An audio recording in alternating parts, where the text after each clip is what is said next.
Every mind that looks calm in public hides a storm that only appears in the dark. When the world finally stops demanding, when the masks slip off, when the lights go out, your thoughts come forward. The ones you silence during the day, the ones you outrun with work, with noise, with endless responsibilities, and suddenly it's just you and the weight you never meant to carry this far. Not because you lack strength, no, but because no one ever showed you how to rest your mind without guilt. No one taught you how to let go without feeling like you're falling behind. No one explained that mental strength isn't built by pushing harder, but by learning when to release the pressure. We grow up believing tension is normal, that stress means progress, that holding everything together is the price of being strong. But the Stoics saw strength differently. To them, real power wasn't loud, it wasn't forceful, it was calm, it was clarity, it was the ability to look at your thoughts without collapsing under them. They believed that the moment you stop wrestling your mind stops wrestling you. And tonight, that's what you're here for. Not motivation, not discipline, not another speech telling you to do more, be more, push more. You've pushed enough. Tonight is for something gentler. A quiet rewiring, a silent rebuilding, a strength that forms not through effort, but through release. This is where the noise softens, where your thoughts begin to loosen their grip, where your body remembers how to unclench, and where your mind learns slowly, gently, that stillness is not weakness, it is recovery. For the next hours, you don't have to try. You don't have to fix anything. You don't have to solve the world before morning. All you have to do is lie down, breathe, and allow your inner world to settle. Because the strength you're searching for isn't something you chase. It's something that rises when you finally stop running. Tonight, you sleep with Stoicism. Tonight, you become mentally strong without trying. The mind doesn't fall asleep all at once. It slows in layers, drifting toward a quiet place inside you that rarely gets your attention during the day. There's a softness there, a shift so subtle most people never notice it. But this small transition, the space between being awake and slipping into sleep, holds a kind of power the Stoics understood deeply. It's the point where the mind becomes honest, open, and willing to release what it refused to let go of under the pressure of daylight. This state isn't dramatic or mystical. It's quiet. It's the moment when the body sinks a little deeper into the bed, when thoughts start losing their sharp edges, when the world feels slightly farther away. You're not fully awake, but you're not gone yet. It's a threshold, a gate, a place where the thinking mind steps back and the deeper mind rises forward. And it's here, right here, that your thoughts carry the most weight. Whatever crosses through this gate flows into your dreams, your rest, and your emotional state tomorrow. Most nights, people drag their stress into this moment without realizing it. They replay conversations, arguments, mistakes. They let old fears slip through the gate, and those fears follow them into sleep. The Stoics refused to let the mind drift into darkness, carrying the weight of the day. They treated these final seconds as a chance to guide the mind gently, not to force it, not to silence it, but to soften it until clarity appears on its own. This is the essence of training the hypnagogic gate. It starts with noticing the small signs that your mind is letting go of consciousness, the slight blur in your thoughts, the warmth behind your forehead, the feeling of sinking without moving. These are not random sensations. They are signals. They tell you the gate is opening, and when it opens, your inner world becomes surprisingly teachable. The Stoics believed that strength comes from directing the mind, not wrestling it. In this delicate moment before sleep, that direction must be gentle. You let thoughts appear, but you don't follow them.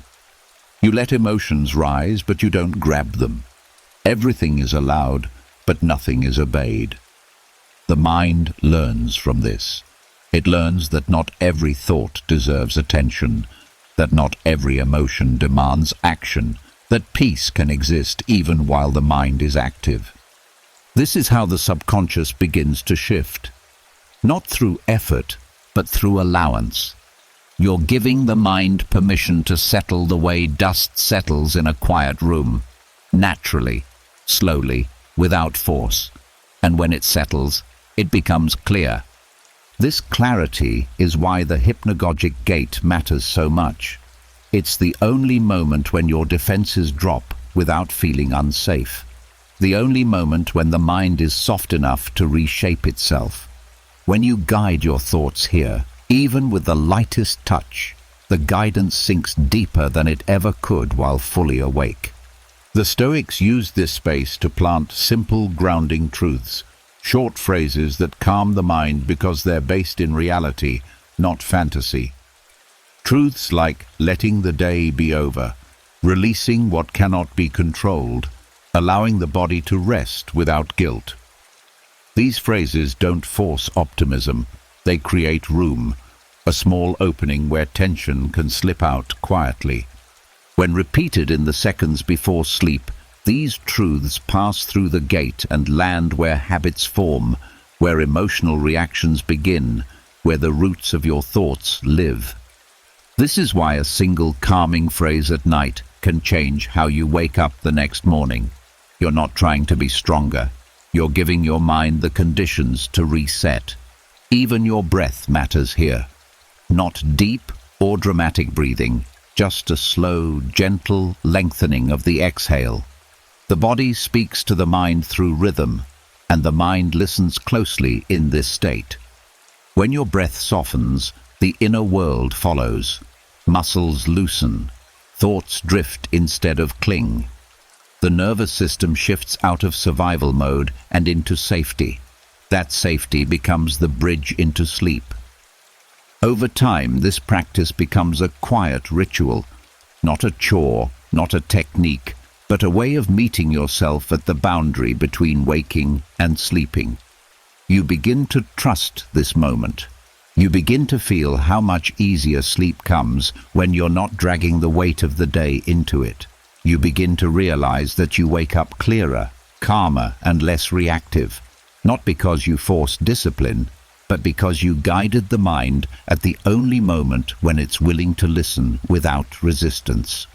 Strength begins to grow from this, a subtle strength, the kind that doesn't need to prove anything, the kind that develops naturally, the way the ocean shapes the shore, not with intensity, but with consistency.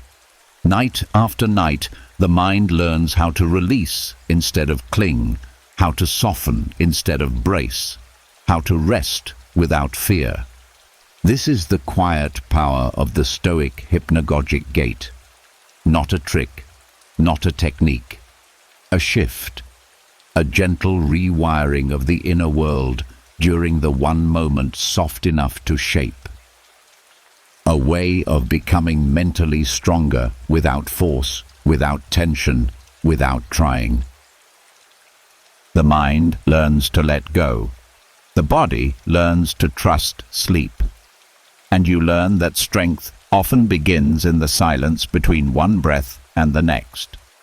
The mind, after passing through the hypnagogic gate, settles into a softer state, where the noise of the world no longer feels urgent. But even in this quiet, old emotions can rise like echoes from another time. Stress that hid beneath your thoughts all day starts drifting upward.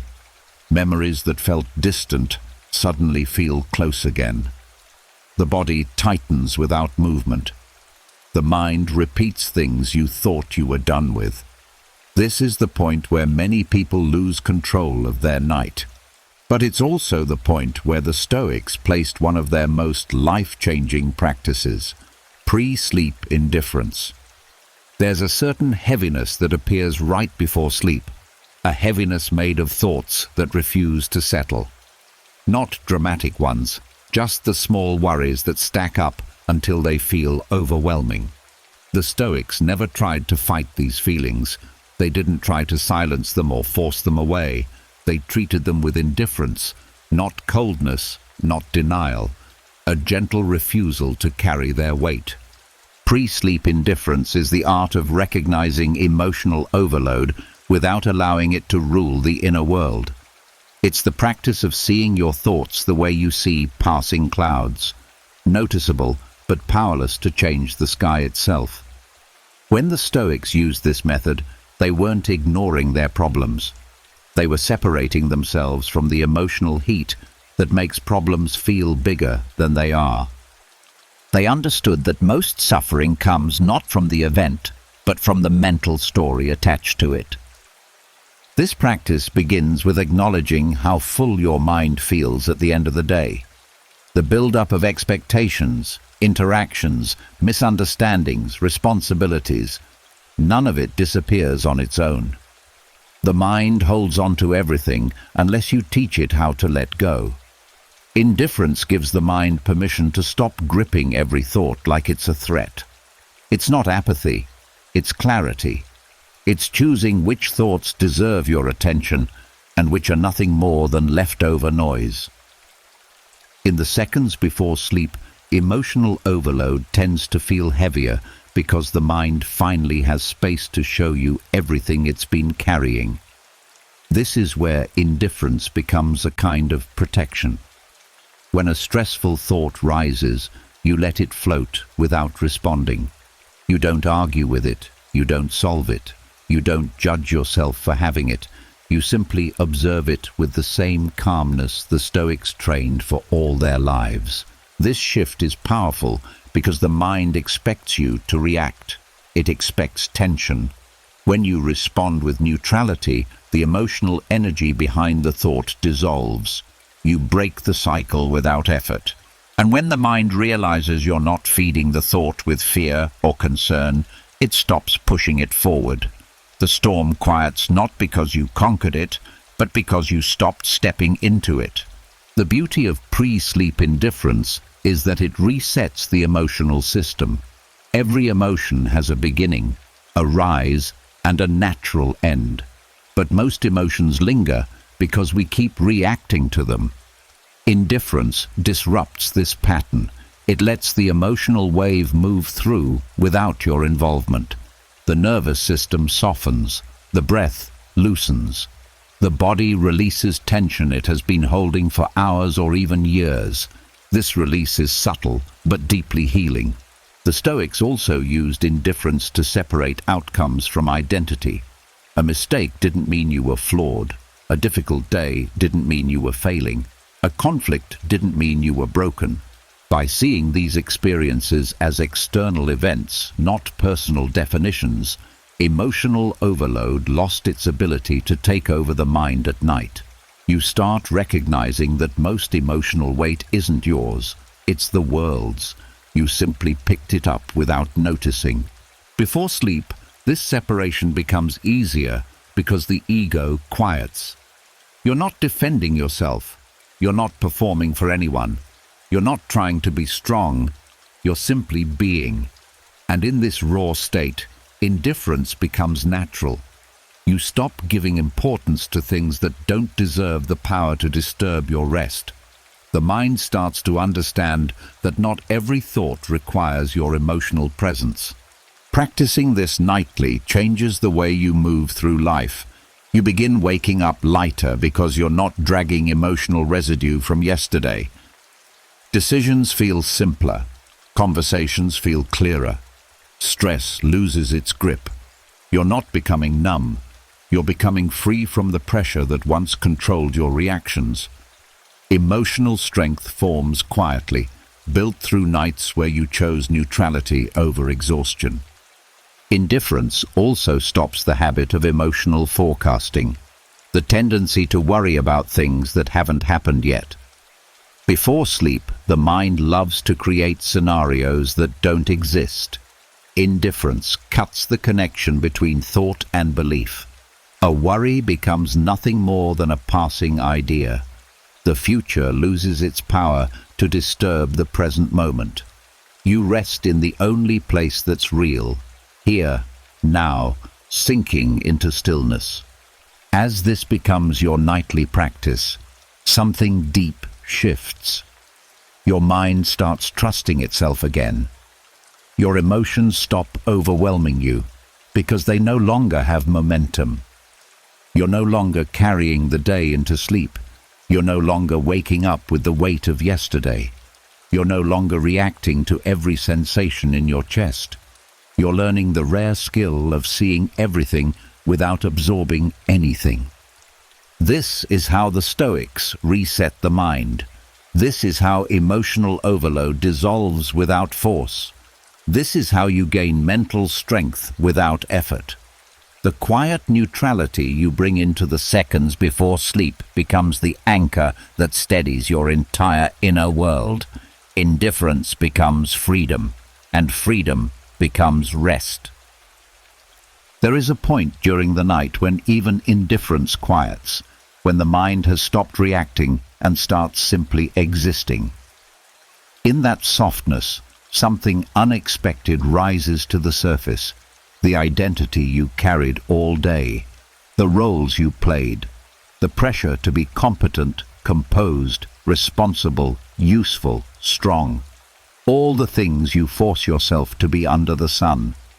These roles cling to you long after the world stops watching, lingering in your mind as if you must keep performing even in darkness.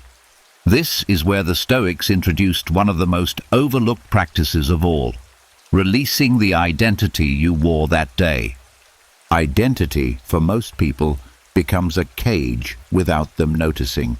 The worker, the parent, the partner, the friend, the problem solver, the caretaker, the one who keeps it together. These identities demand a version of you that isn't always aligned with how you truly feel. Throughout the day, you hold this shape, adjusting yourself to fit expectations, your own and those of others. But your inner world cannot rest if you bring these identities with you into the night. The mind cannot heal if it's still wearing the armor of the day. The Stoics understood that who you are under the sky is not who you need to be under the sheets. Daytime identity is built for responsibilities. Nighttime identity is built for restoration. If you don't release one, you cannot have the other. Your mind needs space to loosen the self you carry into the world. Otherwise, sleep becomes work. Rest becomes another task. And the cycle of exhaustion continues endlessly. Letting go of daily identity isn't about abandoning responsibility. It's about recognizing that identity is temporary. It shifts with environments, with needs, with circumstances. The Stoics knew that clinging to the identity of the day creates unnecessary suffering. When your mind refuses to release its role, every mistake feels heavier. Every flaw feels personal. Every problem feels like a reflection of your worth. But when you let the identity dissolve before bed, the mind finally returns to its original state, unpressured, unfiltered, uncomplicated. This release begins with a simple acknowledgement. The version of you that navigated the day does not need to survive the night. You can set down your strengths. You can set down your weaknesses. You can set down expectations you didn't meet. You can set down the mask of competence. Everything can be placed on the bedside like clothes after a long day. Not because you're escaping, but because the mind must exhale. The Stoics used reflection as the bridge to this release. They would quietly review the day, not to judge, but to separate themselves from the actions, emotions, and roles they played. This practice wasn't self-criticism, it was self-clarity. They would identify each expectation they carried and mentally place it outside their inner world. In doing so, they taught the mind that identity is not fixed, it's fluid. It can be put down, reshaped, renewed. During this unwinding process, something powerful happens. The nervous system softens. Responsibility loosens its hold. The emotional armor you needed during the day begins to melt. Your breath deepens naturally. The chest expands without resistance. The mind recognizes that it no longer needs to protect, defend, or perform. This is not weakness, this is recovery. A warrior rests not by being less brave, but by setting down the shield. Letting go of daily identity also breaks the cycle of nighttime rumination. Most mental spirals come from the pressure to maintain a certain image. Thoughts like, "I should have handled that better," "I didn't do enough," or "what will they think," are all tied to identity. When identity dissolves, these thoughts lose their anchor. You stop evaluating yourself. You stop comparing. You stop replaying conversations in your head. The mind becomes spacious, and in that space, fatigue finally has room to drain out. This release also brings emotional honesty. When you're not holding on to identity, you're free to feel without fear. Sadness doesn't threaten your strength. Worry doesn't threaten your competence. Fatigue doesn't threaten your worth. You become human again, not a role. And the moment you permit yourself to be human, the mind relaxes in a way it hasn't in years. Sleep becomes genuine rest instead of a temporary shutdown. The Stoics believed that real peace begins when you stop trying to be someone and allow yourself to simply be. In this state, the mind moves closer to stillness. Thoughts slow without effort. The past and future fade. Your inner world becomes as quiet as a still lake, clear, reflective, undisturbed. This is the moment when sleep can finally take you fully, gently, without resistance. When you practice this nightly, your relationship with identity changes during the day as well. You stop over-attaching to your roles. You stop thinking your value comes from performance. You start treating yourself with more kindness. You approach challenges with a calmer mind because you know you won't be carrying their weight into the night. You become more flexible, more grounded, more secure. Letting go before bed teaches your mind something profound. Identity is not a burden you must drag from one day to the next. Each night becomes a reset. Each morning becomes a rebirth. You start the next day as someone lighter, clearer, and more present, because the old version of you was released in the darkness where it belonged. This is the art of Stoic release, a gentle surrender of who you were today, so there is space for who you can become tomorrow. Each night becomes a quiet liberation, and with enough nights, that liberation becomes strength, not the loud kind, the steady kind, the kind that grows when the world is silent and the mind finally remembers how to rest. The release of daily identity creates a quiet inner space, but that space does not stay empty for long. The mind begins to fill it with loose fragments, thoughts that never finished forming, small worries that clung to you, fears you pushed aside throughout the day. These fragments drift around like static, creating a kind of mental noise that keeps the mind restless long after the body wants to sleep. This is where the Stoics introduced a counterintuitive yet powerful practice: evening negative visualization, not to darken the mind, but to clear it. Negative visualization is often misunderstood. It isn't about expecting tragedy or inviting fear. It's about facing the uncertainty you normally avoid, so your mind no longer feels threatened by the unknown. When done before sleep, it cuts through cognitive noise by stripping fear of its power. Instead of letting your worries swirl endlessly in vague shapes, you give them edges. You make the mind confront them gently, directly, so they cannot hide in the shadows of your thoughts. Cognitive noise builds all day long. Every unanswered question, every unfinished task, every possibility your mind doesn't understand creates a restless energy within you. By night, this becomes silent chaos. Nothing loud, but everything persistent. The Stoics used negative visualization not to amplify fear, but to reduce the emotional charge behind it.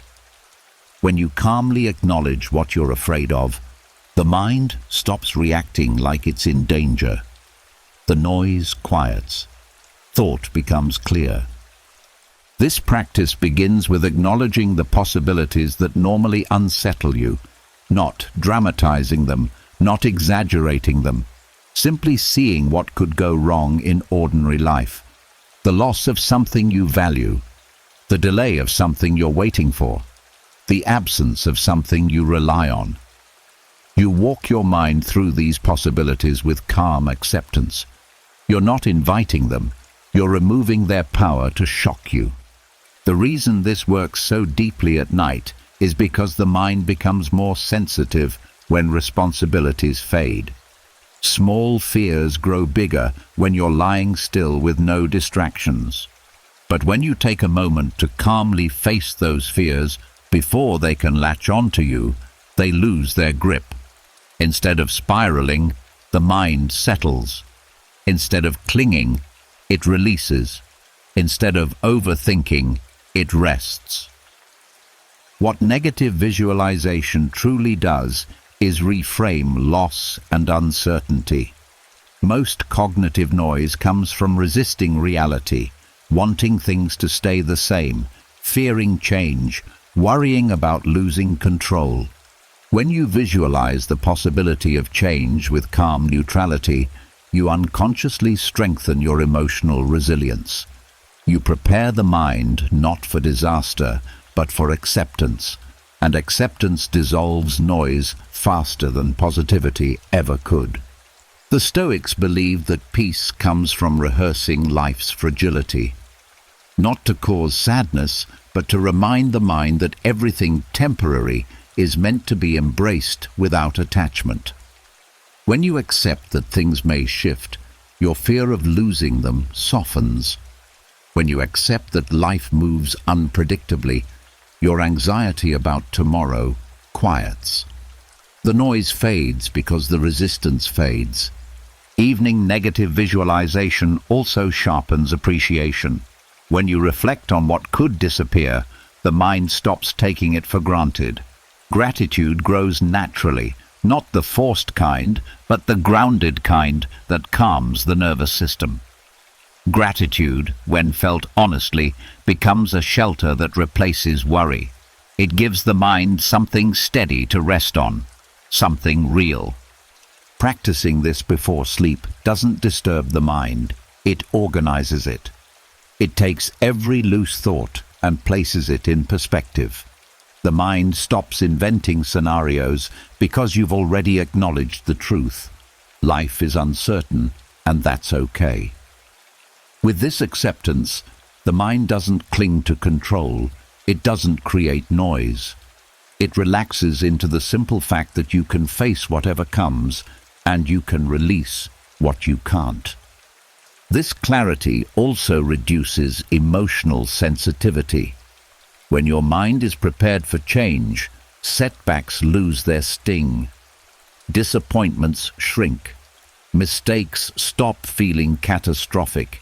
You stop reacting to every thought with urgency.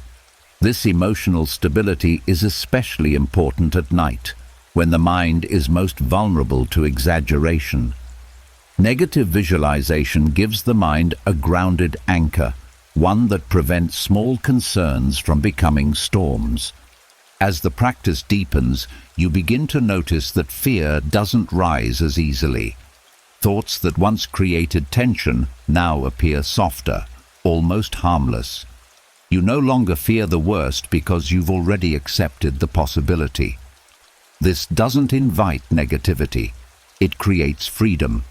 Freedom from clinging, freedom from avoidance, freedom from the mental noise that keeps you awake. In this quiet acceptance, the mind finally has space to rest. Thoughts slow down. Breathing deepens. Tension melts without effort. Sleep becomes easier because there is nothing left for the mind to defend against. You enter rest with a kind of inner stillness that can't be shaken by what-ifs or maybes. Evening negative visualization becomes a cleansing of the mind, the removal of resistance, the dissolution of fear, the settling of emotional dust. It sharpens clarity, strengthens resilience, and quiets the noise that stands between you and sleep. It is the art of facing life calmly so that the night can finally be peaceful. It is the practice of opening your eyes to possibility so your mind no longer trembles in uncertainty. And as you let this practice settle into your nights, strength grows in the quietest way possible, through acceptance, through clarity, through release. The mind grows quieter after facing the possibilities of loss, but another tension often remains, an instinctive urge to control what cannot be controlled. Even when the body is tired, the mind keeps reaching forward, trying to fix, predict, prevent, and manage every corner of life. This reaching creates a pressure that does not ease on its own. It lingers in the jaw, in the chest, in the shoulders, in the thoughts that refuse to settle. The Stoics recognized this hidden strain, and they created a practice specifically for the nighttime hours: voluntary powerlessness. This practice is not about weakness. It is not about giving up or withdrawing from responsibility. It is about recognizing that there comes a moment each night when strength no longer looks like effort, when strength becomes the ability to release your grip on everything you cannot shape. Voluntary powerlessness is the conscious choice to stop wrestling with life for a few hours. It is the permission to let the world exist without your constant monitoring. During the day, you hold many things tightly: deadlines, expectations, unspoken fears, the desire to protect what you love, the habit of trying to stay ahead of every problem. Even when you're not aware of it, the mind keeps scanning for threats, scanning for solutions, scanning for ways to maintain control. This constant vigilance is exhausting, but most people mistake it for responsibility. They think the weight they carry is necessary. They think the world depends on their effort.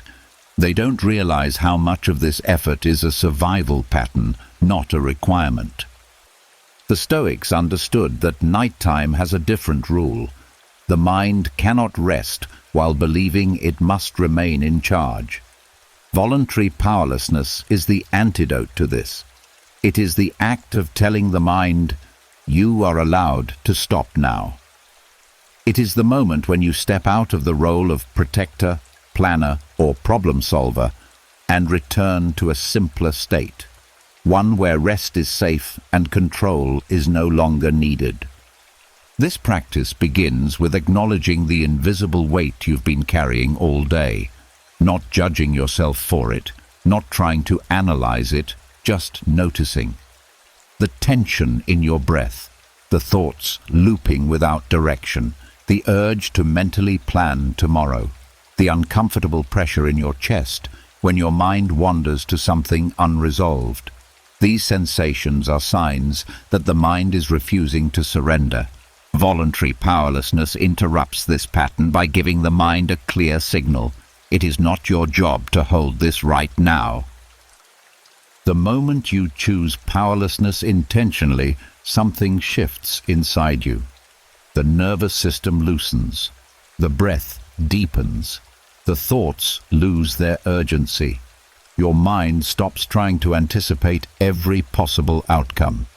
It begins to step back, like a guard ending a long shift. This shift is a form of deep mental rest, not sleep yet, but the clearing that allows sleep to come freely. The Stoics practice this by releasing attachment to outcomes before bed. Not because outcomes don't matter, but because their control over them is limited. They would mentally set down everything they wanted to influence, conversations they hoped would go a certain way, tasks waiting for tomorrow, emotions they hadn't resolved. They accepted that life would unfold with or without their constant involvement. This acceptance was not defeat, it was clarity. It was the recognition that the mind cannot be both restless and rested at the same time. Choosing powerlessness at night also teaches humility in a peaceful way. It reminds you that you are a part of life, not the force that must dictate it. It allows you to step into a deeper trust, that the world continues even while you sleep, that problems can wait, that rest is not a luxury, but a necessity. When you let yourself be powerless, you stop resisting the natural rhythm of being human. The most powerful part of this practice is that it removes the illusion of control. So much of mental suffering comes from trying to force life into shapes it refuses to take. When you practice powerlessness, you stop pushing, you stop gripping, you stop demanding certainty. The mind becomes softer, and in that softness, peace appears, not because the world changed, but because your stance toward it did. This surrender before bed also protects you from carrying emotional stress into your dreams. When the mind falls asleep, believing it must stay alert, the subconscious continues the work, creating restless dreams and fragmented sleep. But when you consciously release control, the mind enters sleep in a state of openness. Your dreams become lighter. Your brain processes the day more gently. You wake feeling repaired instead of drained. Over time, voluntary powerlessness becomes a nightly ritual of liberation. You begin to look forward to the moment when you can finally let go. You start recognizing how unnecessary some of your daily tension truly is. You realize how much energy you wasted gripping things that never needed your force. Your emotional resilience grows because you are no longer fighting every thought or trying to dictate every outcome. The practice reveals something simple but profound. The mind gains strength not by tightening, but by learning when to loosen. Powerlessness becomes a wise choice, not a failure.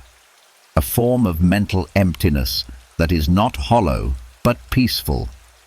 In this emptiness, sleep arrives like a gentle tide, and your mind resets in ways it cannot during the noise of the day. This is the Stoic way of surrender, not defeat, but release. A nightly step away from control so the mind can recover. A reminder that you are allowed to rest. A quiet acceptance that the world can hold itself for a while.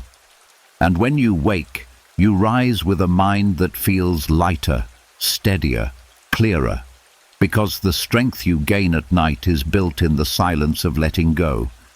The moment you let go of control, something else rises from beneath the quiet. The mind begins to surface memories of the day that didn't sit well, moments you wish you handled better, words you shouldn't have said, tasks you didn't finish, expectations you missed.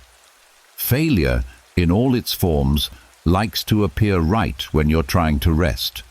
Not to punish you, but because the mind finally has silence to reflect. This is why the transition into sleep can feel heavy. It becomes a mirror, showing the parts of the day you tried to outrun.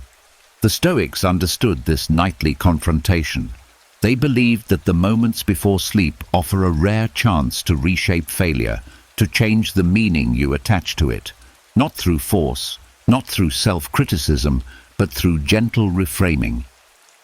The mind, in the transition state, is open, softer, less defensive, more willing to see truth without distortion. This openness is a window you can use to shift how failure lives inside you. Failure feels painful because we attach identity to it. The mind treats every misstep as a reflection of worth. I failed becomes I am a failure. But in the seconds before sleep, when your daily identity has dissolved and voluntary powerlessness has softened the mind, you gain a rare opportunity, the ability to see failure without drowning in it. The ego steps back. The emotional charge weakens. Perspective sharpens. And you can reshape the memory into something that doesn't harm you.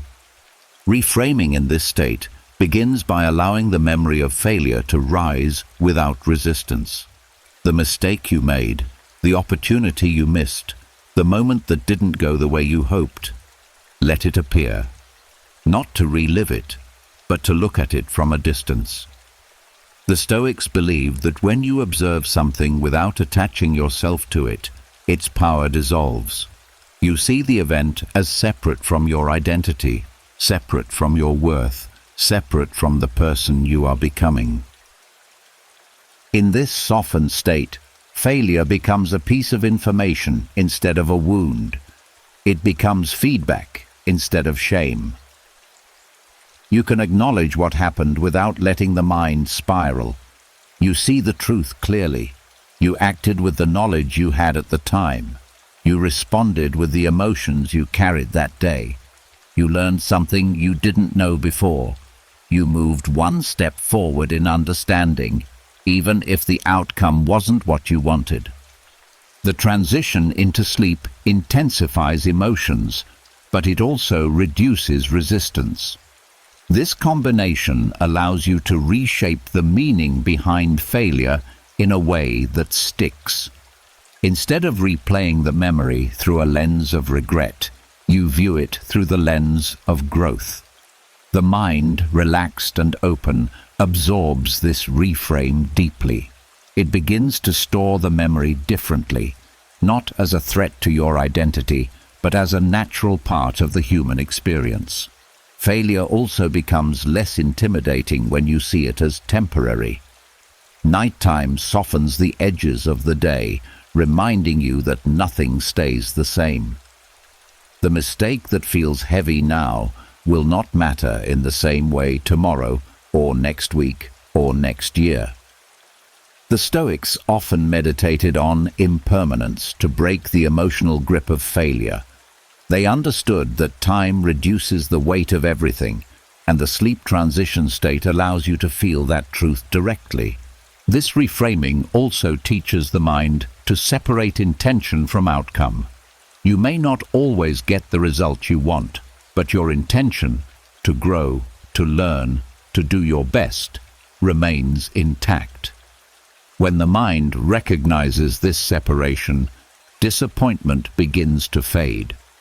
You stop punishing yourself for things outside your control. You begin to see that failure is not a personal flaw. It is a natural response to effort. It only appears when you are trying, and trying is a sign of courage.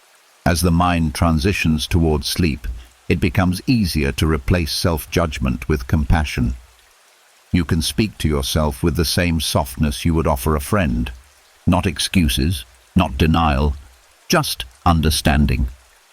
You acknowledge the truth without harshness. You allow yourself to be imperfect.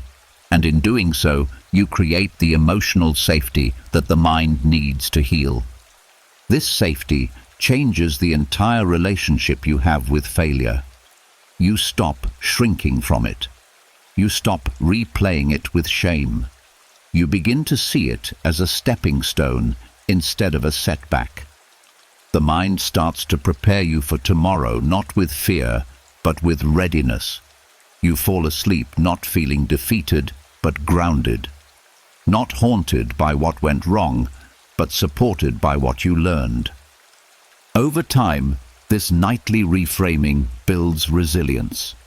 You wake with a lighter heart, a clearer head, and a mind that no longer treats mistakes like threats. You walk through the day with more confidence because you know you can process anything that happens. Failure loses its ability to poison your nights or define your self-worth. It becomes manageable. It becomes human. It becomes part of your strength. This is the Stoic way of meeting failure, not by ignoring it, but by transforming it during the most tender moment of the mind. In the transition between waking and sleep, you rewrite the story of the day, and in doing so, you slowly rewrite the story of yourself. The mind becomes stronger, not by never failing, but by learning how to sleep peacefully after it does. As failure loses its grip in the softness before sleep, something subtle begins to rise in the empty space it leaves behind. It isn't noise, it isn't ego, it isn't the loud, forced confidence the world tries to sell you. It's quieter than that, so quiet most people never notice it. But the Stoics recognize this as one of the most powerful states a person can ever enter: quiet audacity. This kind of confidence isn't built in daylight. It doesn't come from achievements, from praise, or from proving yourself to anyone. It forms in the silent moments when your mind stops fighting, when you've released identity, when you've accepted your limits, and when failure no longer feels like a wound. In this stillness, confidence grows the way dawn spreads across the sky, softly, slowly, without asking for permission.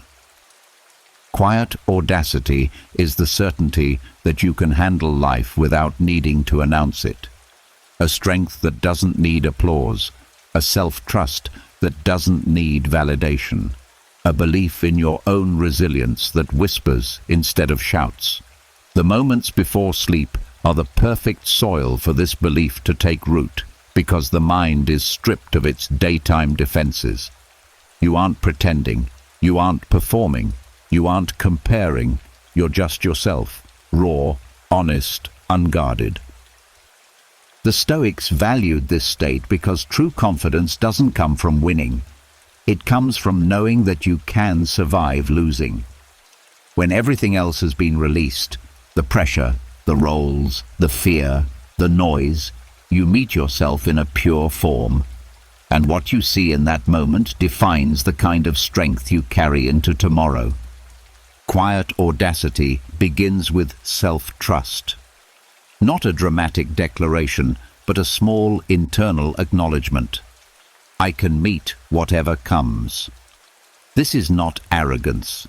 It's not blind optimism. It's a grounded awareness of your capacity to adapt, to recover, to learn, to rebuild. When your mind is softening into sleep, this awareness sinks deeper than it ever could while you're fully awake. It settles into the subconscious, shaping the foundation of how you respond to life. As you lie there, thoughts slow but don't disappear. This is where many people fall into insecurity, worrying about what might happen, doubting themselves, replaying flaws. But quiet audacity shifts this inner landscape. When a fear appears, you greet it with calm confidence. When a doubt surfaces, you let it pass through without clinging. When an old insecurity tries to rise, you don't argue with it. You don't surrender to it either. You simply meet it with a steady inner presence that says, I don't break that easily. This response changes everything. It trains the mind to see challenges without shrinking. It teaches you that trust in yourself is not an emotion. It's a behavior. It's how you meet your own thoughts. It's how you treat your inner world when no one is watching. Quiet audacity is the refusal to abandon yourself even in your most vulnerable state. During this transition towards sleep, the mind becomes incredibly impressionable.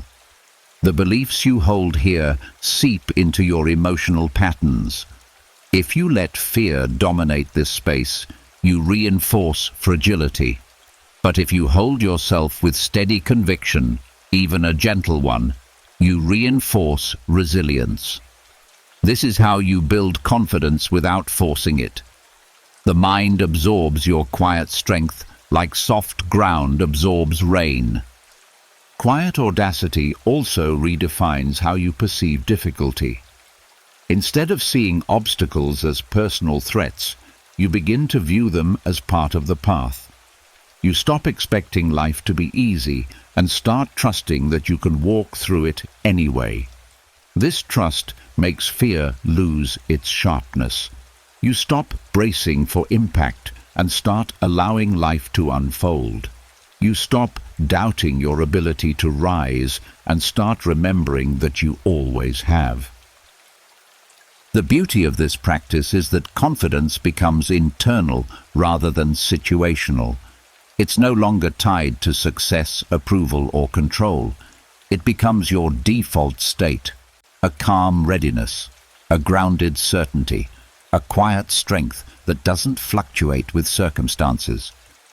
When you cultivate this silence-filled audacity, you fall asleep differently. Your breath deepens, your chest loosens. The body settles with a sense of being held rather than exposed. The mind stops scanning for threats and starts trusting in resilience. This trust carries you into deeper sleep, where the brain repairs itself more efficiently. You wake with clarity because your mind wasn't fighting itself all night. You wake with stability because your subconscious was aligned with strength rather than fear. Quiet audacity is not about confidence in outcomes. It's confidence in your ability to meet outcomes. It's not about conquering the world. It's about not collapsing under it. It's not loud, dramatic, or performative. It's steady, rooted, and deeply personal. Over time, this nightly practice shapes the way you show up in life. You begin speaking less, but meaning more. You stop reacting impulsively. You carry yourself with quiet steadiness that others feel even if they don't understand it. You start trusting your decisions. You worry less about being liked and more about being true. You don't need reassurance because you become your own. This is the Stoic version of confidence. Not the noise of self-importance, but the silence of self-trust. A kind of strength that grows in the dark, in the softness before sleep, in the moments when everything else has been put down. Quiet audacity is the confidence that doesn't need witnesses. It is the inner steadiness that says, even in darkness, I know who I am, I know what I can handle, and I rise silently. When quiet audacity settles into the mind, a deeper layer becomes accessible, one that silently shapes your emotions, reactions, and decisions long before you realize it. This layer is the subconscious, the quiet engine beneath all your thoughts. It holds your fears, your assumptions, your learned patterns, the rules you absorbed without questioning. And at night, just before sleep, this hidden world becomes softer, more willing to listen, more open to transformation. The Stoics understood something profound.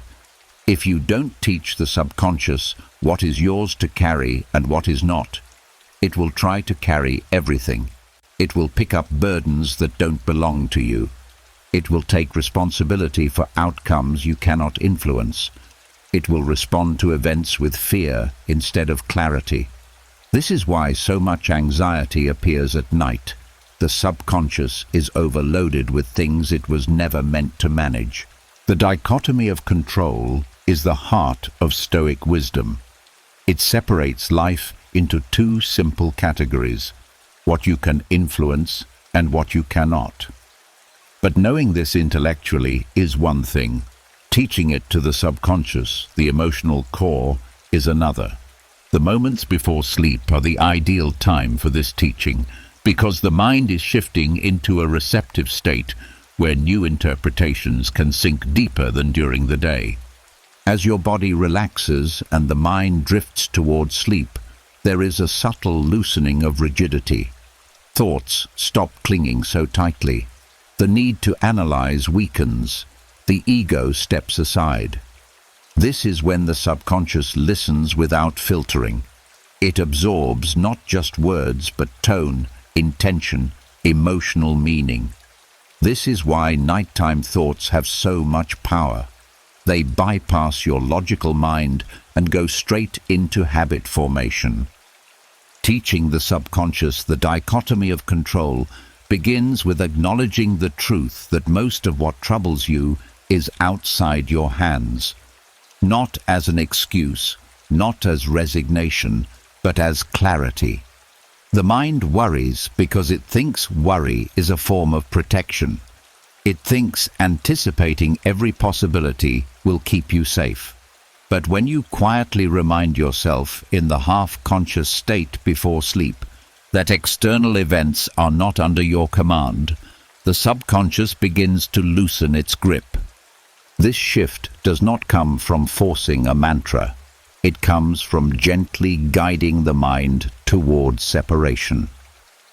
You acknowledge the things you cannot control, other people's choices, the past, unexpected events, external outcomes, and you mentally place them outside yourself, not pushing them away, but letting them drift out of your responsibility. This release signals to the subconscious that it no longer needs to guard these areas. When you do this consistently at night, something remarkable happens. Your emotional reactivity weakens. The subconscious stops treating every challenge as a personal failure. It stops trying to fix what isn't yours to fix. It begins to understand that control is a limited and precious resource, and that wasting it on the uncontrollable drains your strength. Once the mind releases what is not yours, it becomes easier to connect with what is. Your attitudes, your choices, your responses, your effort. These are the only internal controls you truly possess. And when the subconscious accepts this truth, you stop feeling powerless in situations where you actually have influence. You stop feeling overwhelmed by life because your energy is no longer scattered. You wake with a sense of direction, not dread.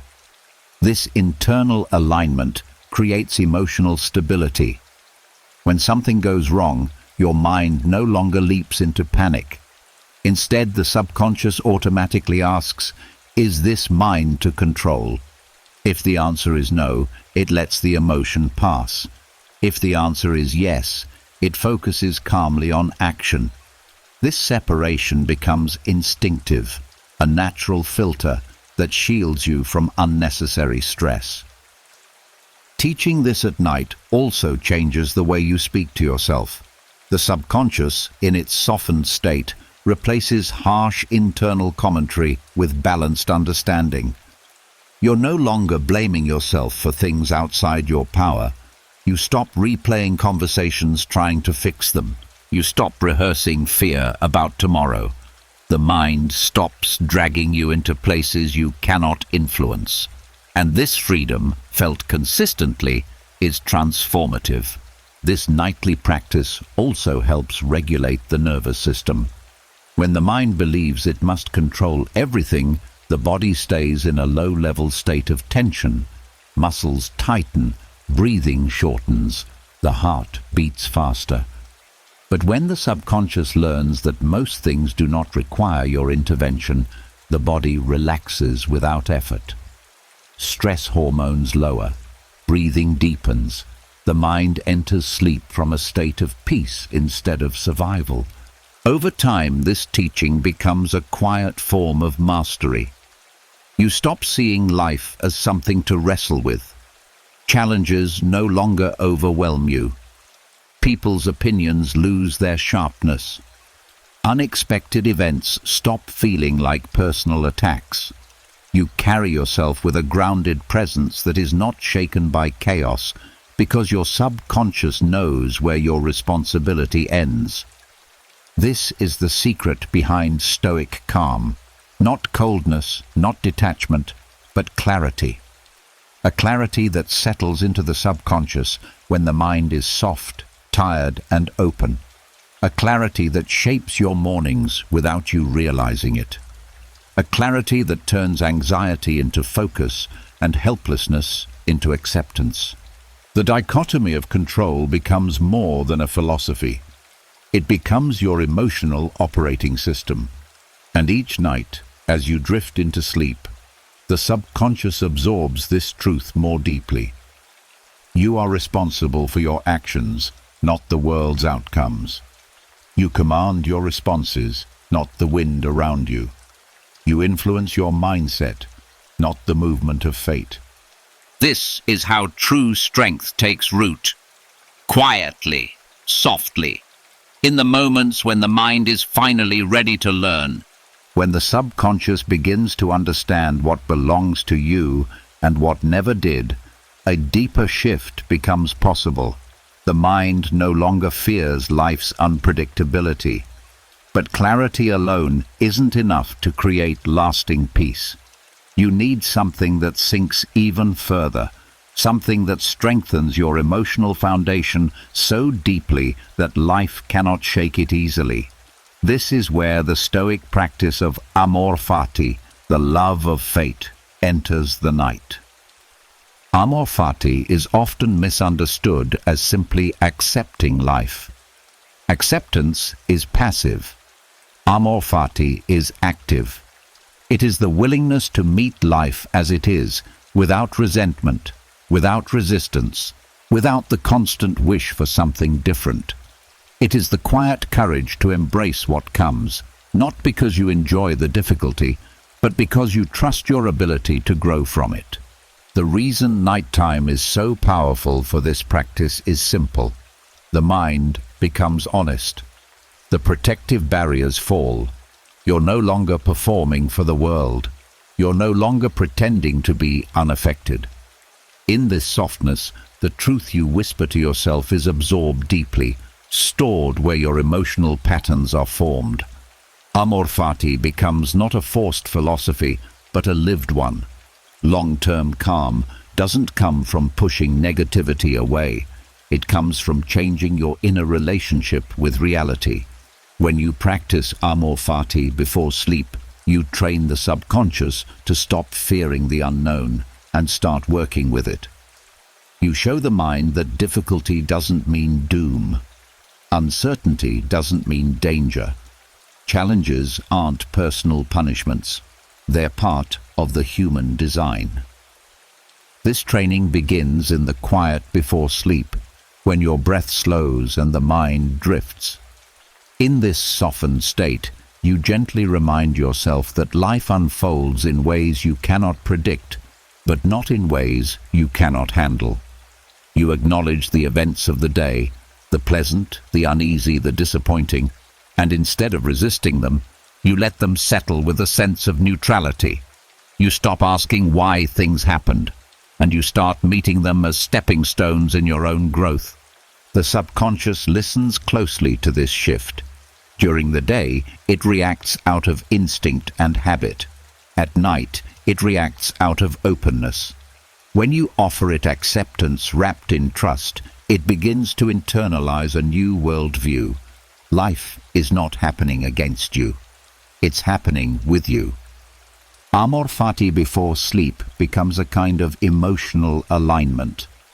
Instead of closing the day with frustration or longing, you close it with a soft surrender. Not helplessness, willingness. You teach the mind that whatever the day brought was meant to shape you, guide you, refine you. This removes the bite from disappointment. It takes away the sting of unmet expectations. It dissolves the silent war between what you hoped for and what actually occurred. As this perspective strengthens, your emotional reactions begin to change. Fear loses its sharpness because you no longer expect life to be predictable. Stress weakens because you stop demanding perfection from yourself or the world. The need to control fades, replaced by a grounded confidence that you will meet what comes with steadiness. Nightly amor fati also creates a slow, lasting recalibration of your nervous system. When the mind believes it must resist life, the body remains tense even in sleep. But when the mind tells the body softly and consistently, "We can work with whatever comes," the body relaxes, muscles loosen, breathing deepens. Sleep becomes restorative instead of restless. You wake without carrying yesterday's emotional residue. Over time, this nightly practice even begins shaping your days. Situations that once triggered frustration now feel manageable. Unexpected difficulties don't knock you off balance. They stir curiosity instead of fear. Your resilience grows because you are no longer fighting life. You are navigating it with steadiness. You stop feeling like a victim of circumstance and begin feeling like an active participant in your own evolution. But the deepest power of amor fati is how it transforms the inner voice. When the mind stops arguing with reality, it becomes quieter, softer, kinder. The harsh inner critic fades because it no longer has fuel. You stop replaying what should have been and focus instead on what now. This shift allows you to move forward each day with emotional clarity, unburdened by resistance. Nightly amor fati also teaches you to appreciate the smallest moments. When you accept the flow of life, gratitude emerges naturally, not the forced gratitude of lists, but the quiet appreciation that everything you experience, even the difficult parts, contributes to your inner strength. This kind of gratitude doesn't feel like a task. It feels like understanding. In time, calm becomes your default state, not because life becomes easier, but because you stop expecting it to be otherwise. Your peace no longer depends on conditions. It comes from the inside, from the steady belief that whatever life hands you, you will face it with an open heart. This is long-term calm, not the fragile quiet that breaks at the first sign of trouble, but the deep, enduring calm that grows from trusting your place in the unfolding of life. And each night, as you drift into sleep, you teach your subconscious a little more. This moment is enough. This path is mine. This fate, whatever it brings, can be embraced. When amor fati settles into the subconscious, something profound begins to shift beneath the surface. Life no longer feels like a constant threat. You stop bracing for impact. The mind softens into a quiet trust, and in that softness, another layer of stoic resilience becomes possible, one that most people never access because they never allow themselves to rest deeply enough, building emotional immunity. Stoic immunity isn't the absence of emotion. It's not coldness or indifference to life. It is the strengthening of your reaction threshold, the space between what happens and how you respond. Most people live with a threshold so low that the smallest inconvenience triggers frustration. The slightest criticism stings. The mildest uncertainty creates fear. This low threshold is not a personality trait. It's a sign of a mind that never learned how to restore itself. A mind that never fully releases, never fully resets, never fully rests. The Stoics understood that emotional strength is not built in the middle of chaos. It's built in the quiet moments when the mind is recovering. And the most potent of those moments occur during sleep, specifically in the mental descent that happens before dreams begin. This is when your subconscious is deciding how tightly you should grip the events of the day. how quickly you react to discomfort, how resilient you will be tomorrow. Most people fall asleep with a nervous system still vibrating from the day. Their thoughts are tense, their breath is shallow, their emotions are half-processed. When the body enters sleep in this state, the mind remains on alert and the subconscious continues the work of self-protection all night long. This drains emotional strength instead of replenishing it. You wake up reactive, not resilient, thin-skinned instead of steady. Stoic immunity reverses this cycle. It teaches the mind to lower its defenses before sleep, so the nervous system can shift into a state where true restoration happens. When you soften into the night with a mind that is no longer resisting, fighting or grasping, you enter sleep with openness. This openness allows the brain to replenish neurotransmitters, reorganize emotional memories, and downregulate stress responses. The result is simple but life-changing. You wake up with a higher reaction threshold. This threshold is the invisible space that allows you to pause before reacting. It's the calm that lets you breathe instead of snap. It's the stability that makes you think instead of panic. It's the ability to let discomfort pass without turning it into suffering.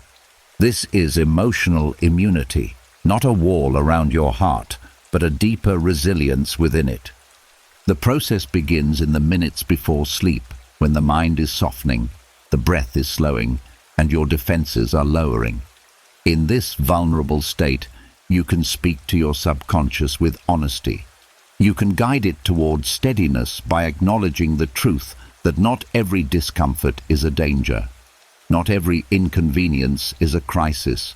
Not every emotion is a command. You teach it that reacting quickly is not the same as responding wisely. When you enter sleep holding this understanding, the brain processes the day differently. Emotional memories lose their sharpness. Stressful moments become less charged.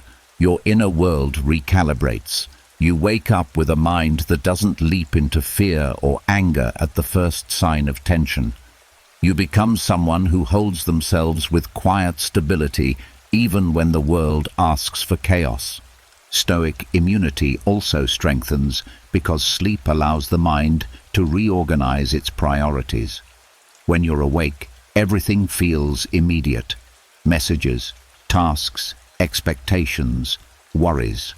But during sleep, the subconscious evaluates these pressures and decides which ones matter and which ones don't. When you enter sleep from a place of calm, the subconscious places challenges into their proper scale. A small problem no longer feels enormous. A setback no longer feels personal. A delay no longer feels catastrophic. This internal reordering is what allows emotionally strong people to stay grounded when others crumble. Their minds have learned, through repeated cycles of nighttime restoration, which stimuli deserve a reaction and which deserve nothing at all.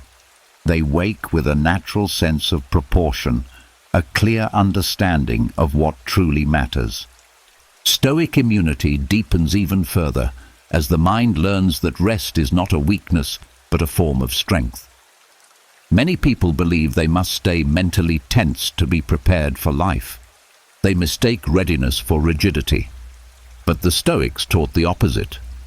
A rested mind is a powerful mind. A mind that knows how to relax is a mind that knows how to face pressure with clarity. When you sleep with a mindset shaped by Stoic principles, release, acceptance, neutrality, trust, the body no longer wastes energy on tension. The subconscious no longer fuels fear, and the emotional system no longer treats every experience as a threat. You begin to develop a kind of inner shock absorption. Life can hit you, but it doesn't break you. Stress can appear, but it doesn't own you. Challenges can arise, but they don't derail your inner calm. Over time, something remarkable happens. Your reaction threshold becomes so steady that people around you sense it. You respond thoughtfully instead of impulsively. You stay composed while others lose their balance. You remain grounded in situations that would once have overwhelmed you. This isn't learned during the day, it's built at night. Every evening becomes a quiet, strengthening session, a silent expansion of your emotional capacity. Stoic immunity is the resilience that grows when you stop reacting to every thought, every fear, and every pressure before sleep. It's the strength that forms when you enter the night with calm instead of chaos. It's the inner fortitude that develops when the subconscious learns that you are safe, capable, and stable. And you don't have to force this strength. You simply rest into it, night after night. And it grows in the silence, preparing you for everything the day may bring. When your reaction threshold rises and emotional immunity begins to settle into your system, another subtle transformation becomes possible, one that reaches into the most vulnerable layer of the mind, the part of you that still reacts to criticism, judgment, and insult. Even when you're calm during the day, even when you appear composed, something deep inside can still flinch when someone disrespects you. That sting doesn't come from logic. It comes from the subconscious, from old wounds, old patterns, old fears of not being enough. And the Stoics, long before modern psychology, knew there was a way to condition this inner layer toward resilience. Surprisingly, the most effective time isn't during the day, but during REM sleep. REM sleep is not just dreaming. It is the stage where the brain reprocesses emotional memories, clears emotional residue, and rewires responses. The mind takes the raw material of the day, stress, conflict, moments of vulnerability, and decides how much power to give it. Without guidance, REM sleep can accidentally reinforce emotional triggers, making you more sensitive to insult. But when you prepare the mind before drifting into REM, the subconscious begins to reinterpret these emotional hits in a way that strengthens you, not wounds you. Stoic conditioning against insults begins before you even fall asleep. As the mind softens and your defenses lower, you quietly approach the emotional sensitivity that insults trigger. Not by reliving painful moments, not by amplifying the hurt, but by acknowledging that insults only have power when the subconscious believes them. It is the belief, not the words, that causes pain. The Stoics repeated this truth often. No insult is inherently harmful. Your interpretation is what gives it teeth. REM sleep is the perfect time to rewrite this interpretation because the brain naturally revisits emotional experiences in symbolic form, dissolving tension and reshaping meaning. When you enter sleep with a Stoic frame, neutrality toward judgment, indifference toward opinions, clarity about your own worth, the subconscious adopts this frame and begins to apply it automatically. This conditioning starts with a simple recognition as you drift towards sleep. Another person's words reveal their mind, not your value. The subconscious, hearing this in a relaxed state, absorbs it deeply. You aren't arguing with the insult. You aren't defending yourself. You are dissolving the insult's foundation. When the subconscious sees that the insult does not define you, REM sleep processes it as irrelevant. The emotional charge weakens. The memory loses its intensity. You wake with less sensitivity, less vulnerability to disrespect. As REM dreams begin, the mind often recreates symbolic versions of social conflict, tension, confrontation, criticism. These are not random. They are the brain's way of testing emotional reactions. When you fall asleep with Stoic neutrality, the subconscious treats these dream insults differently. Instead of activating a defensive response, it maintains calm. Instead of reacting impulsively, it stays centered. This repeated exposure, paired with emotional neutrality, acts like mental training. The subconscious learns not to flinch. Over time, this training alters your real-world responses. A rude comment no longer pierces you. Criticism no longer feels personal. Someone's aggression no longer shakes your sense of self. You experience a quiet stability that others don't understand because they haven't conditioned their inner world the way you have. This conditioning becomes stronger because REM sleep allows the brain to disconnect emotions from their triggering events. The prefrontal cortex, the part responsible for rational thought, becomes active, while the amygdala, the emotional alarm system, calms down. This neurological combination creates the perfect environment for reframing emotional wounds. When you fall asleep with a Stoic mindset, you enter REM with thoughts like, "Their words are their burden, not mine.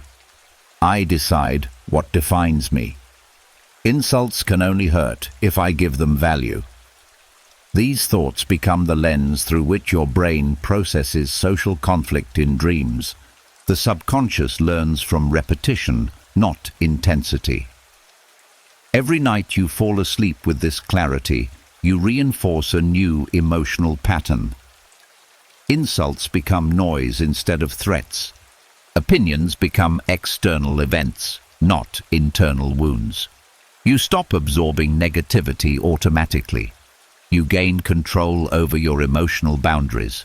Stoic conditioning also strengthens your sense of identity.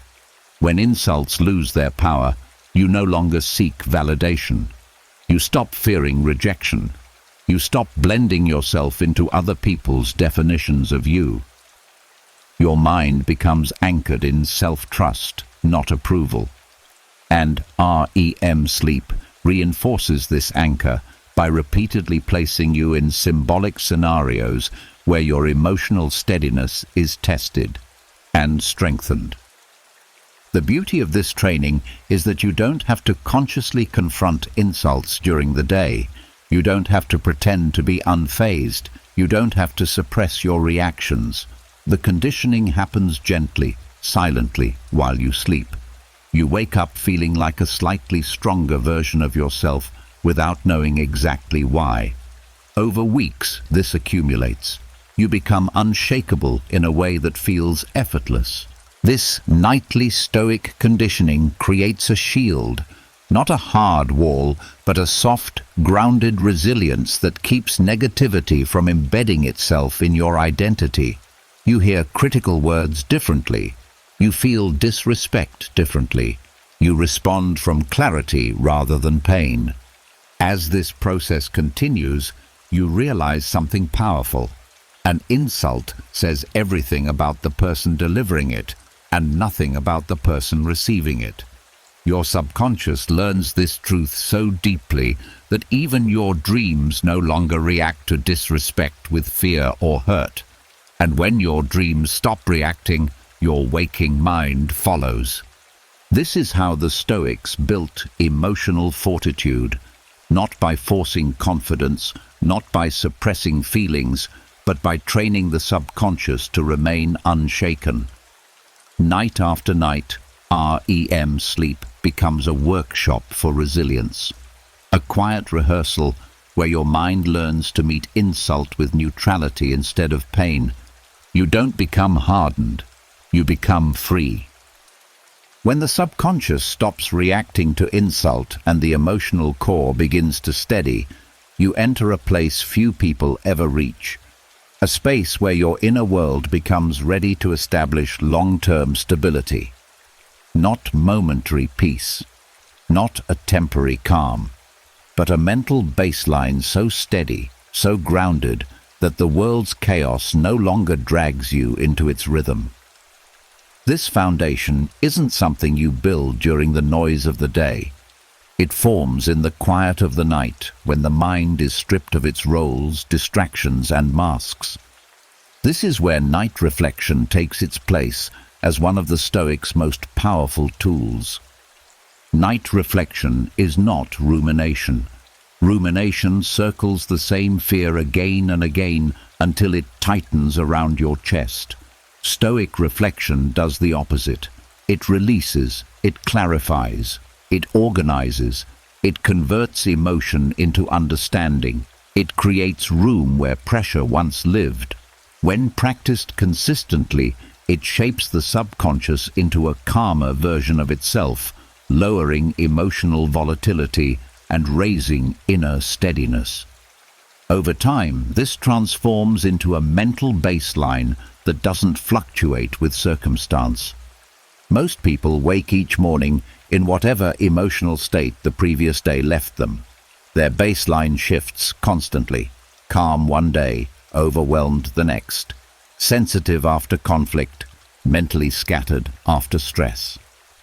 Night reflection breaks this cycle by giving the mind a structured way to close the day cleanly. You aren't dragging emotional residue forward.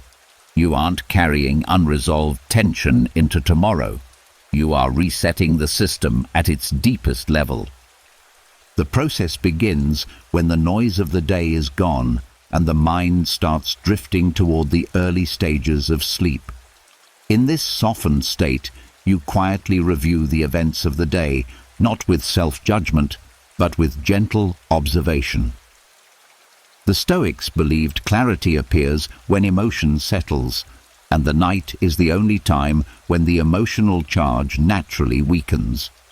In this dim light of awareness, you can see your patterns with accuracy, the ways you reacted, the choices you made, the thoughts that shaped your actions. This reflection is not a search for mistakes, it is a search for understanding. You give yourself permission to see without punishment. You acknowledge the moments that felt heavy, the ones that triggered you, the ones that threw you off balance. You acknowledge the moments where you stayed steady, where you grew, where you showed strength you didn't realize you had. This balanced view teaches the subconscious something essential. Your worth is not defined by your worst moments, and your progress is not erased by your flaws.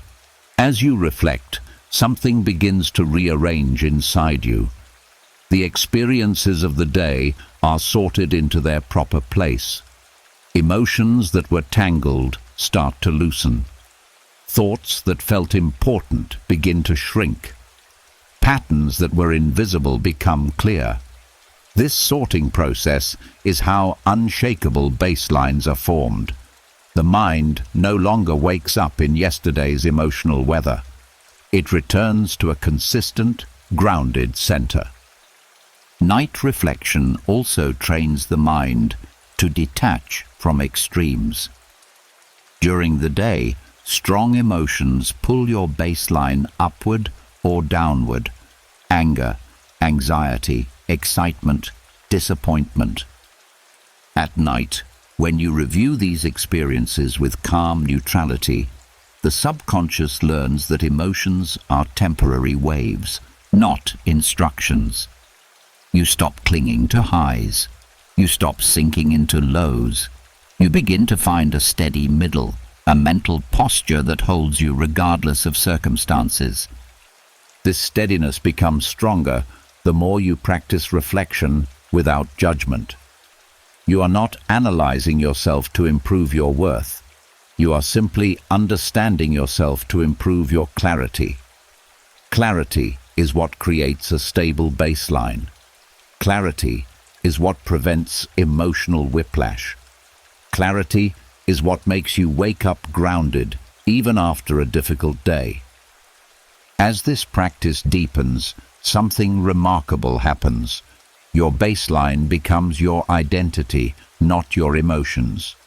You stop defining yourself by how you feel in any given moment. You begin to see yourself through the quiet lens of consistency. This inner consistency shapes the way you respond to the world. You become less thrown by changes, less reactive to moods, less influenced by the behavior of others. Your center becomes internal, not external. Night reflection also reduces the emotional load on the subconscious. When you acknowledge the day honestly before sleep, the mind no longer needs to process unresolved stress in dreams. REM sleep becomes cleaner, calmer, more restorative. You wake up without emotional leftovers. You wake up with stability that comes not from ignoring the day, but from understanding it.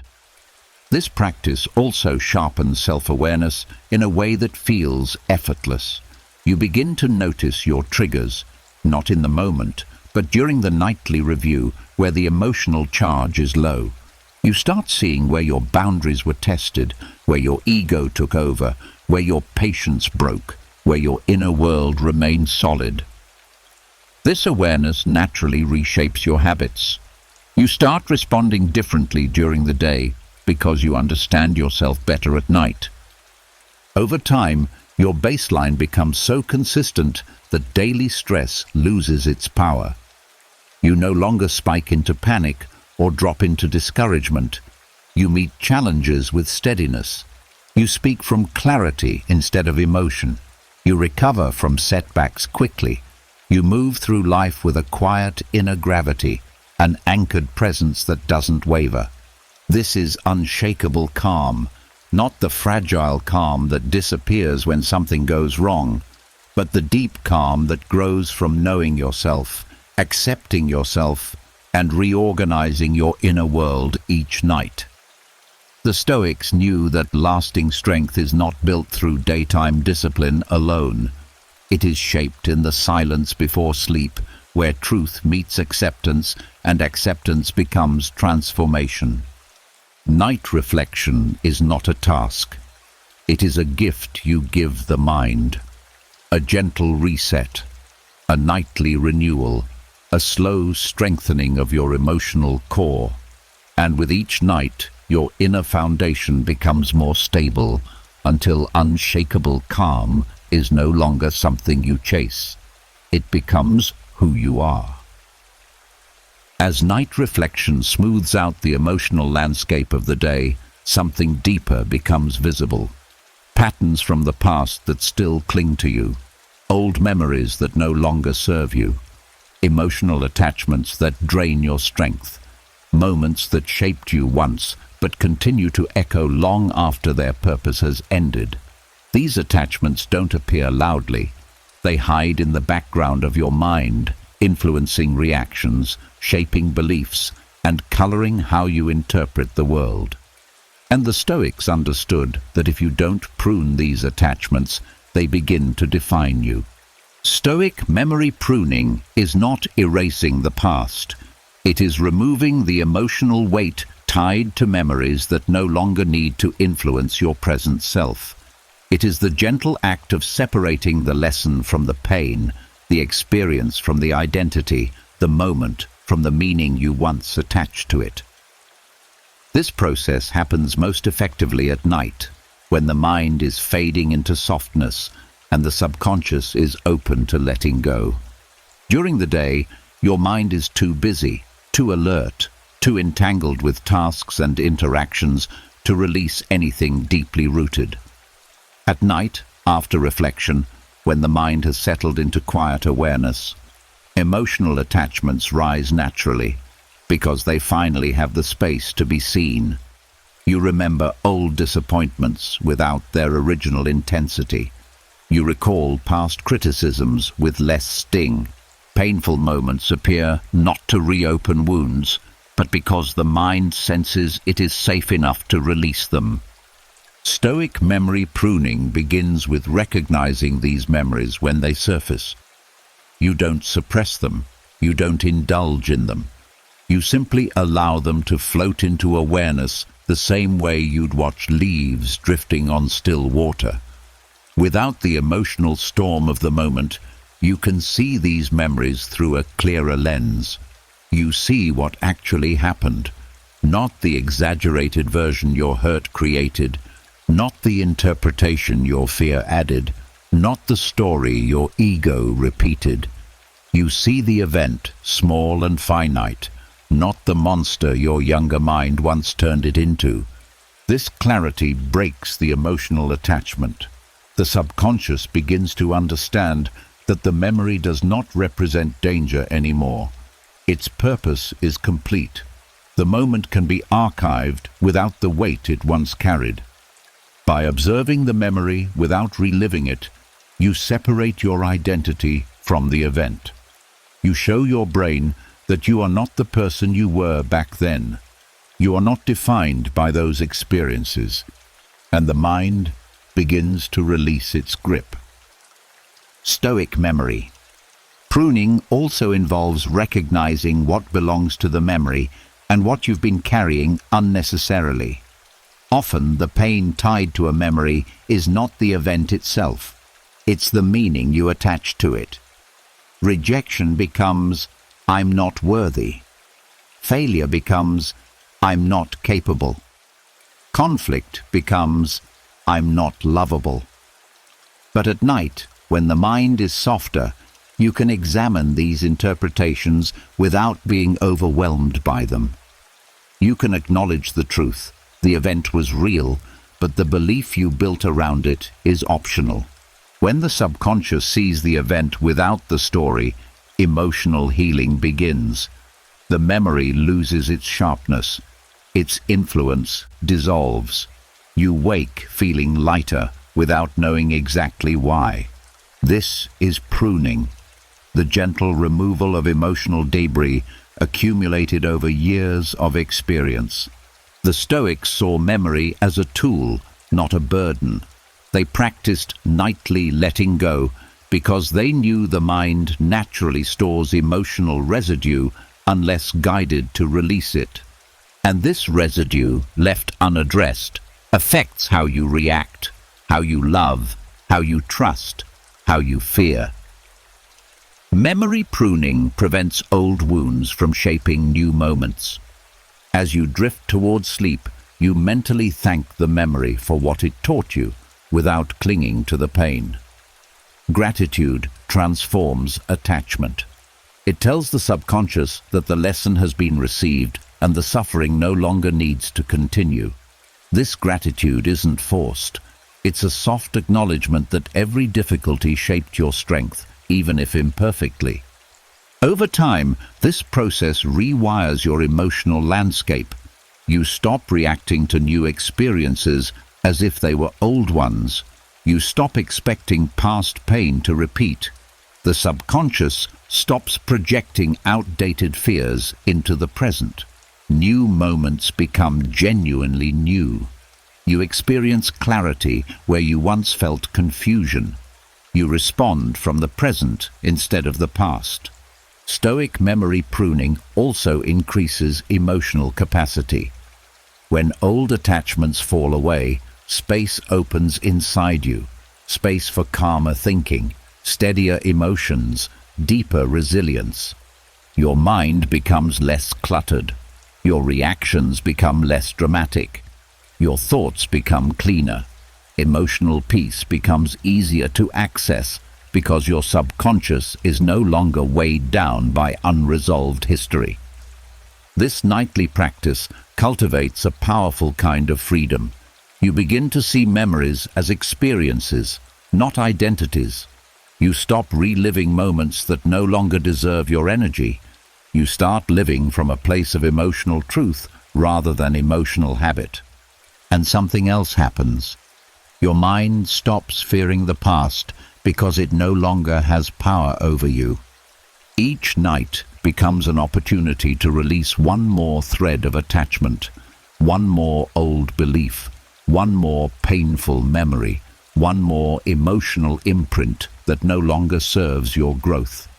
This is how the Stoics kept their minds clear, steady, and light, not by forgetting their past, but by refusing to let their past own their present. Stoic memory pruning is the art of releasing what you've already outgrown so you can wake with a mind that is fully yours, unburdened, uncluttered, and deeply free.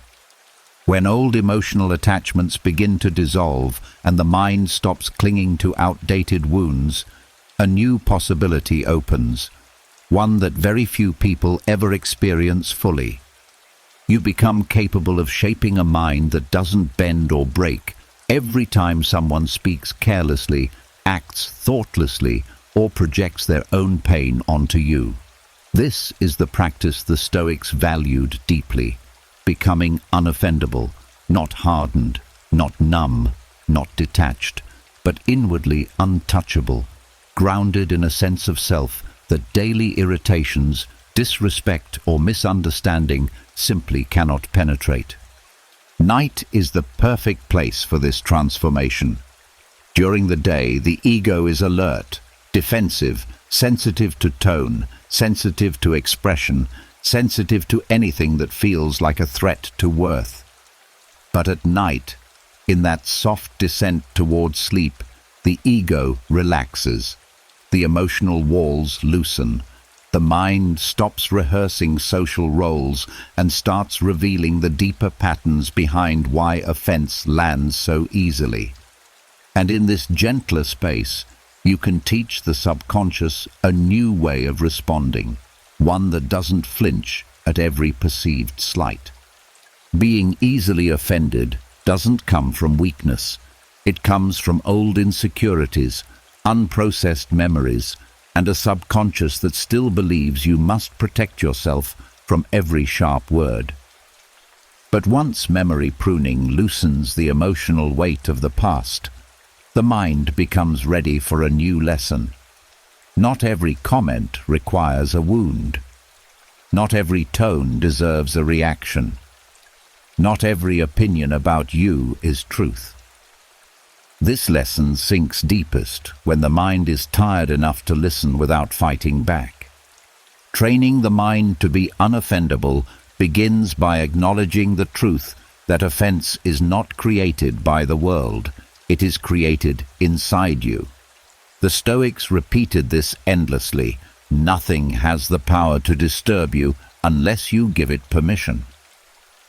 Nighttime is the moment when this truth can reach the subconscious without the interference of pride or defensiveness. As you soften into sleep, you quietly remind the mind, another person's words are not instructions. Their tone is not a reflection of my worth. Their judgment is not my identity. Simple truths, spoken in a relaxed state, settle deeply. In this pre-sleep softness, the subconscious begins to reinterpret what it previously treated as emotional threats. Criticism stops appearing like an attack.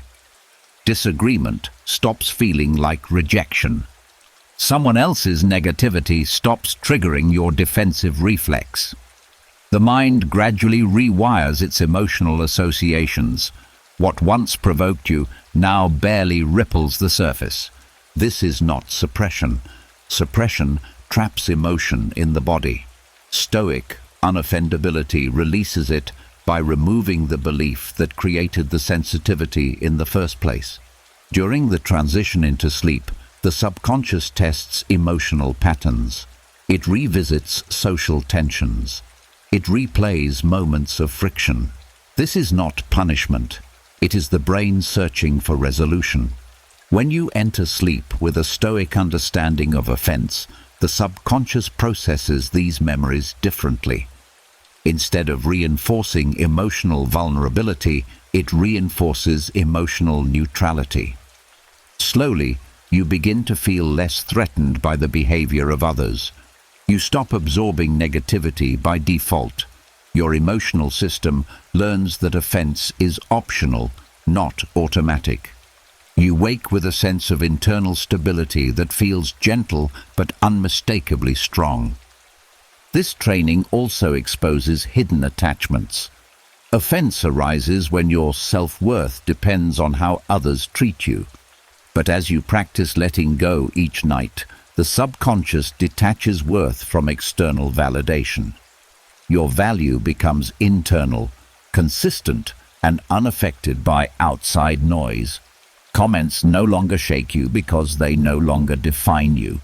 tone no longer pierces you because it no longer carries authority over your self-image. Night after night, this conditioning creates a deeper form of resilience. You stop expecting the world to handle your feelings delicately. You stop assuming everyone's words have meaning. You stop placing your emotional stability in the hands of strangers, co-workers, or even loved ones. You reclaim your mind. You reclaim your power. This unoffendability is not coldness. It's emotional maturity.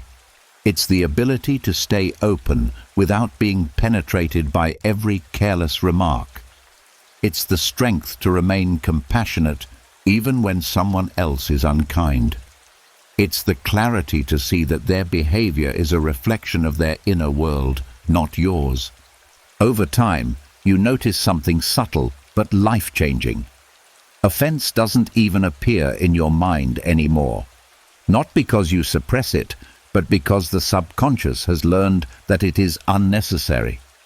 You feel lighter in conversations, more relaxed in disagreements, more grounded when misunderstood, more free when others project their issues onto you. And this freedom doesn't make you passive. It makes you powerful. You can speak without fear. You can listen without reacting. You can walk through social situations with a calm that others feel but cannot explain. You become someone who cannot be dragged into anger or insecurity by someone else's mood. Nighttime training makes this possible because it works at the level where emotional triggers live. Not in logic, not in the ego, but in the subconscious. When you fall asleep with the intention to release offense, you teach your inner world a new pattern: neutrality over reactivity, stability over sensitivity, clarity over ego.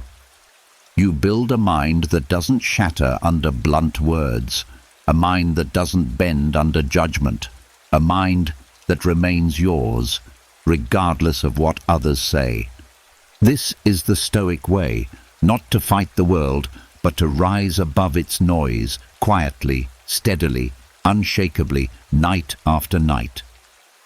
When the mind becomes harder to offend and emotional neutrality begins to take root, there is still one layer left that quietly interferes with your peace: the ego. Not ego in the loud, boastful sense, ego in the subtle, fragile sense. The part of you that wants to be right, the part that wants to appear strong, the part that holds on to pride, fear of judgment, fear of failure, fear of being seen too clearly. This ego doesn't shout, it whispers, it shapes decisions, it colors perceptions, it narrows the mind into a smaller version of itself, and it travels with you into the night unless you dissolve it gently. Marcus Aurelius understood this better than anyone. Every evening, before sleep, he practiced a form of mental reconstruction, a quiet return to his truest self. He stripped away the roles he played during the day. He dissolved the ego-driven reactions he felt. He softened the parts of himself that hardened under pressure. He reminded his mind that he was not the emperor, not the public figure, not the symbol others projected onto him. He was just a human soul, no different than the people he served. This nightly method kept him grounded, open, and free from the distortions that ego creates. The evening reconstruction begins with a simple truth. Ego is at its weakest when the day is ending and the world is no longer watching. The mind is tired, the body is soft, your guard is lower, your defenses loosen. This creates the perfect moment to reshape the inner world without resistance. You start by acknowledging the roles you inhabited during the day: worker, partner, parent, achiever, caretaker, problem solver. Each role demands a different version of you, a different mask, a different set of expectations. Marcus recognized that these roles, while necessary, were temporary, and if carried into the night, they trapped the mind in false identities. So he mentally set them aside one by one, not rejecting them, but releasing them. As you lie in darkness, you do the same. You quietly remind yourself, this role is not the whole of me. The subconscious hears the stripping away of identity. It relaxes. It stops defending your image. It stops amplifying pride. It stops protecting the fragile sense of self the ego clings to. This is the first step toward dissolving it. Next comes the part Marcus practiced with uncompromising honesty, reviewing your ego-driven moments, the irritation you felt when someone interrupted you, the defensiveness that rose when someone challenged you, the silent resentment towards someone who didn't appreciate your effort. These are ego's signatures. They appear not because you are flawed, but because you are human. Marcus never condemned himself for these reactions. He simply recognized them, softened them, and released them. During the evening reconstruction, you look at these moments not with shame, but with gentle curiosity. You see the truth behind them. Maybe you felt unheard. Maybe you felt undervalued. Maybe you felt threatened. But these feelings are not the essence of you. They are echoes of the ego trying to protect its imagined value. In the quiet, pre-sleep state, these echoes lose their force. They appear small, almost harmless, and the subconscious begins to release its attachment to them. This is where Marcus's method becomes transformative. He shifted his perspective from self-centered to universal. He reminded himself that every person he interacted with was fighting their own inner battles, that their flaws mirrored his own, that their mistakes were not personal attacks. As you drift toward sleep, you can do the same. You soften your view of others. You dissolve the belief that you are separate, superior, or inferior. The ego feeds on comparison. When comparison dissolves, ego starves. Marcus also reconstructed his mind by remembering his place in the larger world. The vastness of time, the smallness of individual concerns, the fleeting nature of anger, pride, conflict, and ambition. In the dim quiet before sleep, this perspective washes over you. Your frustrations shrink. Your ego-driven reactions lose meaning. Your identity softens into something simpler, more serene, more genuine. This shift has a powerful effect on the subconscious. When the ego dissolves, the mind becomes lighter. You stop carrying emotional armor into sleep. Your dreams become clearer. Your rest becomes deeper.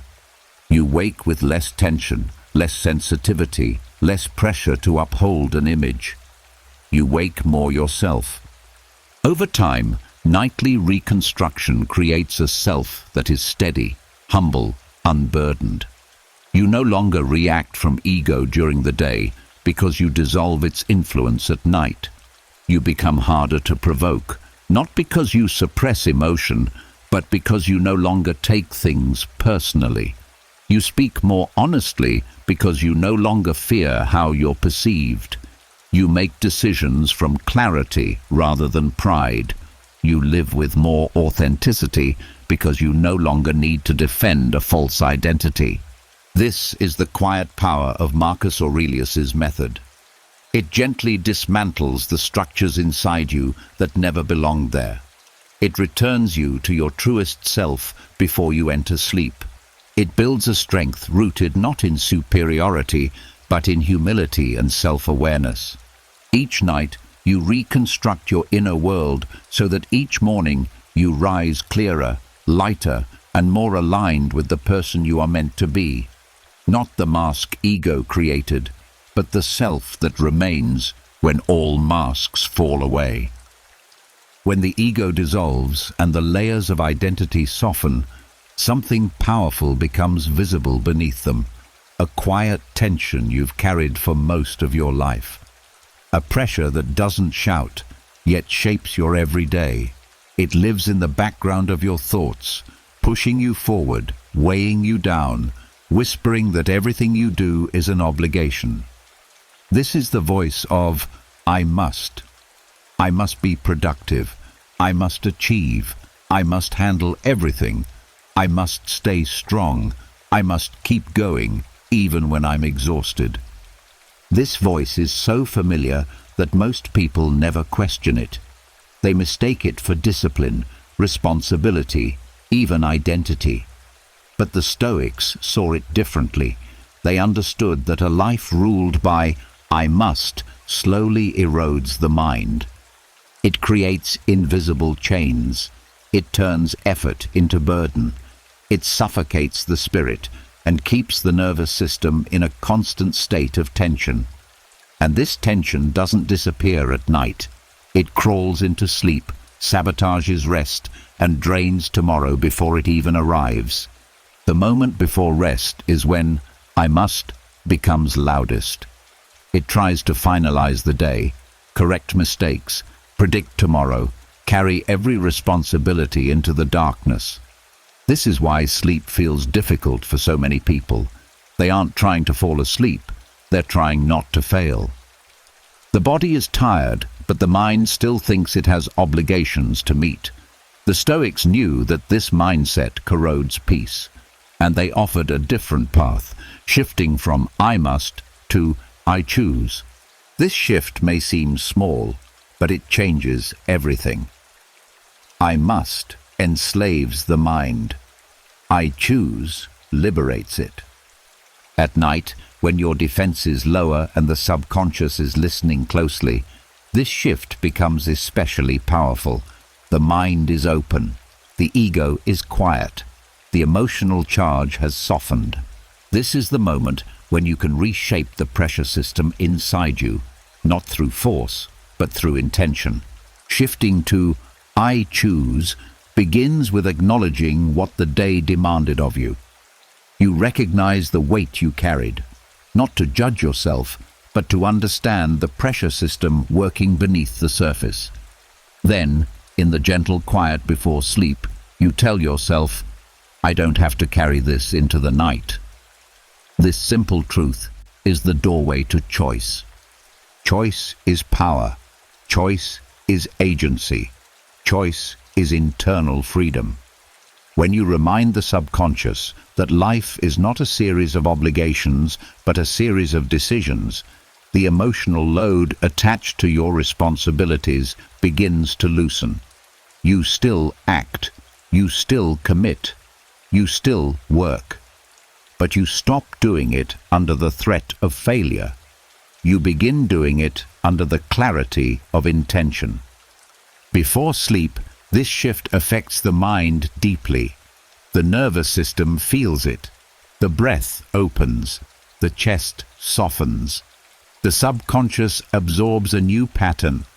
I choose to rest. I choose to let this day end. I choose to set this down. I choose to trust that I have done enough. The subconscious hears this not as motivation, but as permission. Permission it has been waiting for. When you shift into I choose, the body no longer holds itself in readiness. Muscles unclench. The mind stops rehearsing tomorrow. The emotional system stops anticipating demand. You enter rest willingly, not reluctantly. And willing rest is the only rest that repairs. This shift also dissolves guilt. I must is fueled by guilt. Guilt for not doing enough. Guilt for wanting rest. Guilt for needing a break. But I choose honors your humanity. It replaces guilt with responsibility. Not the pressured kind, but the intentional kind. You begin to see rest as a choice you are allowed to make, not something you earn by exhausting yourself. With time, this nightly practice transforms how you move through life. You wake with less tension. You approach tasks with clarity instead of fear. You say yes with intention and no with confidence. You stop feeling controlled by your responsibilities and start feeling guided by your values. I choose also creates emotional resilience.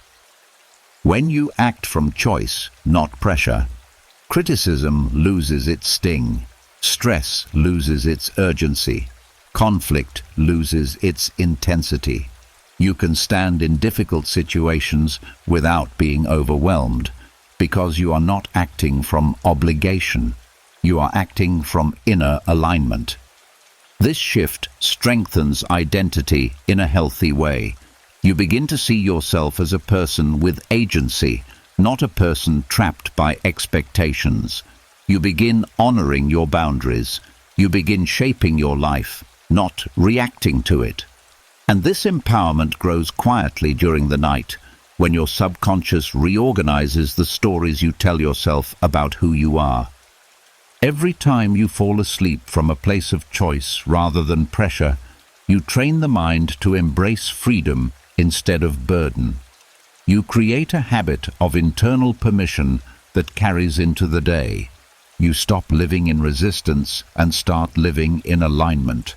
This is the Stoic practice at its core. Not forcing strength, but creating conditions where strength arises naturally. Not demanding discipline, but nurturing inner freedom. Not pushing the mind, but guiding it gently toward peace. Each night, as you settle into the darkness, you remind yourself, I choose rest. I choose release. I choose to stop carrying what isn't mine. I choose to trust myself. I choose to return to who I truly am. And slowly, I must fades, and I choose becomes the foundation of your entire inner world, steady, grounded, and deeply free. Throughout these nightly practices, your inner world grows lighter, yet one root remains tangled in almost everyone's mind, silently draining peace long after the day has ended. It is the belief that your worth depends on what you accomplish, that you must earn rest, that you must prove value through output. This belief hides beneath deadlines, beneath achievements, beneath the pressure to always do more. It shows up in quiet guilt, in restless thoughts, in the sense that pausing is dangerous because it might make you fall behind. The Stoics understood that tying self-worth to productivity is one of the deepest traps the mind can fall into. It creates an internal slavery, one that keeps the nervous system tense, the mind overloaded, and the heart unable to rest. And though this pressure is loud during the day, it becomes particularly destructive at night, when the body is ready to let go, but the mind refuses. So they made it a practice to sever this connection before sleep, to remind themselves that value comes from being, not doing. Detaching self-worth from productivity begins with recognizing how subtly the belief takes hold. You feel it when you replay whether you did enough. You feel it when you carry guilt into bed about unfinished tasks. You feel it when your mind keeps planning tomorrow instead of releasing today. You feel it when rest feels stolen instead of deserved. And because these sensations appear at the edge of sleep, they sink into the subconscious unless you intervene. The moment before rest is the moment to reclaim your inherent value. In this softened mental state, when identity has loosened and ego has quieted, the subconscious is ready to absorb a truth it resists during the day. You are worthy regardless of your productivity. You are valuable even when you do nothing. Your existence is enough. This truth is simple, but it threatens the inner beliefs you've carried for years. Beliefs planted by culture, by upbringing, by environments that rewarded achievement and punished stillness. But at night, When the pressure of performance fades, you can finally speak to the subconscious without its defenses rising. You can gently tell it, "My value is not measured by output," and in that fragile moment, it listens. Stoic detachment doesn't mean you stop caring about progress. It means you stop tying your identity to it. As you lie in the quiet before sleep, you acknowledge what you accomplished and what you didn't. You allow both to exist without judgment. The unfinished tasks do not define you. The completed tasks do not elevate you. They are simply tasks, external, temporary, outside your core. This perspective dissolves guilt. Guilt over resting. Guilt over pausing. Guilt over needing a break. The subconscious learns that rest is not a reward, but a necessity, and that by resting deeply, you become stronger, clearer, and more aligned with who you want to be. In this nightly surrender, a new pattern forms. Instead of asking, "Did I do enough today?" you ask, "Did I honor myself today?" Instead of thinking, "I should have accomplished more," you think, "I gave what I could with the energy I had." This shift changes how the subconscious stores the day. It no longer logs your experiences as successes and failures. It logs them as moments of growth, effort, and humanity. When self-worth is separated from productivity, your emotional system stabilizes. Pressure loosens. Perfectionism softens. Anxiety decreases. You stop feeling chased by your own expectations.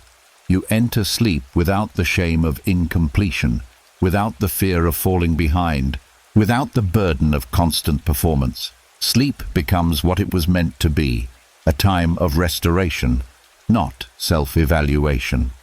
This detachment also changes how you wake. Without the subconscious belief that your value depends on being endlessly productive, mornings feel lighter.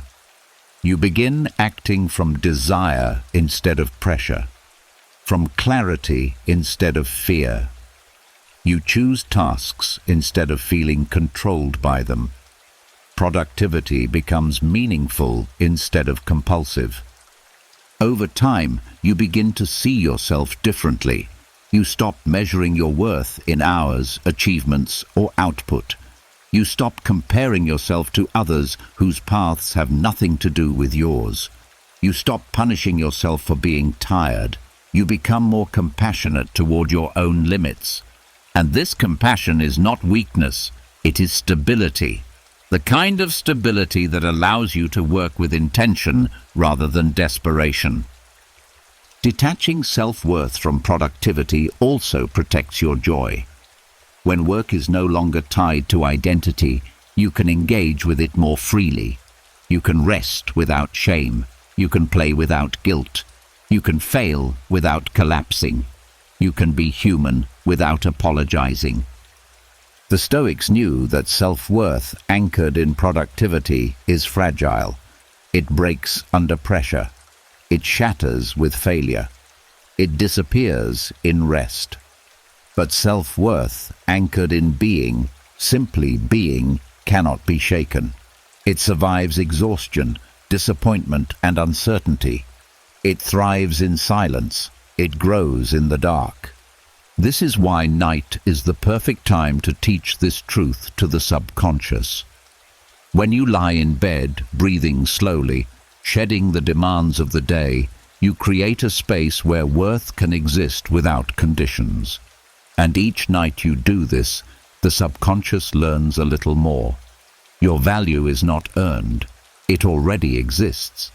You rest not because you've done enough. You rest because you are enough. And that is a truth the world cannot give you. But the night can help you remember. Throughout these quiet practices, your inner world becomes clearer, lighter, less tangled. And once you stop tying your worth to productivity, something extraordinary becomes possible. You can end the day without dragging any part of it into tomorrow. The Stoics believed this was essential, not just for peace, but for transformation. Because the person you were this morning doesn't have to be the person you are tonight. And the person you are tonight doesn't have to step into tomorrow carrying yesterday's weight. This is the Stoic ritual of ending each day as a new person. Most people don't realize how tightly they hold on to the version of themselves shaped by the day. Every mistake, every fear, every emotional misstep, every assumption, every regret. Without noticing, they carry these remnants into the next sunrise. But the Stoics saw each night as a boundary, a spiritual threshold, a chance to shed everything unnecessary, a chance to reset identity, a chance to return to the core self, unburdened by the temporary chaos of the day. This ritual doesn't begin with perfection. It begins with honesty. As the night grows quiet and the mind softens, you recognize the truth. Today's version of you is already over. The thoughts you had, the emotions you felt, the reactions you expressed, they are fading with the light. They are not permanent. They are not definitions. They are not destiny. They were simply expressions of a moment. The Stoics understood that clinging to these expressions creates suffering, while letting them dissolve creates freedom. Ending each day as a new person starts with acknowledging what the day brought out in you: the impatience, the kindness, the frustration, the courage, the mistakes, the growth. You see them without judgment, not to punish yourself, not to praise yourself, but to accept the simple truth that every day asks different things of you. And because of that, every day shapes you in different ways. Then comes the release, the gentle stripping away of everything that isn't part of who you want to become, the letting go of emotional residue, mental clutter, unnecessary identity. This is not denial, it's liberation. The Stoics never encouraged pretending the day didn't happen. They encouraged recognizing that the day is over, that its version of you no longer needs to exist. With each breath before sleep, you shed the identity built from exhaustion, stress, insecurity, and pressure.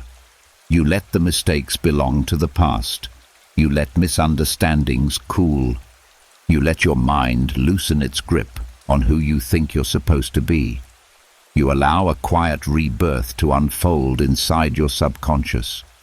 In this state, you no longer replay moments trying to fix them. You no longer judge the day as good or bad.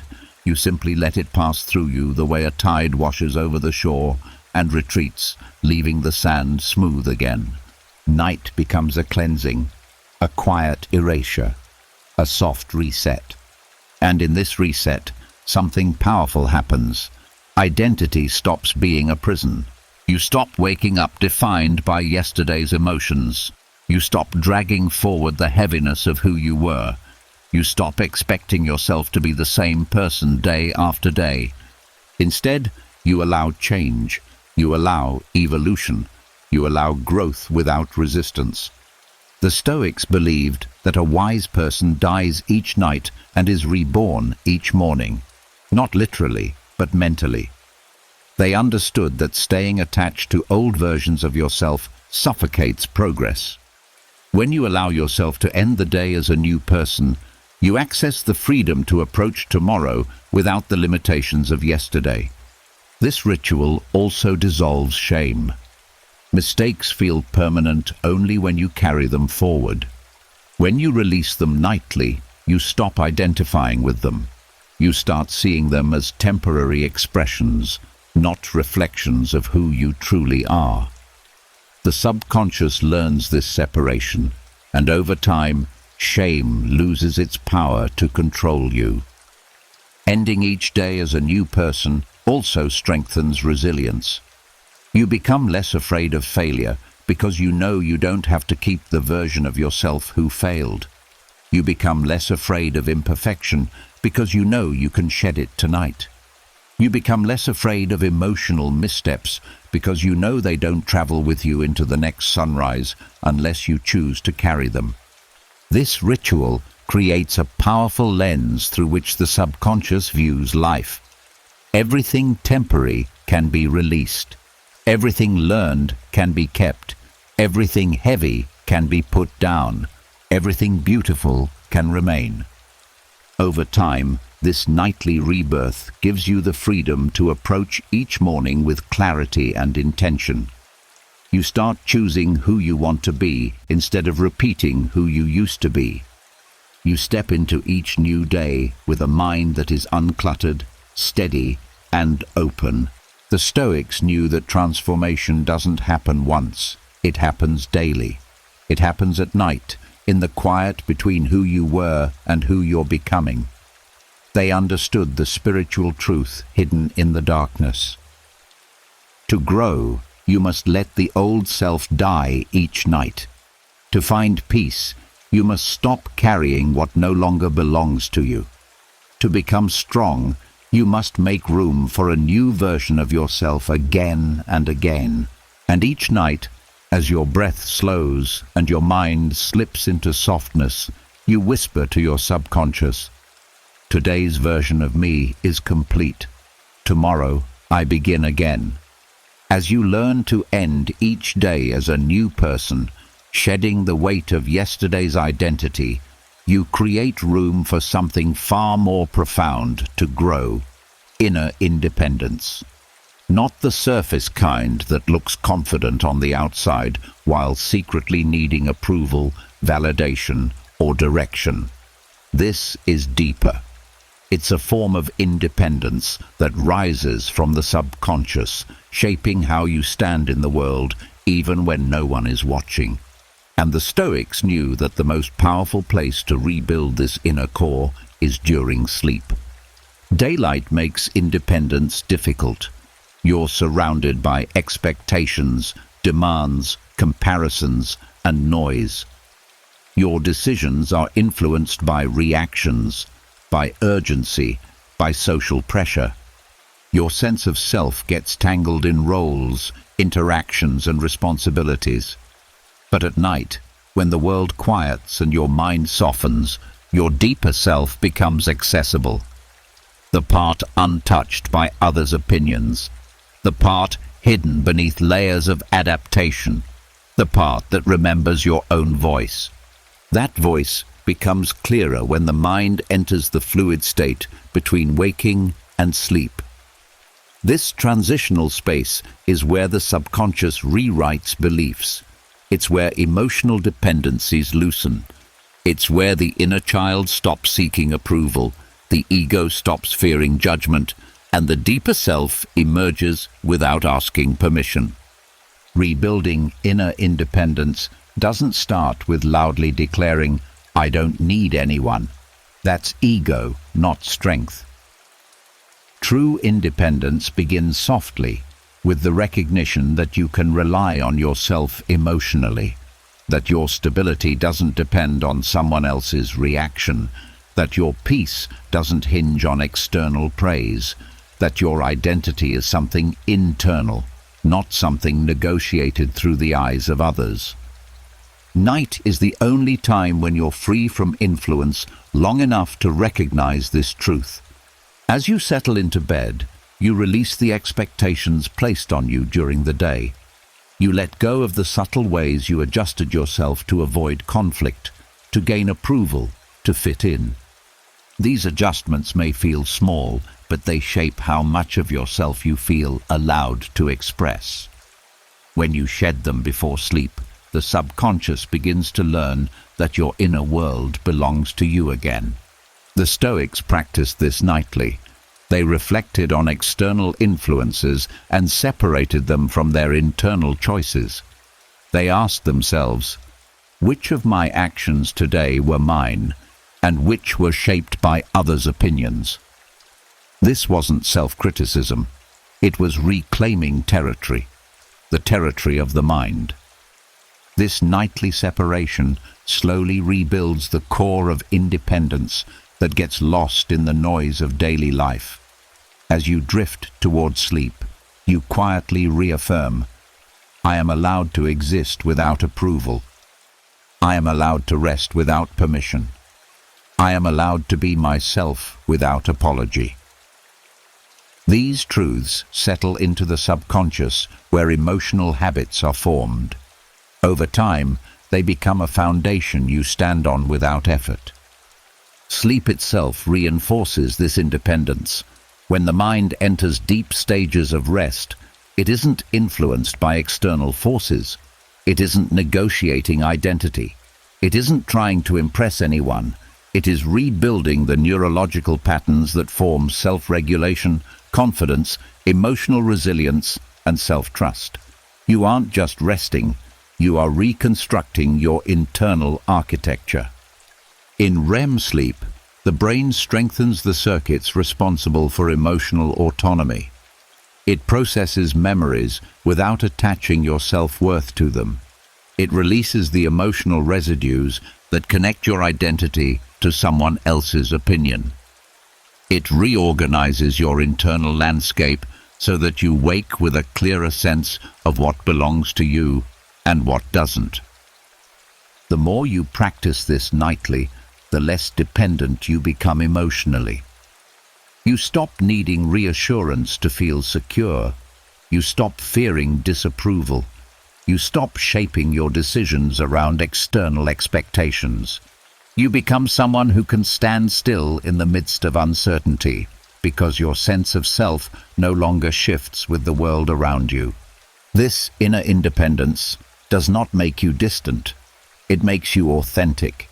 It allows you to connect with others without losing yourself. It allows you to love without becoming dependent.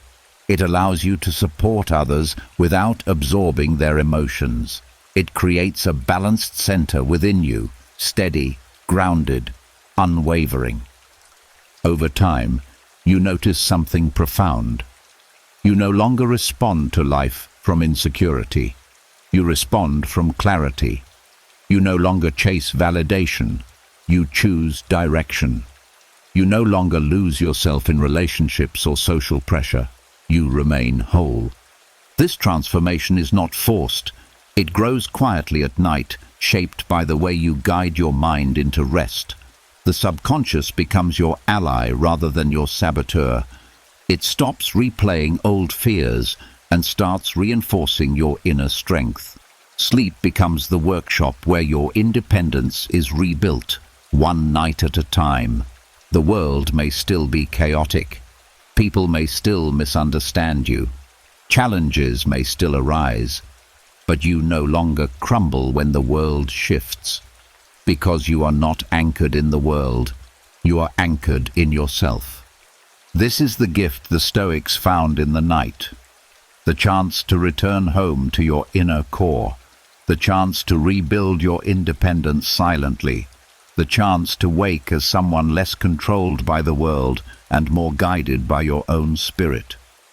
Every night becomes a return. Every sleep becomes a reconstruction. And every morning becomes proof that you are becoming more yourself, steady, sovereign, whole. As inner independence strengthens during the quiet hours of the night, another layer of transformation becomes possible, one that doesn't just protect you from life's pressure, but actually uses that pressure to make you stronger. This is the essence of becoming anti-fragile, not merely resilient, not merely stable, but someone who gains from challenge, someone who becomes sharper under stress, someone whose identity expands, not cracks, when life pushes back. And the deepest reinforcement of these patterns doesn't happen while you're awake. It happens at night. Daytime teaches you through experience. Nighttime seals those lessons into your subconscious. Most people become more fragile as life wears on because they unconsciously reinforce patterns of avoidance, fear, overreaction, and self-doubt. Every stressful moment becomes a reminder that they can't handle it. that they're overwhelmed, that they must protect themselves from discomfort. Without realizing it, they strengthen exactly the patterns that weaken them. The Stoics knew that nighttime was the hidden arena where this cycle could be reversed.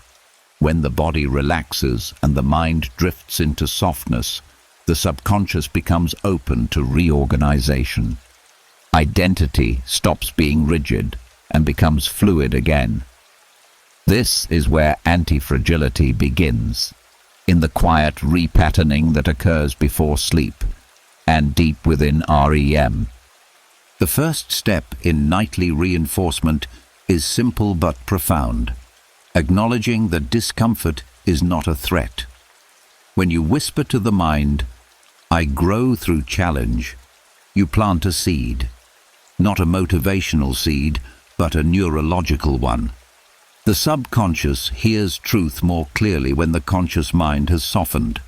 Your defenses are down, your old beliefs are not fighting back, you're receptive. And this is where identity begins to reshape itself. As you drift towards sleep, you review the day not through the lens of fear, but through the lens of growth. That moment you were stressed, it didn't break you, you handled it. That conversation you dreaded, you survived it. That unexpected problem, you adapted. These reflections, offered gently, teach the subconscious a new pattern. I get stronger each time life challenges me. Instead of replaying mistakes with shame, you replay them with a sense of evolution. Instead of seeing pressure as something you endured, you begin seeing it as something you grew from. The subconscious absorbs this framing deeply because it aligns with the nature of sleep itself.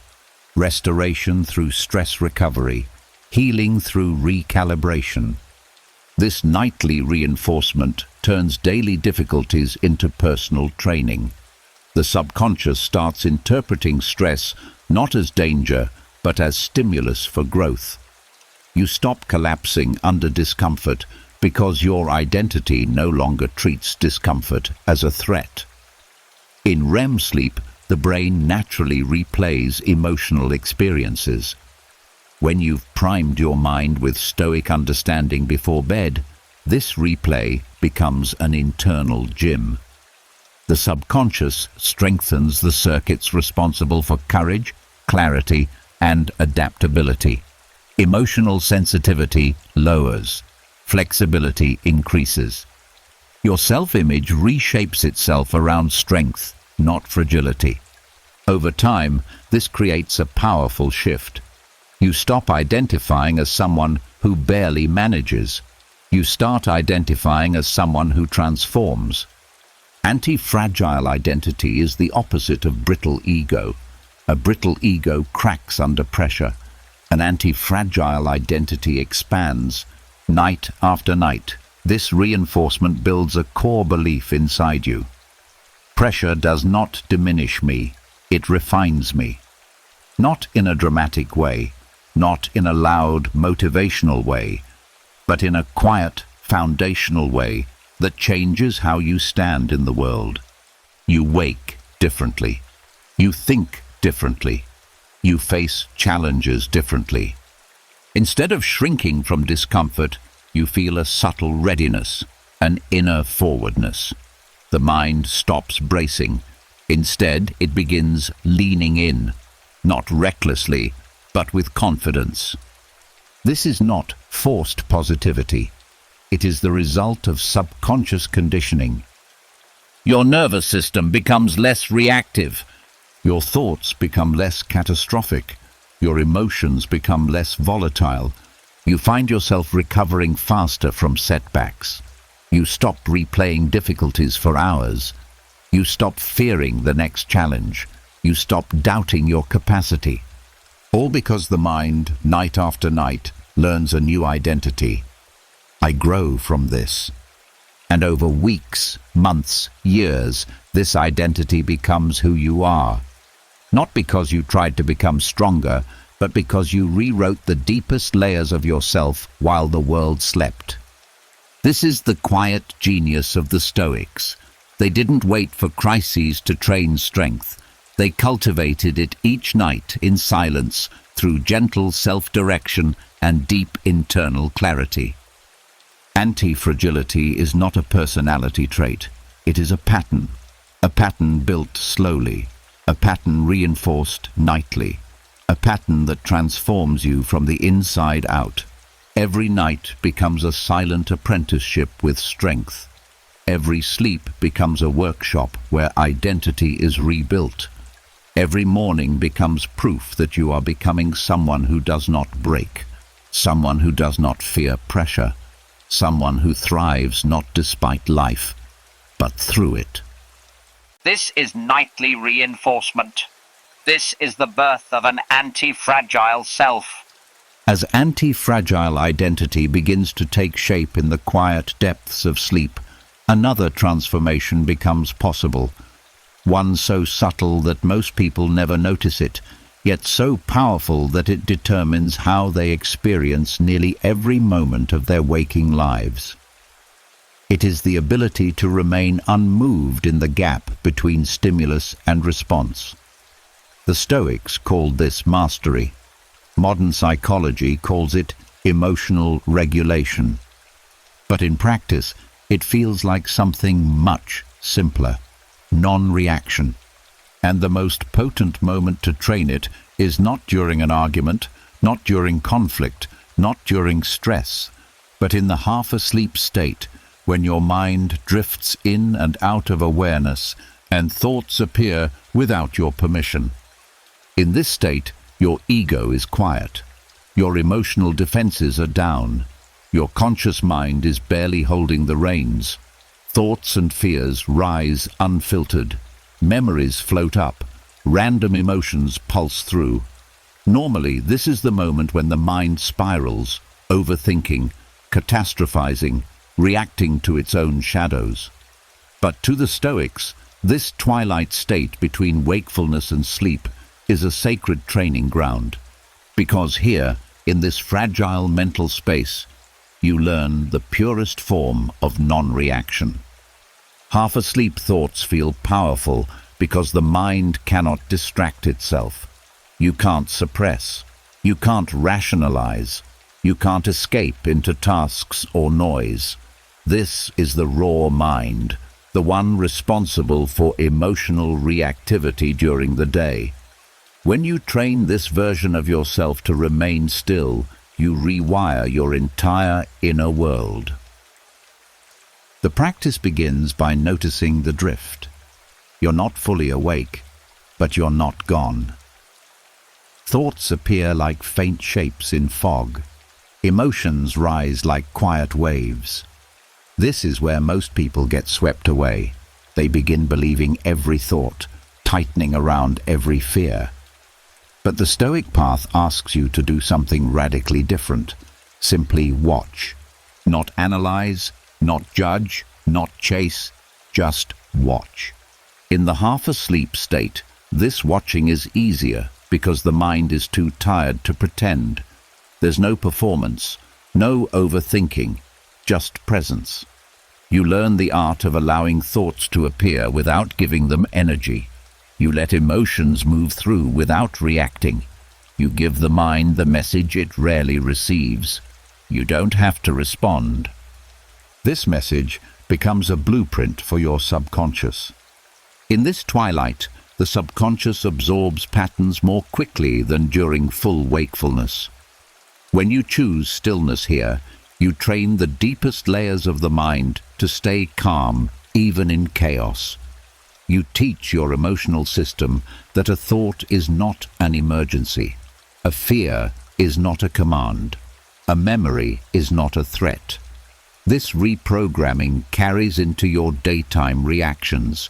You begin waking with more space inside yourself, more time between what happens and what you do about it.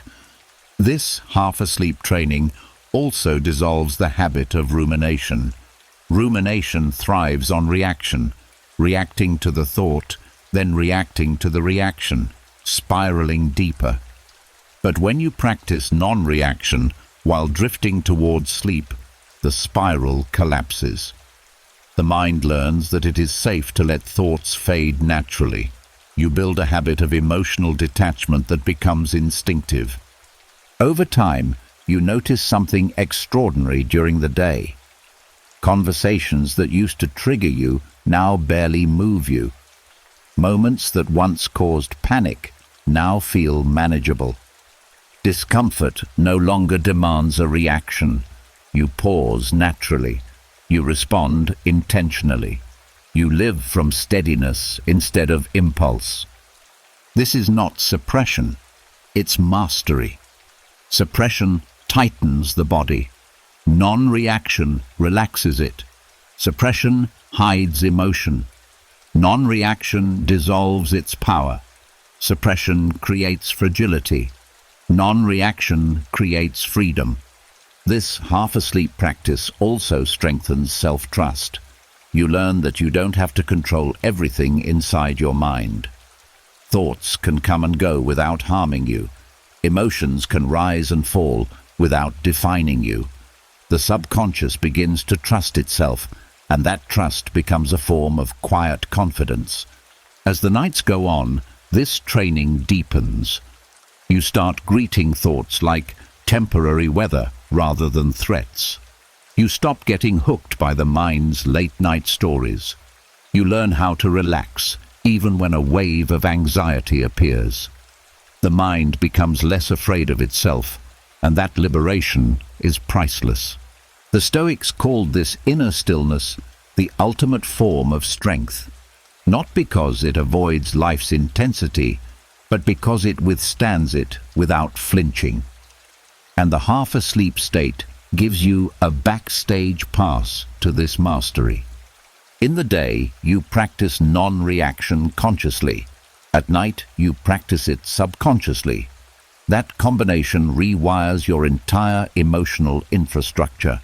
You begin to live with a calm presence that others feel immediately. Situations no longer pull you into emotional currents.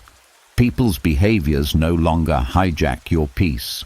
Unexpected events no longer send your mind racing.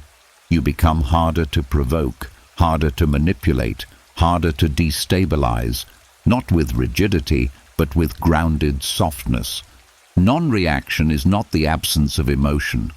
It is the presence of clarity. And clarity grows fastest in the quiet edges of consciousness, when you're too tired to pretend and your mind is finally open to being retrained. Night after night, this becomes your path. Letting thoughts come, letting them pass, letting stillness take root, letting the mind remember that it is safe enough to release its grip. You fall asleep not as a passenger of your mind, but as its guide, steady, quiet, unshaken. And each morning you rise carrying the strength you cultivated in the darkness, the strength of a mind that doesn't react to every ripple because it has learned the quiet art of being still. As your half-asleep mind learns the art of non-reaction, another layer of Stoic mastery becomes available, one that deepens your emotional freedom in a way few people ever experience. This is the cultivation of emotionless observation, a state where you can witness your own thoughts, feelings, and internal movements without being swept into them. It is not numbness. It is not emotional suppression. It is the highest form of clarity, the ability to see without absorbing. And night is the perfect place to develop it. During the day, observation is clouded. You are surrounded by noise, expectations, conversations, responsibilities, and pressures. Every thought is interrupted. Every emotion is interrupted. There is no clean space to study your inner world without interference. But at night, as your mind softens and the world fades into the background, what remains is the unfiltered truth of your internal landscape, your raw thoughts, your unspoken emotions, your unprocessed reactions. This is where the Stoic practice begins. Emotionless observation means watching your inner world with the neutrality of a sky watching clouds. Not controlling, not resisting, not labeling, just witnessing. And because the mind is more porous at night, because the subconscious is more open, because the ego is quieter, this practice sinks deeper than anything done during the day. The process begins naturally. As you lie there, thoughts drift in, some gentle, some sharp, some familiar, some unexpected. Emotions rise, flickers of sadness, small bursts of tension, random sparks of insecurity. Normally, these sensations trigger reaction. A thought appears and you follow it. A memory surfaces and you revive its emotion. But the Stoic path asks something different. See it, but don't step into it. This neutrality is powerful because it breaks the illusion that thoughts require participation. They don't. They never have. They only felt demanding because you were trained to respond. Nighttime gives you the chance to unlearn that reflex. As you float in the space between wake and sleep, you practice simply noticing what arises. A stray worry, a flicker of irritation, a forgotten memory, a brief pang of sadness, a small joy. Each appears like a visitor. You acknowledge it, you let it pass, you remain still. This stillness teaches the subconscious something life-changing. Internal events don't need emotional engagement. Thoughts lose their grip. Feelings lose their urgency. Memories lose their sting. The mind begins to understand that it can coexist with emotion without being swallowed by it. Over time, this practice creates a psychological distance, the kind that gives you power during the day. You begin to realize that you are not your thoughts. You are the awareness behind them. You are not your emotions. You are the space in which they appear. You are not your past. You are the observer who can finally see it without flinching. Nighttime is uniquely suited for this because your defenses are low. The part of you that wants to react, explain, justify, or control is tired. It doesn't have the energy to maintain its usual habits. In this softened vulnerability, neutrality becomes easier. You don't have to force it. You simply lean into it. As you cultivate emotionless observation each night, your relationship with your inner world changes. You stop being frightened by your own thoughts. You stop assuming emotions mean something is wrong. You stop attaching meaning to every mental ripple. You gain the calm confidence of someone who watches their mind with gentle authority. And this nightly practice doesn't end when you fall asleep. It shapes your dreams. It shapes your emotional processing.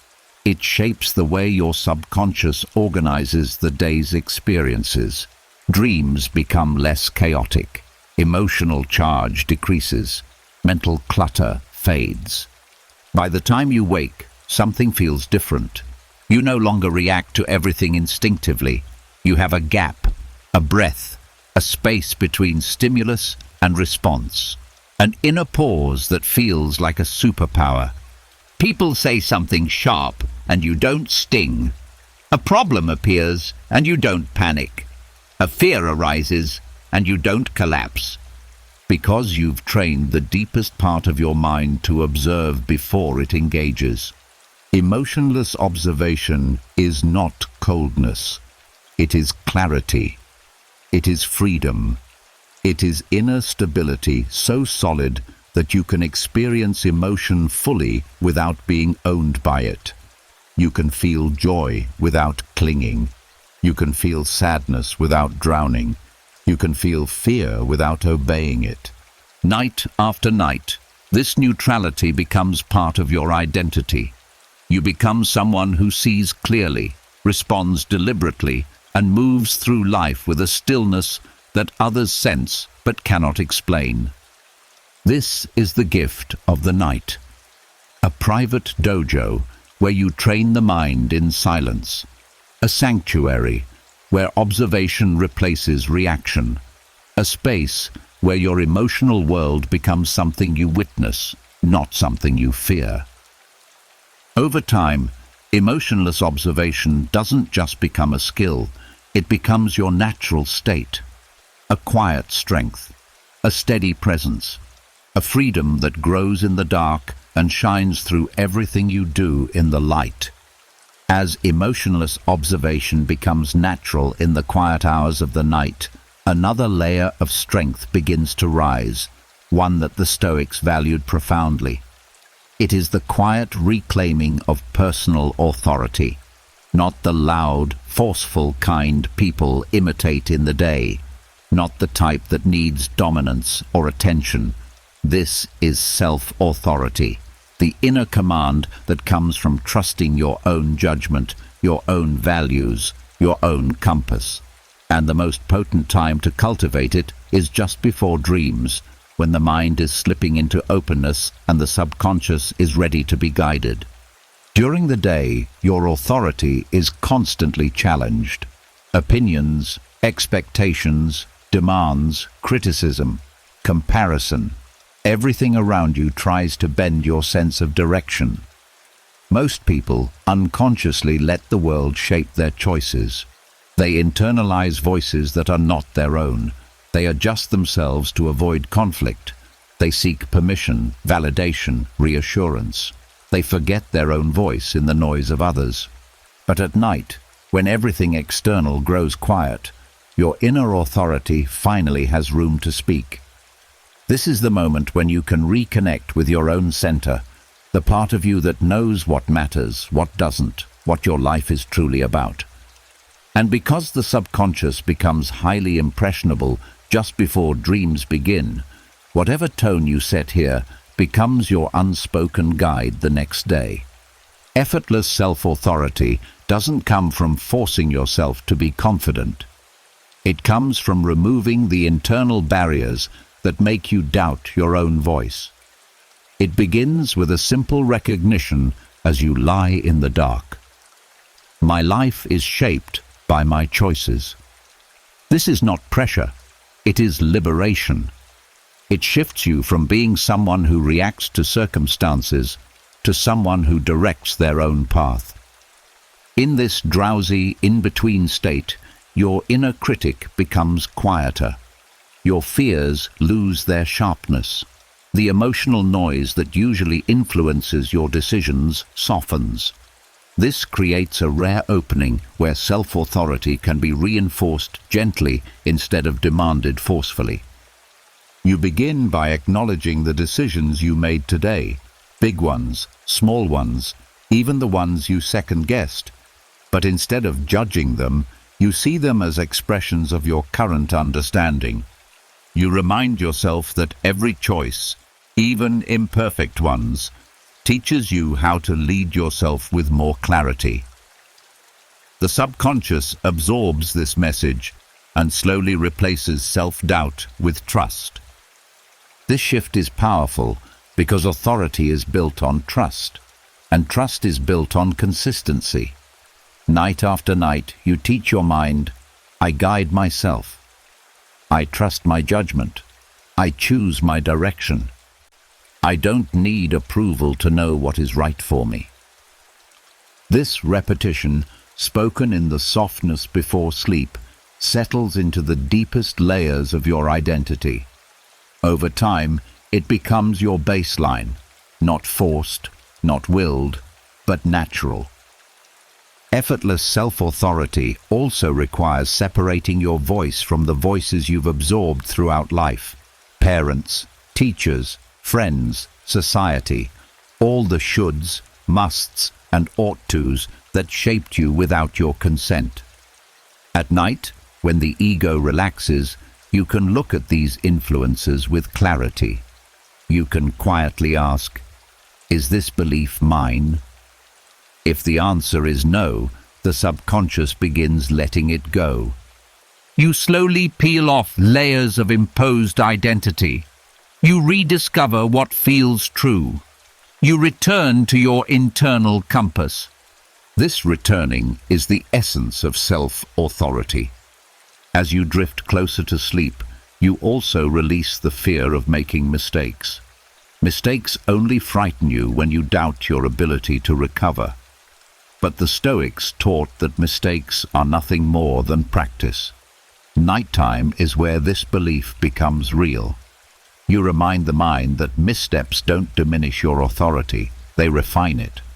The subconscious, ready to reorganize itself, absorbs this truth and stops treating decisions like threats. Effortless authority is not perfection. It is alignment.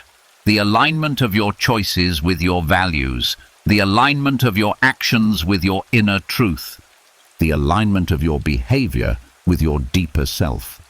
Night is the best time to reinforce this alignment because the world is quiet enough for you to hear your own voice clearly. When you enter sleep with a sense of inner direction, the subconscious carries it into dreams.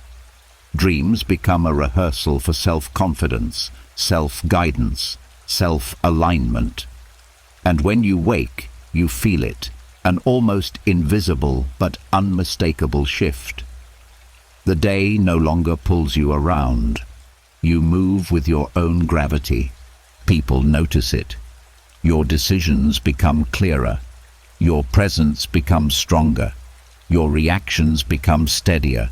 Your boundaries become firmer, not out of defensiveness, but out of self-respect. Effortless self-authority grows without strain. It rises from nightly reaffirmation. It strengthens through quiet belief. It anchors your identity without forcing anything. Night after night, before dreams remove the last trace of the day, you take a moment to return to yourself, to your values, your direction, your inner compass. You remind the mind gently, I lead myself, and the subconscious listens.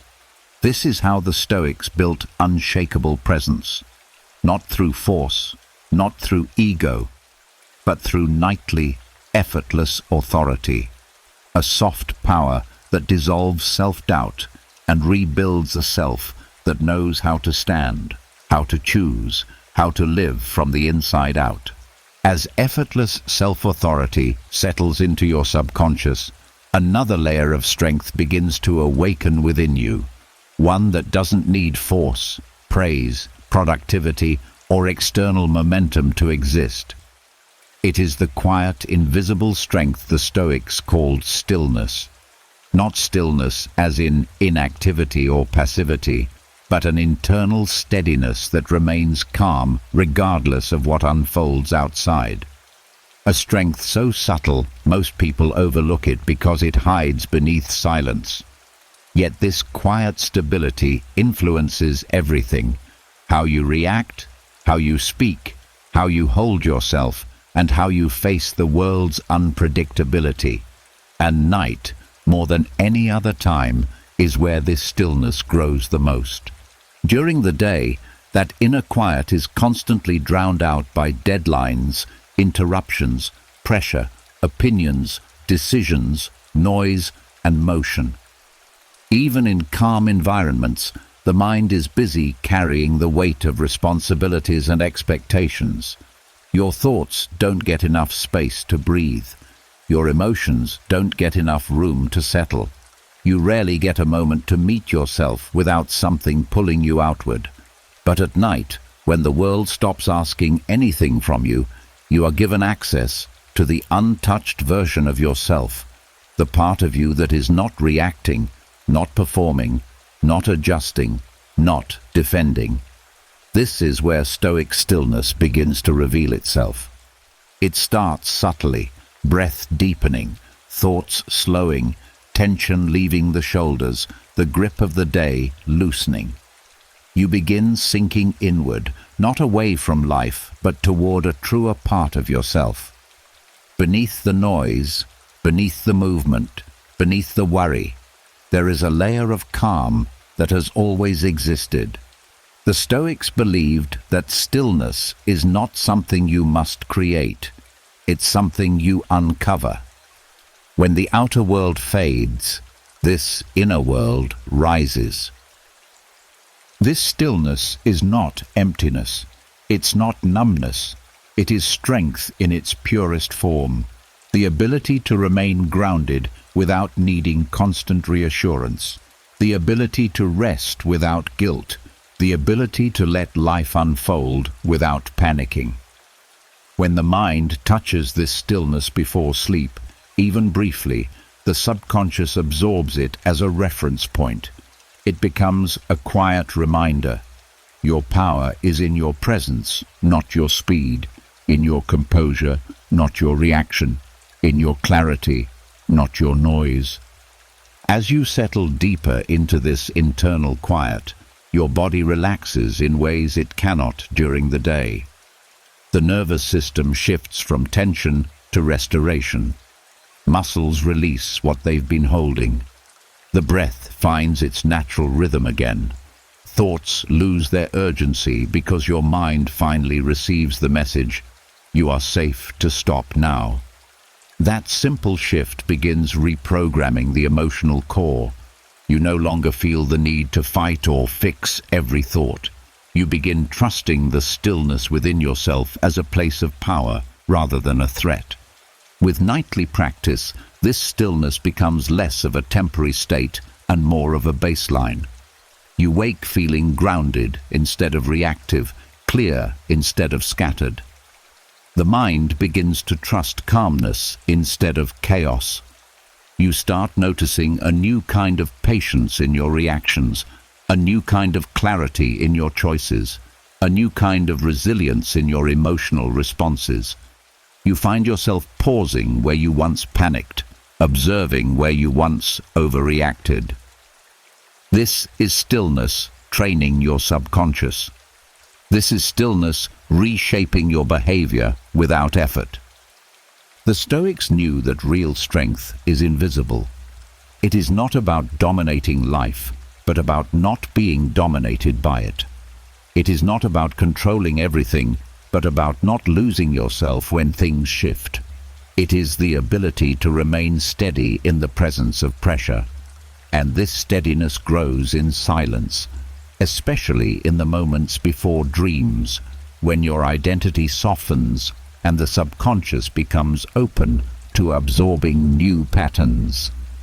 Touching stillness here, just feeling it without forcing anything, creates a profound imprint. It becomes the emotional anchor that carries you through the next day. As the nights pass, this inner quiet becomes familiar. You begin to feel it even during the day. Conversations that once overwhelmed you now wash over you. Stress that once consumed you now passes without grip. You feel less controlled by environments, moods, or other people's energy. You carry calm like a quiet aura. Others sense it even if they don't understand it. You become a presence, steady, grounded, soft, yet unshakable. This is the hidden gift of Stoic stillness, a form of inner power that grows while the world sleeps. A strength that doesn't make noise, a resilience that doesn't need armor, a quiet authority that comes from knowing that beneath every wave of thought and emotion there is a still, unwavering center, and that center belongs entirely to you. Night after night, that center grows stronger, deeper, and more permanent. And eventually, stillness stops being something you access. It becomes something you are. As stillness becomes a familiar inner landscape, and not just a fleeting moment before sleep, the mind becomes ready for something deeper, quiet resolve. Not the dramatic kind that shouts goals into the universe or relies on motivation that fades by morning.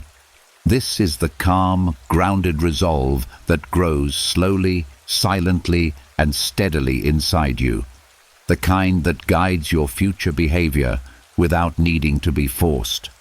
And the Stoics understood that the perfect time to plant the seeds of this resolve is during evening introspection, when the noise of the world has faded and the subconscious is open to shaping.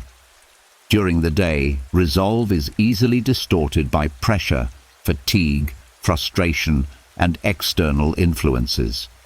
Your intentions get pulled in different directions, your clarity becomes tangled, your deeper values get overshadowed by urgency. But at night, when the mind softens and you're no longer reacting to situations, you gain access to your inner truth, the part of you that knows what you truly want to become, not what you feel pressured to become. Evening introspection allows you to meet this version of yourself honestly, without expectation or comparison. This introspection is gentle. It's not analysis. It's not self-criticism. It's a quiet returning. You look inward, not to judge the day, but to understand it. You feel your intentions beneath the surface, the small whispers of who you want to be, the tiny sparks of direction that go unnoticed during the rush of the day. In this soft space, your deeper values rise naturally. You begin to see what matters to you without the influence of others' opinions. This clarity is the soil where quiet resolve begins to grow. The Stoics believed that resolve is not born from discipline alone, but from alignment, your behaviors matching your values, your choices matching your truth. And alignment is easiest to strengthen when the mind is tired enough to be honest, but awake enough to reflect. Evening introspection becomes the ritual where you check in with yourself and gently plant the intentions you want tomorrow to grow from. You may reflect on moments where you drifted away from your true self, not to punish yourself, but to understand the triggers. You may notice the small moments where you acted in alignment, patience in difficulty, courage in uncertainty, kindness in frustration. You acknowledge both. This creates an inner balance that allows resolve to grow without shame or ego. The subconscious absorbs the lesson that growth doesn't come from perfection, it comes from awareness. In this quiet reflection, you begin to plant tiny seeds of intention, the kind of person you want to be tomorrow, the energy you want to carry, the habits you want to strengthen, the reactions you want to refine. But these seeds are planted softly, not as demands, not as rigid goals, but as quiet choices. When planted in this half-relaxed state, they sink deeper than any daytime planning could. They bypass resistance. They settle into the emotional foundation of your identity. The subconscious loves clarity delivered without force. So when you end the day with gentle statements like, "Tomorrow I choose calm," or "I choose patience," or "I choose to act from clarity, not reaction," the mind holds on to these truths during sleep. They don't become pressure, they become direction. Sleep integrates them quietly, weaving them into the patterns that shape your behavior. Over time, this nightly planting of resolve becomes a form of identity gardening. You don't wake up trying to become someone different. You wake up already aligned with who you intend to be. You don't have to force discipline because the subconscious already understands your path. Your morning decisions become lighter. Your reactions become steadier. You act from intention instead of habit because you've prepared the inner soil for growth during the night. Quiet resolve is different from willpower. Willpower burns out quickly. Quiet resolve renews itself because it comes from within. It's not loud. It's not dramatic. It doesn't depend on emotion. It's the subtle conviction that rises when your values and your choices finally match.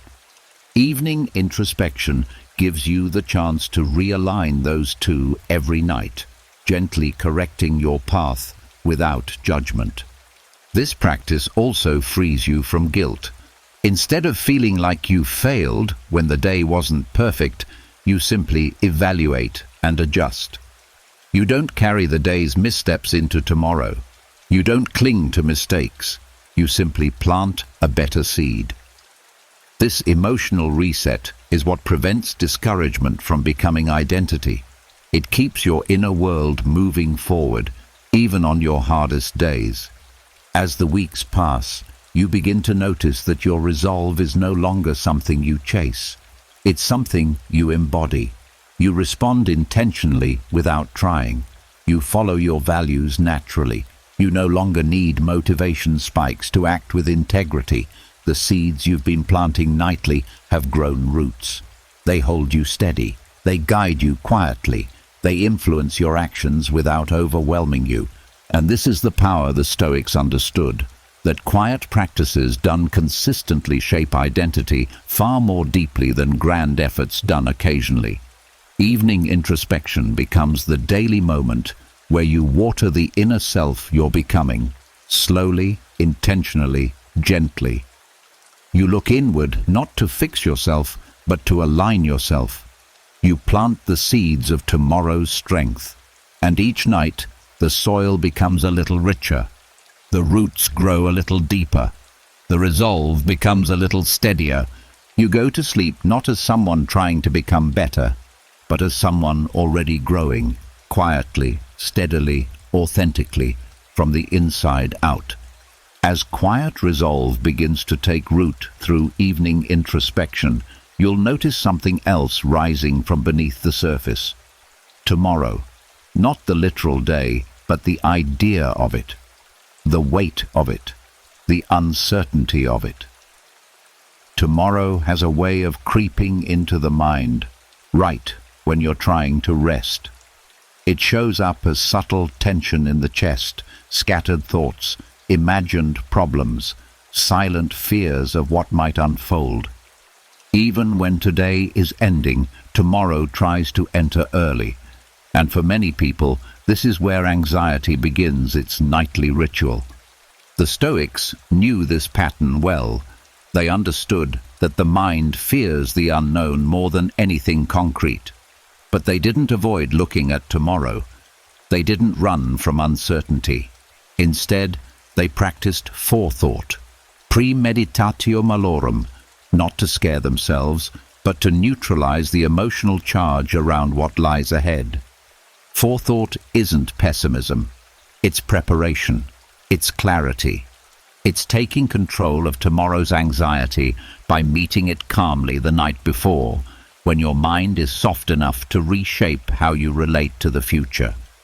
This process begins with honesty. As you settle into the quiet of the evening, you acknowledge that tomorrow carries unknowns.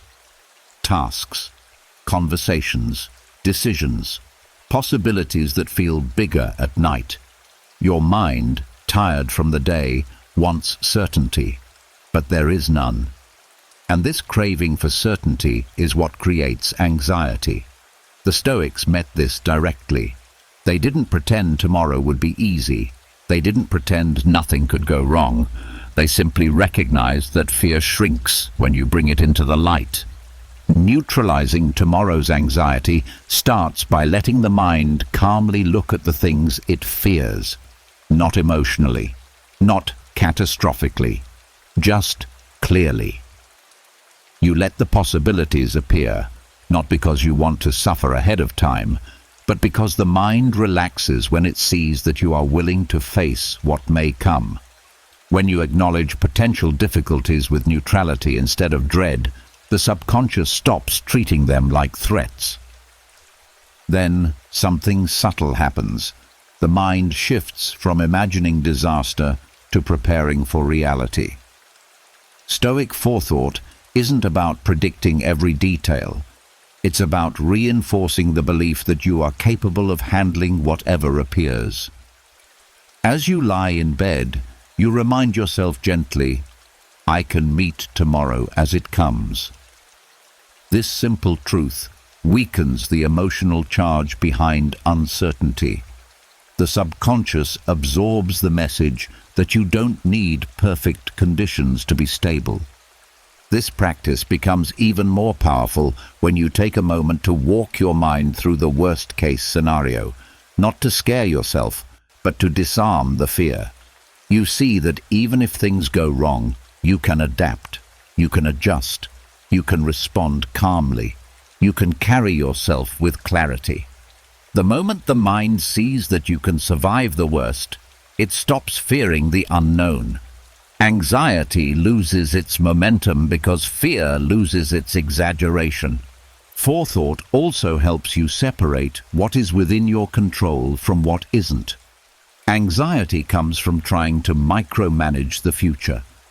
But when you acknowledge that some aspects are yours and some aren't, the subconscious stops clinging to everything. You feel your breath deepen. You feel your shoulders loosen.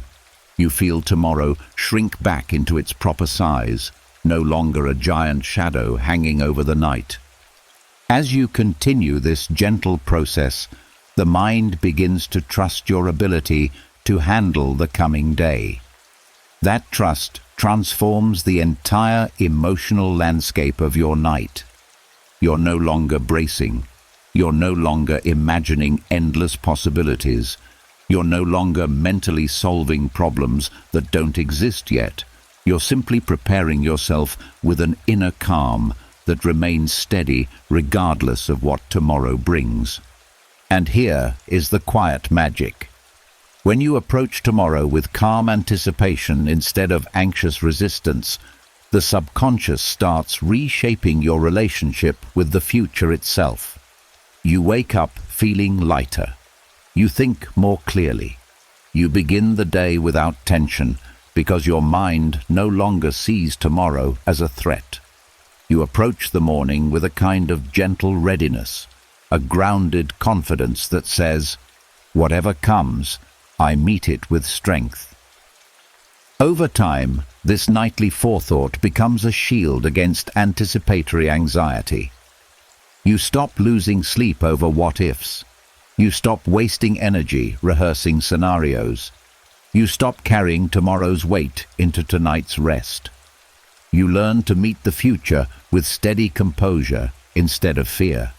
And you start noticing that anxiety begins dissolving at its source. Not through distraction, not through denial, but through clarity. The Stoics understood a truth modern life often forgets. Tomorrow is not something you conquer, it's something you meet. And when you train the subconscious to meet it with calm forethought, you transform the way you carry yourself through each day. You become less reactive, less overwhelmed, less shaken by uncertainty. You live with more grace, more poise, more inner space. Night after night, you reinforce the message. Tomorrow does not control me. I am capable of meeting what comes. There is nothing the future can bring that I cannot face with a steady mind. And gradually, tomorrow stops being something you fear. It becomes something you're ready for. As the mind learns to release tomorrow's weight through quiet, stoic forethought, another truth becomes clear. Transformation doesn't always come from massive effort. In fact, the Stoics understood that the most powerful changes often begin with the smallest adjustments, tiny inner shifts made in the softest parts of the night. These subtle mental recalibrations, practiced consistently before sleep, begin shaping your identity, your emotional resilience, your clarity, and your peace without you even noticing. This is the essence of micro-stoicism, small intentional mental adjustments that require almost no effort yet accumulate into profound inner strength. The beauty of these micro-shifts is that they work with the natural rhythm of the mind at night. When you're tired, your thoughts loosen, your emotional defenses soften, your subconscious becomes receptive. This is when even the smallest adjustment can imprint deeply. You're not forcing anything. You're not trying to be better. You're simply nudging the mind in a healthier direction, and the mind, relieved of pressure, accepts the guidance without resistance. Micro-stoicism begins with awareness. As you lie in the dim quiet of evening, you notice the state of your mind. You notice the leftover tension from the day, the small irritations still buzzing in the background, the judgments you made without thinking, the tiny fears you picked up unconsciously. Instead of diving into them or pushing them away, you make one subtle shift. You acknowledge them without ownership. You gently tell yourself, "This doesn't have to stay with me."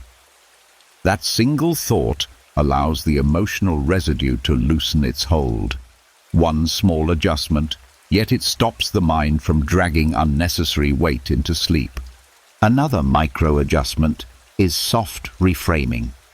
When the mind brings up something you dislike about the day, you make a slight shift in interpretation. Instead of "I failed," you shift to "I learned." Instead of "this was stressful," you shift to "this challenged me but didn't break me." Instead of "I shouldn't have said that," you shift to "I can choose differently tomorrow." Each shift is tiny. Each shift requires no effort.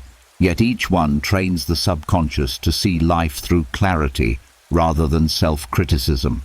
Micro-Stoicism also thrives on brief moments of acceptance. Thoughts will rise. Emotions will pulse. Memories will flicker. Instead of resisting them, you make the smallest adjustment. You allow them. You let them float without clinging. You let them pass without analysis. That single act of acceptance tells the subconscious that you are safe within yourself, even when your inner world feels messy. Over time, this tiny practice dissolves the habit of emotional overreaction. Another microshift comes from calming intention. Before sleep, you quietly choose a direction, not a goal, not a demand, but an inner tone. You may whisper internally, "Tomorrow I choose calm," or "I choose patience," or "I choose clarity." These gentle phrases don't pressure the mind, they guide it. They become markers for the subconscious to follow.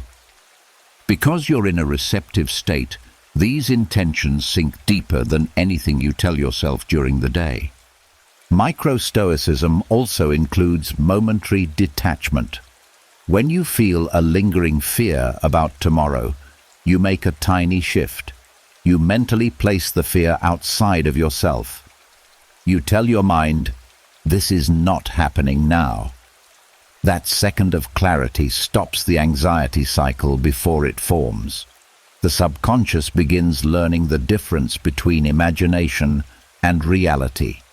This single adjustment rewires how your brain treats fear. One of the most profound micro-adjustments is soft gratitude. Not forced positivity, not a list, not a performance. Just the simple recognition of one small thing from the day that didn't go wrong. A moment of ease, a breath, a laugh, a warm interaction, even something ordinary. This miniature acknowledgement trains the subconscious to balance its focus. It prevents negativity from dominating your internal narrative, and because it's done softly, the mind doesn't resist it. Micro-Stoicism also helps you detach from identity.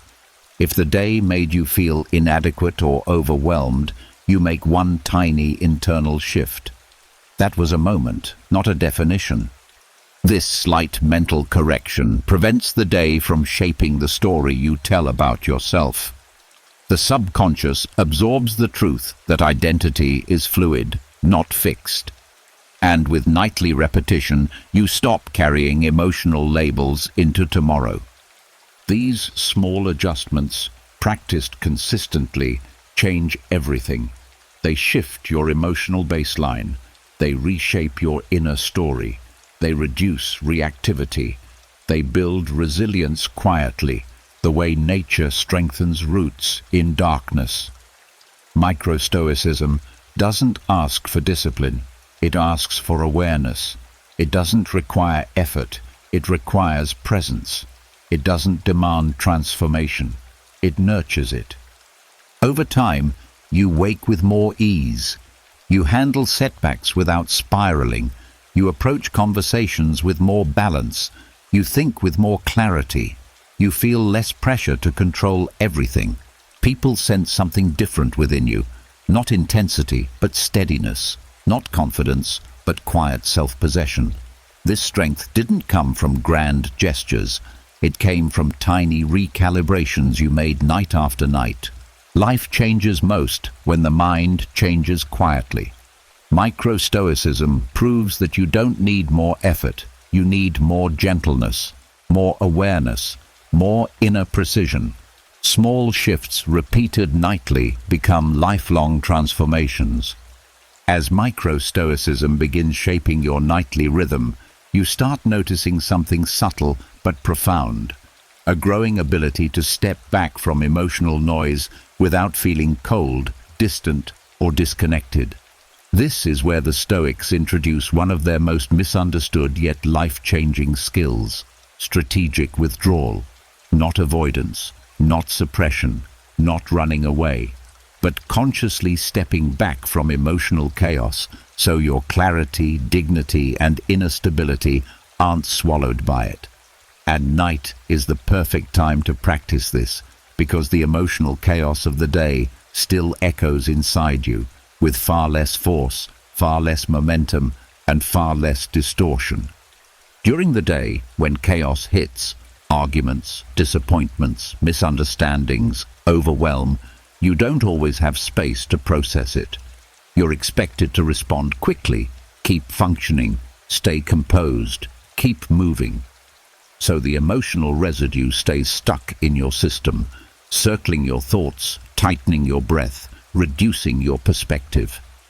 But at night, when the world finally stops pulling at you, you gain the distance needed to see the day from a wiser angle. You are no longer inside the chaos. You are above it, watching it through the softening lens of a quieter mind. Strategic withdrawal begins with recognizing that not every emotional situation deserves your immediate engagement. Some moments require distance. Some problems require time. Some exchanges require silence. And people who drain your emotional energy often thrive on your immediate reactions. When you withdraw, not physically but mentally, you interrupt the cycle. At night, your mind is soft enough to revisit chaotic moments without being swept into them. You gain clarity that isn't available during the heat of the moment. You might recall an argument, a stressful conversation, a moment where someone projected their frustration onto you. Instead of reliving the frustration, you allow yourself to step back internally, like a quiet observer watching from a distance. You see the emotions without becoming the emotions. You see the behavior without taking it personally. You see the chaos without placing yourself inside it. This is withdrawal, not escape. It is choosing your position consciously rather than being dragged into emotional storms you didn't start. The subconscious absorbs this distance as a new pattern, the understanding that chaos doesn't automatically require your involvement. You don't have to respond instantly. You don't have to fix everything. You don't have to absorb the moods of others. You don't have to match the energy thrown at you. This realization begins to change the way your emotional system operates. Reaction becomes optional, not automatic. As you drift towards sleep, strategic withdrawal also helps you evaluate emotional situations with honesty. You notice what belonged to you and what didn't. Most chaos comes from mixing the two. You pick up burdens that aren't yours. You feel guilty for things you didn't cause. You personalize moods that originated in someone else's unresolved pain. You carry responsibility that was never yours to hold. At night, you can finally place these weights back where they belong. Not with resentment, just with clarity. Withdrawal also allows you to return to yourself, which is something emotional chaos tries to pull you away from. When you're overwhelmed, you lose your center. When you withdraw strategically, you find it again. You reconnect to your own breath, your own thoughts, your own intuition. You remind yourself quietly, "This is who I am," instead of letting chaotic moments define you. This reconnection becomes the foundation of emotional maturity. Over time, this nightly withdrawal transforms your relationship with chaos altogether. You begin to see chaotic behavior as a reflection of someone else's inner world, not proof of your failure or a threat to your stability. You stop feeling responsible for fixing other people's emotions. You stop letting external turbulence dictate your internal peace. This doesn't make you detached, it makes you emotionally intelligent. You choose engagement when it's wise. You choose distance when it's necessary. Strategic withdrawal also strengthens boundaries. It teaches your subconscious that it is allowed to step back, that you don't owe constant emotional labor, that your peace is not a luxury, it is a responsibility. Once this wiring sinks in, you become less reactive during the day. You pause instead of rushing in. You observe before responding. You wait instead of escalating. You choose your involvement consciously. People begin noticing your calm, your clarity, your stability, not because you suppress emotions, but because you don't allow chaos to hijack your inner world anymore. This shift creates an emotional buffer that protects you without isolating you. You remain present without being shaken. You remain empathic without being drained. You remain connected without being consumed. Night is where this skill develops, because night gives you space from the noise. The soft edges of consciousness allow you to review the emotional storms of the day like weather patterns passing in the distance. You see where you got pulled in unnecessarily. You see where you gave too much. You see where you absorbed chaos that wasn't yours. And each night you step back mentally, you teach the subconscious something powerful. Peace is a choice, not a reward. Soon, this distance becomes instinctive. Emotional chaos no longer pulls you in by default. You respond from calm. You choose from clarity. You protect your inner space without guilt. And this subtle but transformative skill, practiced each night in soft awareness, becomes one of the most valuable inner tools you carry through life. Strategic withdrawal is not weakness. It is wisdom. It is the recognition that you do not have to enter every battle, absorb every emotion, or solve every problem. Some storms are weathered best from the sidelines, where your stillness remains intact and your strength remains untouched. And every night, as the world fades and your mind steps back, you reinforce the truth. You are allowed to withdraw. You are allowed to protect your peace. You are allowed to stay steady while the world spins loud. As strategic withdrawal becomes part of your nightly rhythm and the emotional noise of the day loosens its grip, another truth begins to surface. One that the Stoics held at the core of their worldview. Today was imperfect, and that's exactly how it was supposed to be. Not because imperfection is desirable, but because it is unavoidable. And your relationship with this truth determines how much peace you carry into sleep and how much clarity you wake up with tomorrow. Most people enter the night dragging the weight of the day's imperfections, mistakes they made, moments where they fell short, things they said or didn't say, opportunities missed, emotions mismanaged, tasks left undone. The mind treats these imperfections like stains that must be scrubbed before rest is allowed. It replays conversations, revisits decisions, reevaluates everything through the harsh lens of hindsight until exhaustion forces sleep to take over. But this approach sabotages restoration. It keeps the nervous system on guard.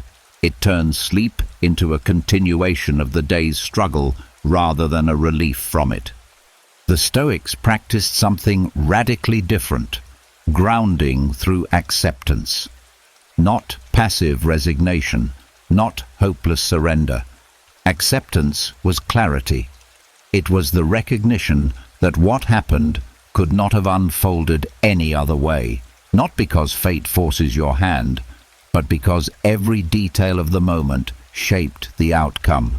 Your energy level, your knowledge, your emotions, your environment, the behavior of others, the timing of events. You did what you could with what you had. Everyone else did the same. The day was imperfect because humans are imperfect. Acceptance grounds you because it removes the illusion that perfection was ever an option. It frees you from the endless tug-of-war between what happened and what should have happened. When you stop demanding that the day should have been different, the tension dissolves. The mind stops fighting, the heart stops judging, the body stops tightening. You become rooted in a simple truth. Today was enough. Not perfect, not flawless, but enough for today. This grounding becomes especially powerful at night, when the subconscious is open and the ego is tired. During the soft descent towards sleep, you have an opportunity to look at the day with compassionate honesty. You acknowledge the places where things didn't go smoothly. You see the moments where you were reactive, afraid, overwhelmed, or uncertain. But instead of condemning yourself, you choose to understand yourself. You let the imperfections exist without attaching shame to them. In doing so, you teach the subconscious that flaws are not failures. They are part of being human. This moment of acceptance rewires your emotional foundation. When the subconscious feels accepted, it stops bracing for future mistakes. It stops fearing judgment. It stops replaying the day looking for corrections. It shifts from self-criticism to self-regulation. You fall asleep from a place of calm rather than conflict. That shift alone changes everything. Acceptance also brings clarity. When you stop fighting the day, you can finally see it clearly. Not through anxiety, not through regret, but through understanding. You may realize that what felt like a mistake was simply a misunderstanding. What felt like a failure was actually growth. What felt like weakness was a moment of emotional overload rather than lack of character. Acceptance softens the interpretation so that the subconscious stores the day in a healthier way. This nightly grounding prevents emotional buildup. When you accept today's imperfection, you stop carrying unresolved tension into tomorrow. Each day becomes self-contained. Each night becomes a reset. Without acceptance, days bleed into each other like tangled threads. With acceptance, each day has a clean edge. You give yourself permission to start fresh instead of dragging an invisible burden into the next sunrise. Over time, this practice develops a quiet resilience. You become less afraid of making mistakes because you know you will accept them compassionately. You become less anxious during the day because you know you won't punish yourself at night. You become less reactive because your emotional system is not overloaded by accumulated shame. You begin to treat yourself with the same understanding you instinctively offer others. This inner grounding also changes your expectations of life. You stop holding the day to impossible standards. You stop expecting people to behave perfectly. You stop demanding that every conversation, task, or moment unfold ideally. Life becomes something you move through, not something you must control. And ironically, the less you demand perfection, the more capable you become. Sleep deepens, stress lowers, tension dissolves. You wake with more ease because you ended the day without resistance. You wake with more clarity because you didn't spend the night wrestling with what already happened. You wake with more confidence because you didn't undermine yourself in the darkness. This grounding practice is simple, but it is one of the most transformative Stoic principles you can bring into the night. Today was imperfect, and that is allowed. Acceptance anchors you to reality instead of fantasy. It gives you peace instead of pressure. It frees your energy for tomorrow instead of wasting it on yesterday.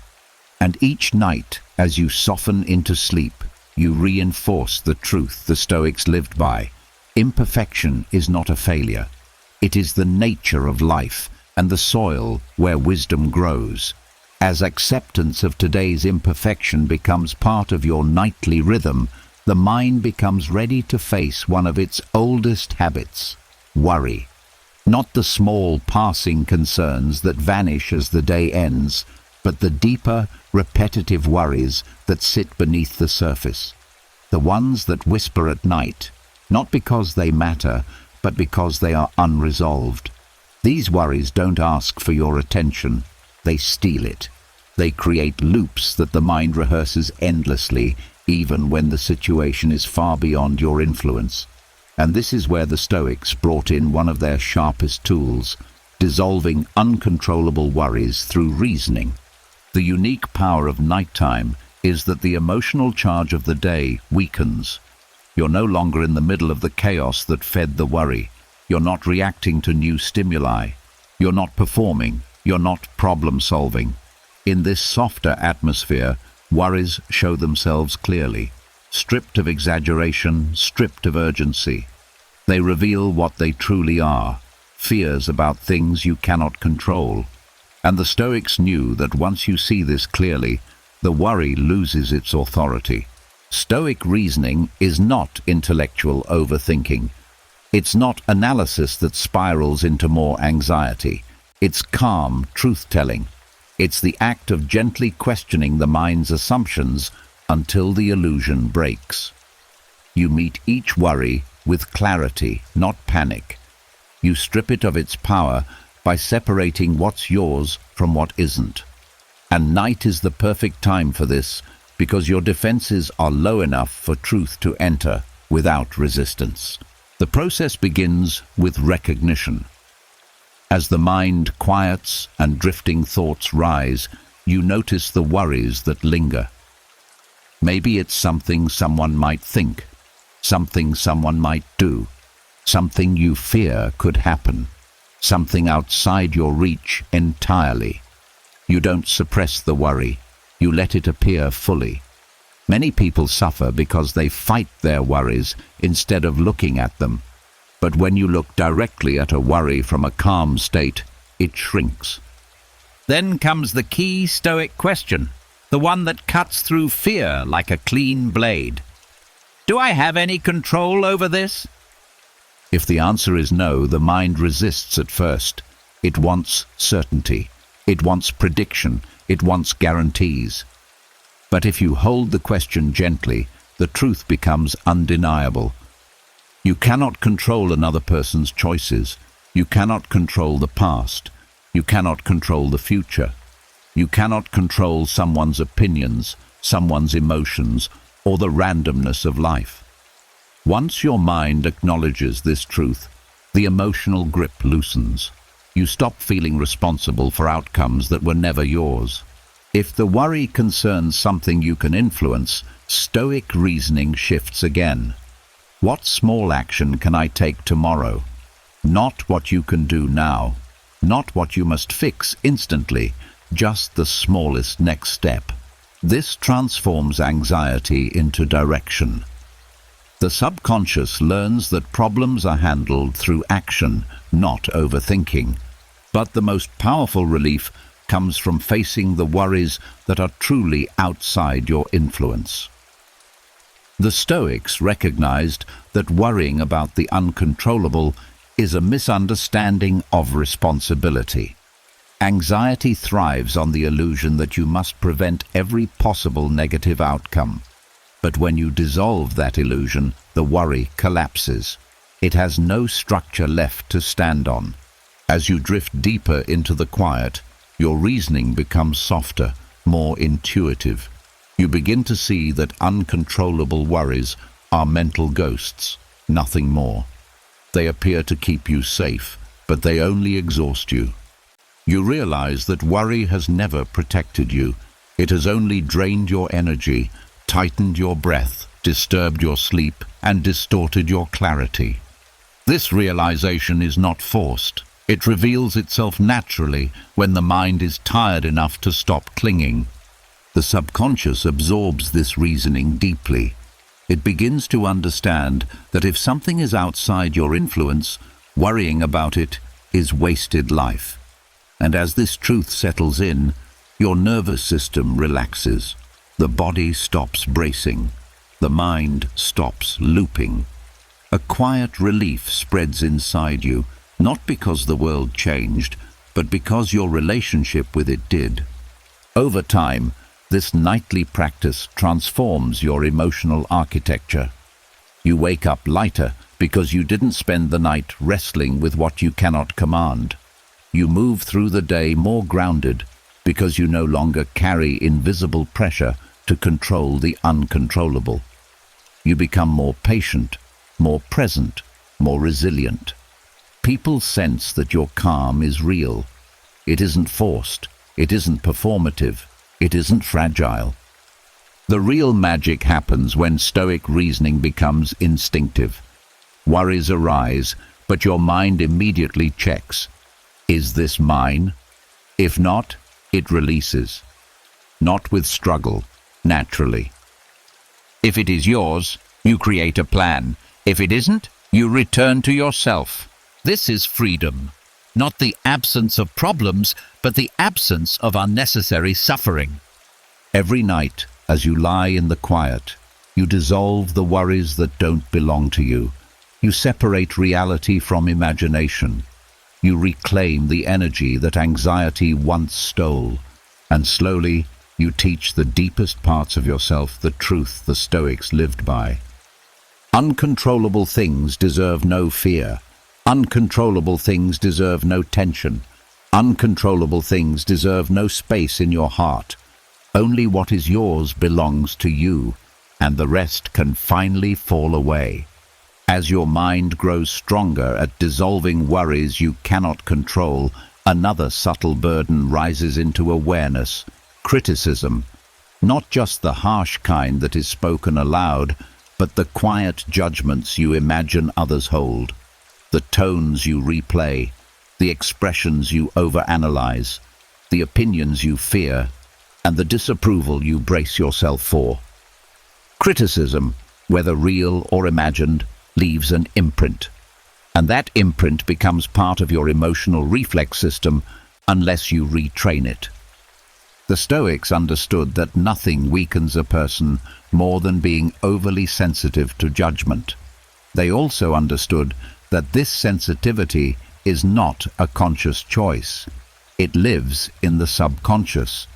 It comes from old wounds, old patterns, old fears of not being enough. And because these patterns live deep inside, the best time to reshape them is not during confrontation, not during conflict, not when emotions are high, but at night, when the mind is soft, the ego is quiet, and the inner defenses lower naturally. Nighttime becomes the perfect arena for desensitization, not through exposure to more pain, but through controlled rehearsal, where criticism loses its emotional force and becomes something neutral, almost meaningless. The Stoics used this method long before psychology gave it a name. They understood that the mind becomes stronger when it is exposed to imagined difficulty under a calm state, rather than a reactive one. The subconscious learns that criticism is not danger, it's simply noise. The practice begins with gently revisiting moments of criticism or imagined judgment from the day. This may sound uncomfortable, but nighttime changes the emotional temperature. You're not reliving it with the same intensity. You're looking at it from the outside, as if through a quiet observer's lens. A comment someone made, an expression you misinterpreted, a tone that stung. even the fear of what someone might think of you. You allow the memory to appear, not to trigger you, but to neutralize it. In this softened, half-conscious state, the subconscious becomes more impressionable than at any other time. When you bring up criticism here, not with pain, but with calm curiosity, you separate the emotional reaction from the event itself. You're no longer reliving the threat, you're rehearsing the response. You teach your mind that criticism does not define you, does not harm you, does not diminish your worth. This nightly rehearsal trains the mind to see criticism as a passing perception rather than a verdict. You quietly remind yourself, that was someone's opinion, not my identity. That was their mood, not my value. That was a moment, not a truth.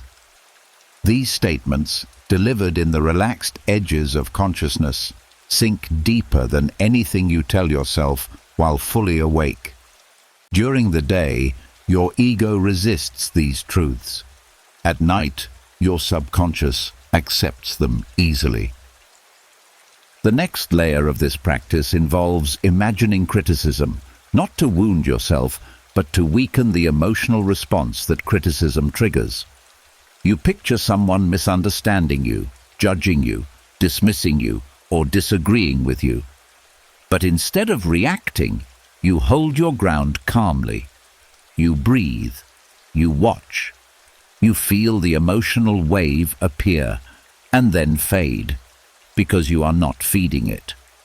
This is where desensitization begins. The mind learns that criticism is survivable, that discomfort does not equal danger, that you remain whole regardless of someone else's perception. Each rehearsal loosens the grip criticism has on your emotional system. Over time, the subconscious stops viewing criticism as a threat altogether. It begins treating it the way the Stoics did, as information, opinion, or noise, nothing more. The emotional charge weakens, the sting fades. You wake with a kind of quiet confidence that doesn't depend on external approval. You become less reactive in conversations, less afraid of being misunderstood, less affected by disapproval. It becomes natural to think they're allowed to have their view without internal collapse. It becomes easy to maintain composure when someone speaks sharply. It becomes instinctive to realize that not every opinion deserves a reaction. This isn't arrogance, it's emotional maturity. You're not rejecting feedback. You're filtering it. You're separating what is useful from what is irrelevant. Nightly rehearsal also dissolves the deeper fear beneath criticism, the fear of being exposed, of not being good enough, of being inadequate. When you rehearse criticism calmly, the subconscious learns the truth. You can face discomfort without breaking. You can stand in front of judgment without shrinking. You can remain whole even when someone else sees you through their own distorted lens. As the nights go on, something extraordinary happens during the day. Criticism no longer triggers shame. It no longer activates defensiveness. It no longer sends the mind spiraling. You hear it differently. You feel it differently. You respond differently. The emotional spike that once accompanied judgment simply doesn't appear. You stay steady, grounded, quietly secure. People will notice. They'll sense that you're harder to provoke, harder to manipulate, harder to shake. Not because you've become cold, but because you've become trained. Because your mind has learned, in the quiet hours of the night, that judgment does not touch the core of who you are. This is Stoic desensitization. Not force, not armor, not pretending. A gentle, nightly rewiring of the emotional reflex that makes you susceptible to criticism. Every night, you take a step toward emotional freedom, and every morning you rise a little less defined by others, and a little more defined by the quiet strength you built in the dark. As your mind becomes less sensitive to criticism through gentle nightly rehearsal, you gain a kind of emotional space that most people never experience. And in that space, something else becomes visible: emotional residue. The leftover feelings, reactions, tensions, disappointments, irritations, and confusions that didn't fully resolve throughout the day. These aren't dramatic emotions. They're subtle, quiet, lingering just beneath awareness. And unless you remove them, they accumulate, day after day, week after week, eventually creating heaviness, tension, reactivity, and fatigue that feel like your personality when they're really just emotional buildup. This is where the Stoics used one of their most powerful nighttime practices: reframing. Not as positive thinking, not as denial, not as delusion, but as emotional detoxification.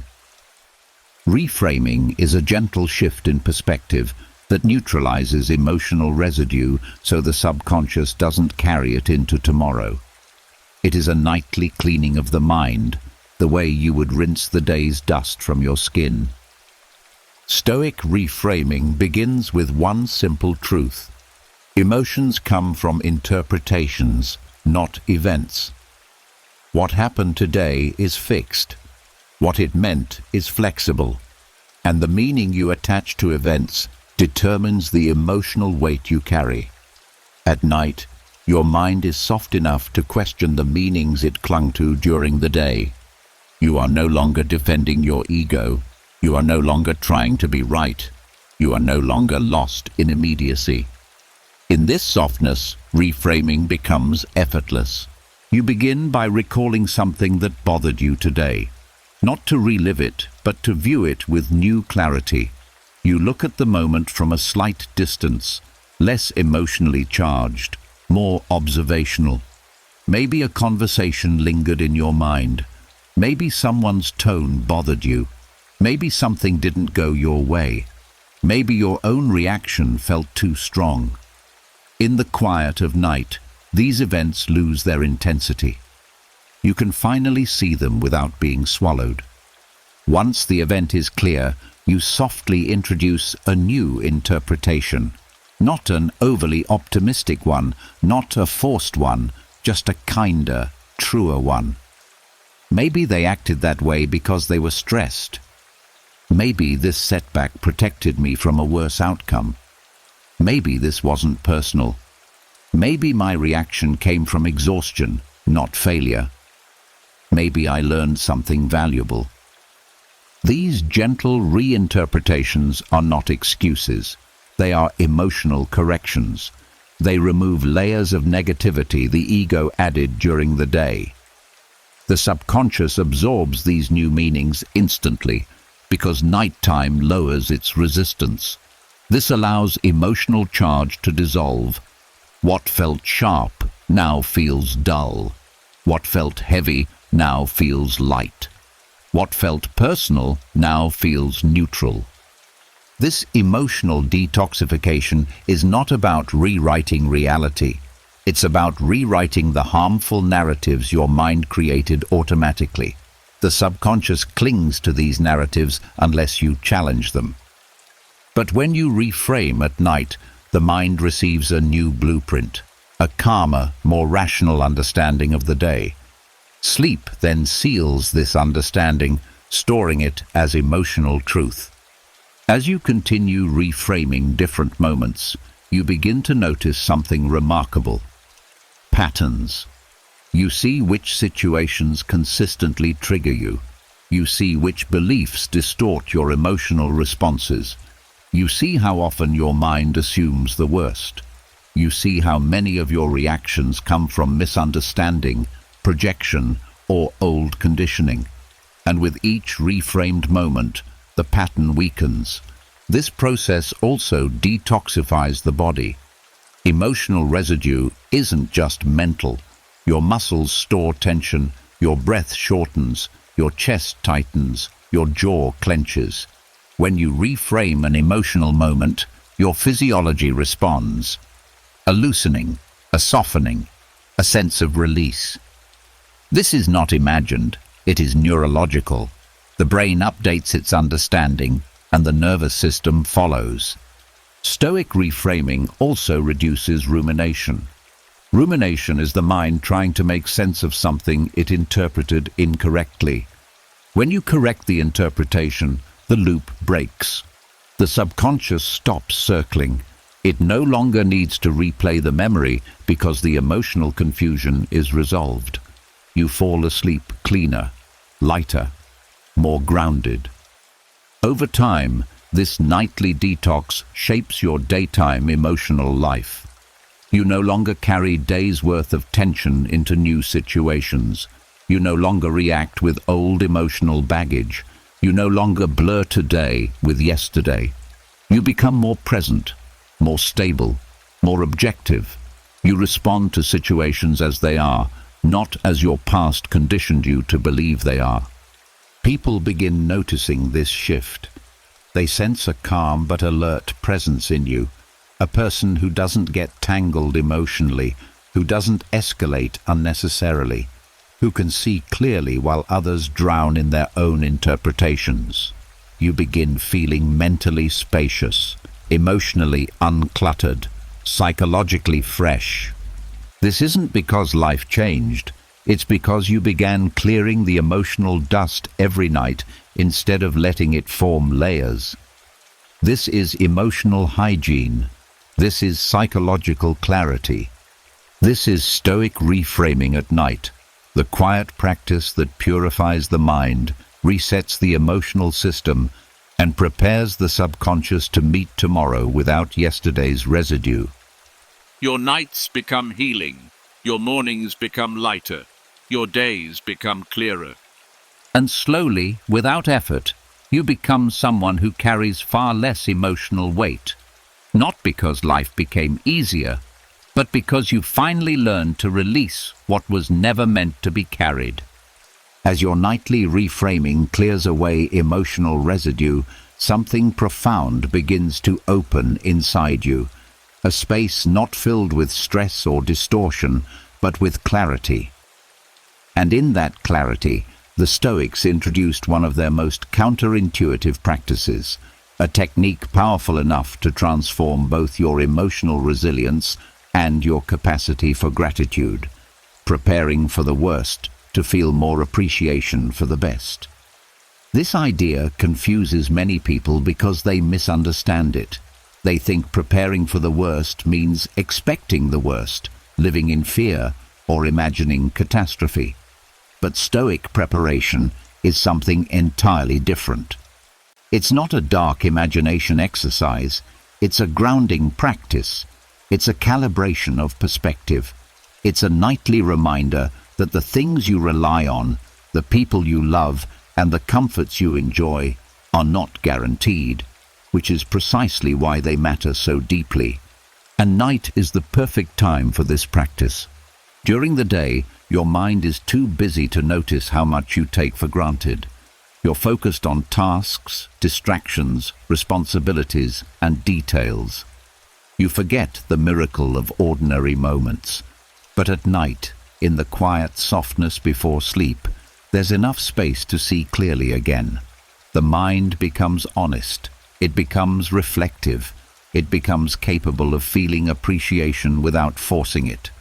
Stoic preparation begins with something simple, acknowledging that life is unpredictable, not in a fearful way, but in a truthful way.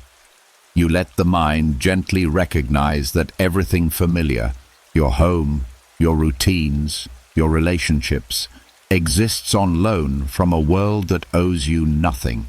And instead of causing anxiety, this realization deepens gratitude. You might think briefly of something in your life you would be devastated to lose, not to scare yourself, but to wake yourself up emotionally. A person, a place, a comfort, a freedom. You imagine the fragility of it, and in the next breath, you recognize, but I still have it. That single recognition fills the subconscious with a wave of appreciation that no affirmation or gratitude journal could ever produce. Because gratitude born from contrast, the contrast between presence and absence, is real. The Stoics practiced this nightly because it anchored them. It prevented entitlement. It kept their values sharp. It reminded them that nothing is permanent, so everything deserves reverence. They didn't dwell in fear. They dwelled in awareness. And that awareness sharpened their joy. Nighttime enhances this practice because your emotional defenses are down. The mind isn't trying to distract itself. The ego isn't demanding perfection. You can touch vulnerability safely, gently, without overwhelm. And when your mind encounters even a glimpse of loss in this softened state, it rebounds with appreciation, strong, sincere, unfiltered appreciation. You realize how precious your relationships actually are. You realize how rare your comforts actually are. You realize how meaningful your routines actually are. You realize how fragile your opportunities actually are. And from this realization, your heart opens, not in a dramatic way, but in a grounded, deeply human way. This grounding also strengthens resilience. When you prepare for the worst calmly at night, you weaken the subconscious fear of loss. You teach your mind that life's uncertainties are not threats. They're realities you can meet with strength. The next day, you find yourself less shaken by surprises, less fearful of change, less resistant to challenges. You've already rehearsed the possibility of loss in a calm state, so your emotional system becomes more flexible, more adaptive, more steady. Ironically, preparing for the worst makes the heart lighter, not heavier. It dissolves the illusion of permanence that causes so much suffering. It removes the entitlement that leads to frustration. It softens expectations that become sources of disappointment. When you no longer assume everything must stay the same, you stop resisting the natural flow of life. And something beautiful happens. Appreciation becomes effortless. You wake up the next morning noticing things you once overlooked. The softness of your bed, the warmth of your home, the presence of the people you love, the freedom of your choices, the small moments that quietly shape your joy. You feel gratitude without having to generate it. It rises naturally because your mind understood the night before that nothing is guaranteed, and that nothing guaranteed is what makes everything meaningful. With nightly practice, appreciation becomes a deeply ingrained emotional reflex. You value what you have while you have it. You stop postponing joy. You stop assuming there will always be another day, another chance, another moment. You begin living more fully in the present because you understand the fragile beauty of being alive. Stoic preparation doesn't darken the mind. It brightens it. It doesn't remove joy. It multiplies it.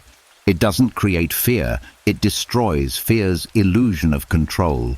Each night, you allow your mind to brush against life's uncertainty, not to scare yourself, but to awaken yourself.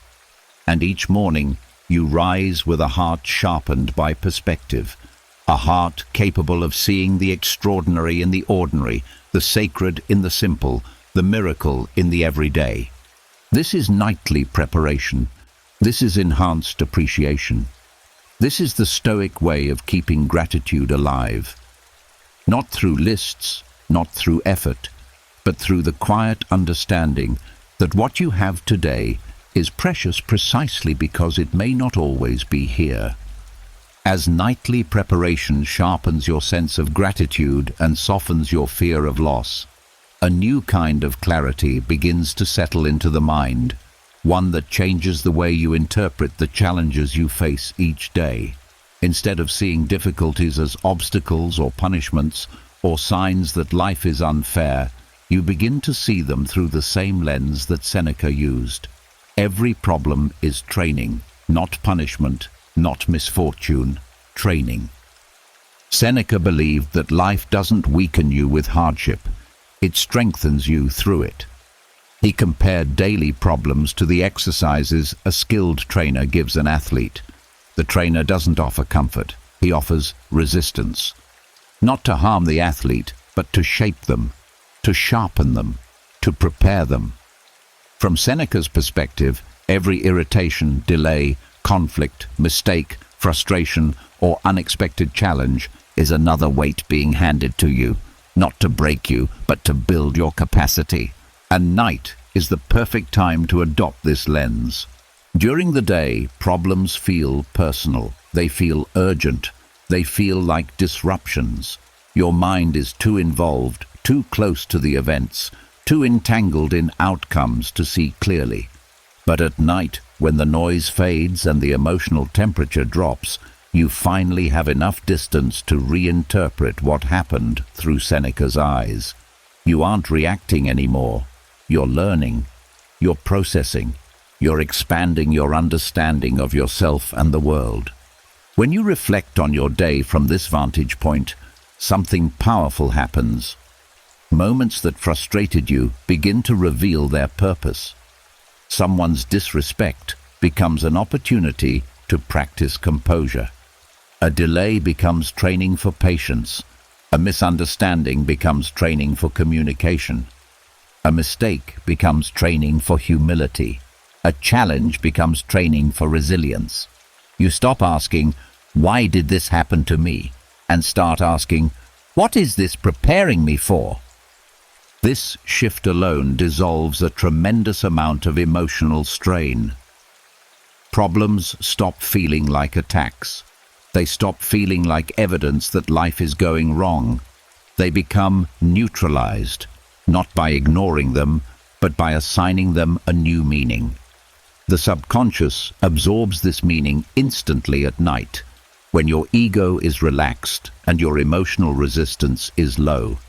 You're no longer fighting the day, you're integrating it. Seneca's lens transforms your internal dialogue. Instead of beating yourself up for reacting emotionally, you see that moment as a training rep. Instead of feeling ashamed for losing patience, you see it as feedback about where your growth lies.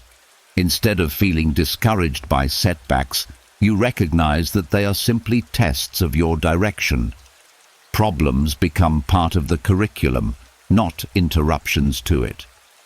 Nighttime reflection makes this reframing easier because your mind naturally steps into a more philosophical state when the world is quiet. You are not rushing, you are not pressured, you are not performing. You can finally see the deeper patterns at play, and in that clarity, the day's frustrations lose their sting. They become lessons instead of wounds. This nightly reinterpretation also builds emotional endurance. When you repeatedly tell your subconscious, "This was training," you teach yourself not to collapse under pressure. You teach yourself that setbacks are survivable. You teach yourself that difficulty does not diminish your worth, it expands your potential. Over time, this builds a type of inner muscle that carries you through future challenges with grace. You begin to notice that problems stop overwhelming you the next day. Instead of spiraling into frustration, you pause, you evaluate, you see the value behind the discomfort. You adopt a calm curiosity. This is not denial, it's mastery. Seneca believed that the person who can reinterpret life's hardships is far stronger than someone who simply avoids them. With every night that you practice this lens, your inner stability deepens. You find yourself becoming less reactive in difficult moments because you've already trained your mind to see purpose where others see threat. You become the person who stays centered when others unravel because you no longer expect the world to be easy. You expect the world to shape you. This nightly practice also protects your self-esteem. When problems are seen as training rather than evidence of inadequacy, you stop internalizing failure. You stop treating every mistake as personal collapse. You stop assuming that difficulty means you're incapable. Instead, you begin respecting yourself for facing the very challenges that are building your character. Seneca's lens leads to a quiet confidence, one that doesn't depend on everything going right, but on your ability to handle things when they go wrong. That confidence grows silently while you sleep, as your subconscious reorganizes the day through this new meaning. You wake up feeling less afraid of the world because you've taught yourself that the world is shaping you, not breaking you. In time, daily problems stop feeling like burdens you dread. They become practice you accept. They become opportunities you recognize. They become the very experiences that strengthen your emotional, mental, and spiritual muscles. You stop wanting an easy life. You start wanting a meaningful one. And meaning is built in the moments that challenge you, not the ones that comfort you. Night after night, as you integrate the day with this Stoic perspective, your life shifts from something you endure to something you learn from. You begin to see the hidden curriculum behind every inconvenience. You begin to trust the process behind every difficulty. You begin to appreciate the strength quietly building inside you. This is Seneca's lens. This is training. This is how daily problems become the very foundation of your growth. All understood, all reframed, in the quiet wisdom of the night. As you begin to see daily challenges as training rather than punishment, something subtle but powerful starts to evolve inside you. The capacity to shift perspective quickly. Not hours later, not at night during reflection, not after emotions settle, but in the moment. This ability is one of the rarest skills a human can develop, and the Stoics considered it a form of mental agility that separates those who are easily overwhelmed from those who remain steady no matter what happens. And the interesting secret is this: the habit of immediate perspective shifting is not built during the day. It's built at night, when your mind is soft enough to learn, flexible enough to absorb new responses, and quiet enough to imprint new reflexes. During the day, it's difficult to shift perspective quickly because emotions rise faster than reasoning. Stress, ego, expectation, fatigue, they all pull you into narrow thinking. You see only the surface of the situation. You interpret events through your emotional state rather than through clarity. But at night, when everything slows down and your subconscious becomes receptive, you have the perfect environment to train the mind in advance. You rehearse the shift so that tomorrow, in the heat of a moment, you can do it automatically. This practice begins with reviewing moments that felt emotionally heavy or distorted during the day. Instead of judging yourself for reacting, you use the quiet of the night to teach your mind a different angle. Maybe you got frustrated at someone. Maybe you took something personally. Maybe you felt overwhelmed. At night, without the heat of the moment, those situations lose their intensity. You can see them from above, not from inside.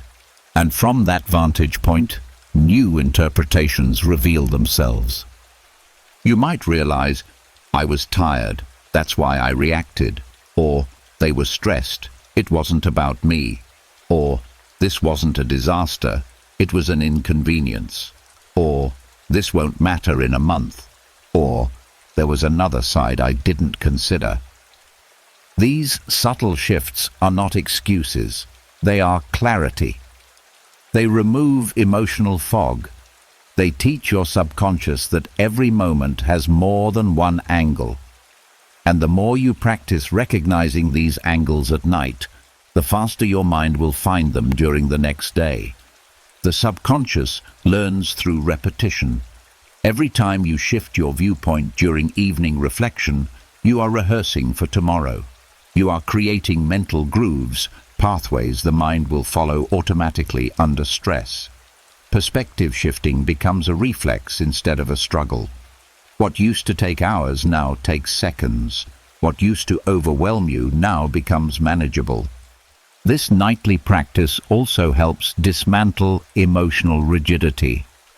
Most people react strongly because they believe their first interpretation is the truth. But true calm comes from recognizing that your initial perspective is often the least accurate. It's tied to emotion, fatigue, insecurity, or old conditioning. By training yourself at night to challenge your first interpretation, you weaken the belief that your immediate reaction is the correct one. This creates space between stimulus and response. And that space is where wisdom enters. As the habit forms, you notice the shift during the day. A stressful event happens, and your mind pauses instead of spiraling. A rude comment appears, and you feel curiosity instead of defensiveness. A problem arises, and your first thought isn't, "Why me?" but "What's the actual perspective here?" This is the Stoic mind at work, not through force, but through training quietly in the background each night. Perspective shifting also softens the ego. The ego wants to be right, to be validated, to feel safe. But when you teach yourself nightly that there are always multiple interpretations, the ego loosens. It stops assuming, it stops attacking, it stops panicking. The mind becomes flexible, open and adaptive, qualities that make you emotionally strong in a world that constantly tests you. This habit also builds emotional resilience. When you can shift perspective quickly, you no longer drown in your initial reaction. You don't get stuck in narrow thinking. You don't repeat old emotional patterns. You regain control of the narrative inside your mind. You respond from wisdom, not impulsiveness. This practice even affects how you sleep. When you shift perspective at night, unresolved tensions dissolve. What once kept you awake loses its grip. The subconscious enters rest with clarity instead of confusion. And because perspective determines emotion, you sleep deeper, not because life is easy, but because your interpretation of life has matured. Over weeks and months, this becomes one of your greatest strengths. Problems don't shake you the way they used to. People's behavior doesn't hook you. Unexpected events don't destabilize you. You become someone who can pivot emotionally, mentally, and spiritually with grace. Someone who can adapt in real time. Someone who sees the larger picture even when others can't. Immediate perspective shifting is not magic, it's training. And the training happens in the quiet darkness before sleep, when your mind is open enough to learn and calm enough to absorb.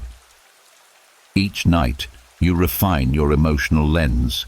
Each night, you widen your psychological field of view. Each night, you prepare yourself to meet tomorrow with clarity instead of confusion. This is how Stoics responded wisely in moments where others reacted impulsively. They didn't wait for calm, they built calm the night before. They rehearsed perspective so thoroughly that wisdom became instinct. And with each night you practice, you move closer to becoming that kind of person. Steady, flexible, unflustered, awake. As your mind becomes quicker at shifting perspective and no longer collapses under the weight of immediate emotion, something profound begins to awaken inside you. A deeper appreciation for existence itself. A sense of aliveness that gets buried beneath routine, responsibilities, worry, and the monotony of everyday life. The Stoics understood this, and they used one of their most misunderstood yet transformative practices to revive the human spirit nightly. Memento mori, remembering that life is finite, fragile, and fleeting. This practice was never meant to darken the mind or create fear. Quite the opposite. It was meant to sharpen presence, ignite meaning, reawaken gratitude, and remind the subconscious why being alive matters. And night is the perfect moment for this reflection, not because it is morbid, but because it is honest. At night, distractions fade. Ego softens. The mind becomes truthful. And in that truth, the heart becomes receptive to what it has been ignoring, the simple miracle of having another day. Memento mori is not about obsessing over death. It's about using the awareness of mortality to deepen the quality of your living. When practiced at night, this awareness enters the subconscious gently, without fear, without drama, without panic. You're not imagining catastrophe. You're acknowledging the temporary nature of existence with calm recognition. This honesty brings you back to yourself in a way nothing else can. It strips away nonsense. It dissolves pettiness. It ends overthinking. It softens regret. It quiets the endless demands you place on yourself. Suddenly, what truly matters becomes visible in the soft darkness. When you lie there before sleep, you remind yourself, not with dread, but with clarity. This day will never come again. This moment is unique. There are only so many nights left in my life. Let me not waste this one in worry. I am alive now, and that is not guaranteed tomorrow. These truths, spoken softly to your subconscious, do something extraordinary. They reawaken the will to live, not the frantic, pleasure-chasing will, not the desperate, fearful will, but the calm, grounded desire to experience life fully, consciously, and gratefully. Nightly memento mori has a cleansing effect on the mind. Petty frustrations lose significance. Resentments dissolve. The things you were anxious about suddenly appear small. The mistakes you made feel less fatal. The ambitions you obsess over lose their pressure. Mortality puts everything into perspective instantly, a perspective that creates peace, not fear. This practice also strengthens courage. When you confront the truth that life is temporary, you stop being paralyzed by what doesn't matter. You stop postponing decisions. You stop fearing judgment. You stop living cautiously. You begin to feel the quiet bravery that comes from accepting life on its terms instead of resisting its nature. Nighttime is where this courage takes root. The subconscious absorbs the message. I cannot control how long I live, but I can control how deeply I live. That single shift empowers you more than 1,000 motivational speeches ever could. And something else happens, something life-altering. You begin waking with a different energy. You feel more present. You listen more deeply. You savor more. You stop rushing through your days as if you have infinite time. You begin noticing beauty you overlooked, the warmth of a blanket, the sound of someone's laughter, the softness of morning light, the gift of breath. You become more patient, more compassionate, more aware. Life stops feeling like an obligation and starts feeling like a privilege.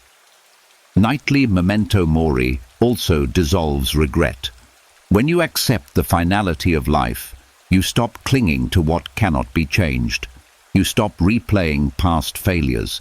You stop tormenting yourself with what-ifs.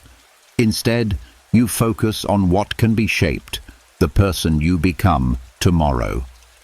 Mortality reminds you that growth is possible because time exists, not despite the fact that it ends.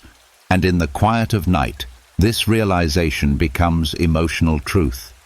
You whisper to your subconscious, I still have time to change. And the mind believes you. The greatest gift of this practice is the strengthening of your values. When you remember that life is finite, you stop wasting time on what doesn't align with your soul. You make decisions from your true self, not your fearful self.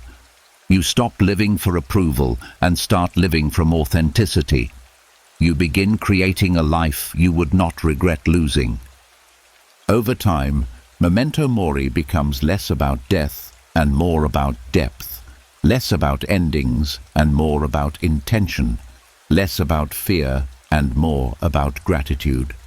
You end each day with a renewed sense of purpose, not because you're afraid of running out of time, but because you are aware of its preciousness.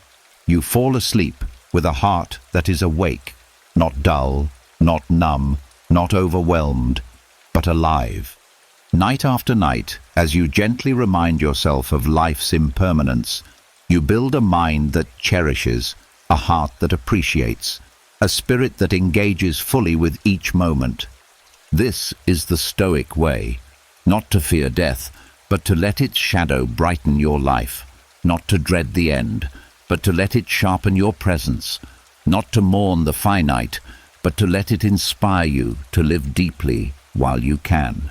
Every night, memento mori becomes a quiet invitation to wake up, not just tomorrow, but inwardly, today. As nightly memento mori reawakens your appreciation for being alive, a new kind of spaciousness opens in the mind, a wider field of awareness that the Stoics stepped into deliberately. It's the ability to zoom out so far that your problems, fears, and pressures shrink into their true scale. This is the art of thinking in centuries, not days, a mental shift so vast that it dissolves anxiety, sharpens clarity, and changes the way you move through life. During the day, your mind is trapped in immediacy. You think in hours, you think in tasks, you think in deadlines, messages, expectations, and moments that feel urgent simply because they're happening now. The human mind defaults to short-term thinking because short-term thinking feels important. But urgency blinds you. It inflates small problems. It makes temporary setbacks feel permanent. It makes today's emotions feel like they define your entire existence. The Stoics trained themselves to zoom out, and night is the perfect time to practice this mental expansion. When the world grows quiet and your breath softens, the grip of immediacy weakens. Your mind becomes more receptive, more philosophical, more capable of seeing beyond the narrow boundaries of the day. In this openness, you begin to stretch your perspective across years, decades, even centuries. Thinking in centuries means lifting your gaze far above the crowded thoughts of the present moment. It means seeing your life not as a collection of stressful days, but as a long unfolding, a story that stretches far beyond today's frustrations. When you lie in bed at night, you remind the mind gently of a truth it forgets under pressure. Most of what feels overwhelming right now won't matter in a year, let alone in a lifetime. And when measured against centuries, almost nothing matters except how you lived, how you loved, how you grew, and what you contributed to the world. This shift isn't meant to diminish your life, it's meant to expand it. When you think in centuries, you stop demanding that today be perfect. You stop expecting life to unfold neatly. You stop assuming that every moment must feel meaningful. You recognize that significance grows slowly, like trees. That wisdom accumulates through seasons.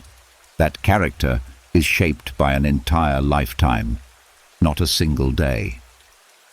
Night is where this truth is easiest to feel. In that softness, you begin to see your problems differently. The argument that ruined your morning becomes a small ripple in your biography. The mistake you made becomes one sentence in a long chapter of growth. The fear you carried feels less threatening when viewed across the span of decades. The future becomes something spacious rather than suffocating. Thinking in centuries also frees you from the pressure to rush. Short-term thinking makes you impatient. I should be there by now. I'm falling behind. Why isn't this happening faster? But when you zoom out, you see that life is long. Growth is slow. Mastery is slow. Healing is slow. Wisdom is slow. Nothing meaningful is built in a day. The Stoics knew this intimately. They planted seeds knowing they would never see the full forest. Nighttime is where you teach your subconscious this patience. You remind yourself that you're not behind. You're not late. You're not failing. You are simply in your season. Thinking in centuries also softens the grip of fear. When your perspective expands, fear loses its urgency. You realize that uncertainty is not the enemy. It's the environment in which all great lives unfold.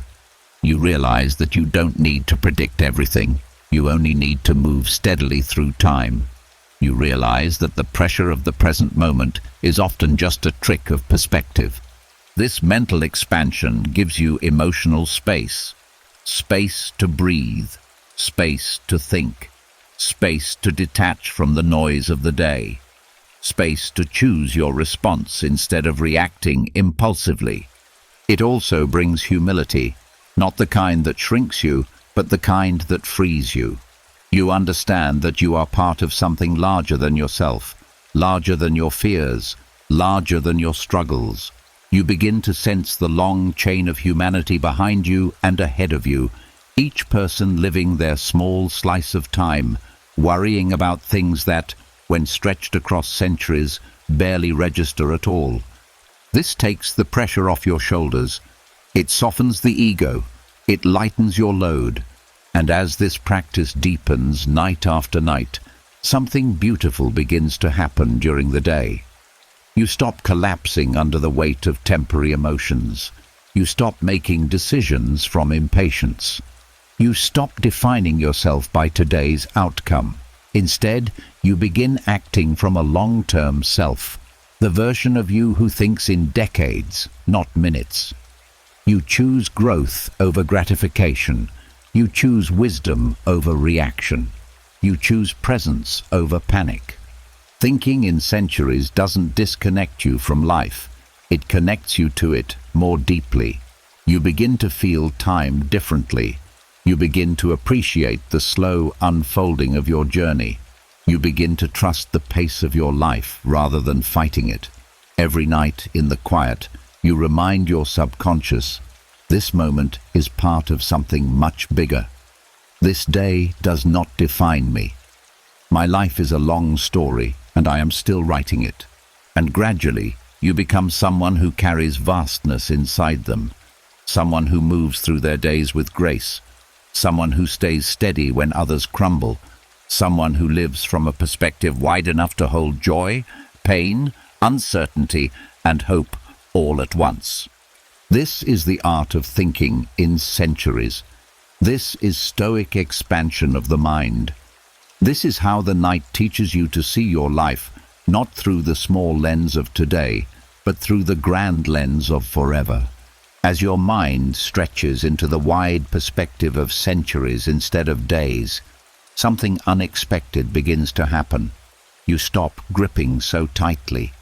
You stop bracing for outcomes. You stop tying your peace to results you can't fully control. And in that loosening, another Stoic principle begins to rise naturally. Indifference to outcome. Not apathy, not carelessness, but a calm acceptance that you can influence the direction of your life, yet you cannot dictate every ending. This is one of the greatest sleep enhancers the Stoics ever discovered, because nothing disrupts rest more than attachment to outcomes. The mind stays awake trying to predict, trying to force, trying to secure what can't be guaranteed. You replay conversations hoping to manipulate how others see you. You revisit decisions wishing you could control how they unfold. You imagine future scenarios, believing that thinking harder will somehow make tomorrow safer. But outcome attachment only tightens the mind. It keeps your body tense. It pulls you into a state of vigilance long after the day is done. Night offers the opposite. Night invites surrender. Night encourages humility. Night whispers the truth the ego resists. You never had total control to begin with. And when this truth is accepted, not intellectually, but emotionally, it creates one of the deepest forms of relaxation the nervous system can feel. Stoic indifference to outcome begins with a gentle acknowledgement as you settle into bed. I've done what I can. The rest is not mine. These simple words loosen the mind's grip. They signal to your subconscious that the work of the day is complete, not perfect, not fully resolved, but complete in the ways that matter. This mindset matters because outcome attachment is rooted in fear. Fear of being wrong, fear of failure, fear of judgment, fear of uncertainty, fear of loss. These fears activate the body as if danger is present, even when you're lying safely under blankets. But when you allow yourself to release the need to control, the fear dissolves. The body shifts from tension to openness. The breath deepens. The mind slows.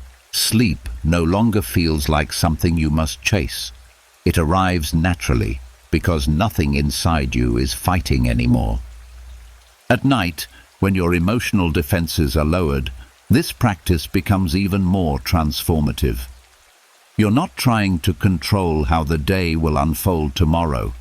You're not trying to rewrite what already happened. You're not trying to secure the approval of others in your mind's rehearsals. You simply let the outcomes of life remain open. You allow uncertainty to exist without resistance. This is not resignation.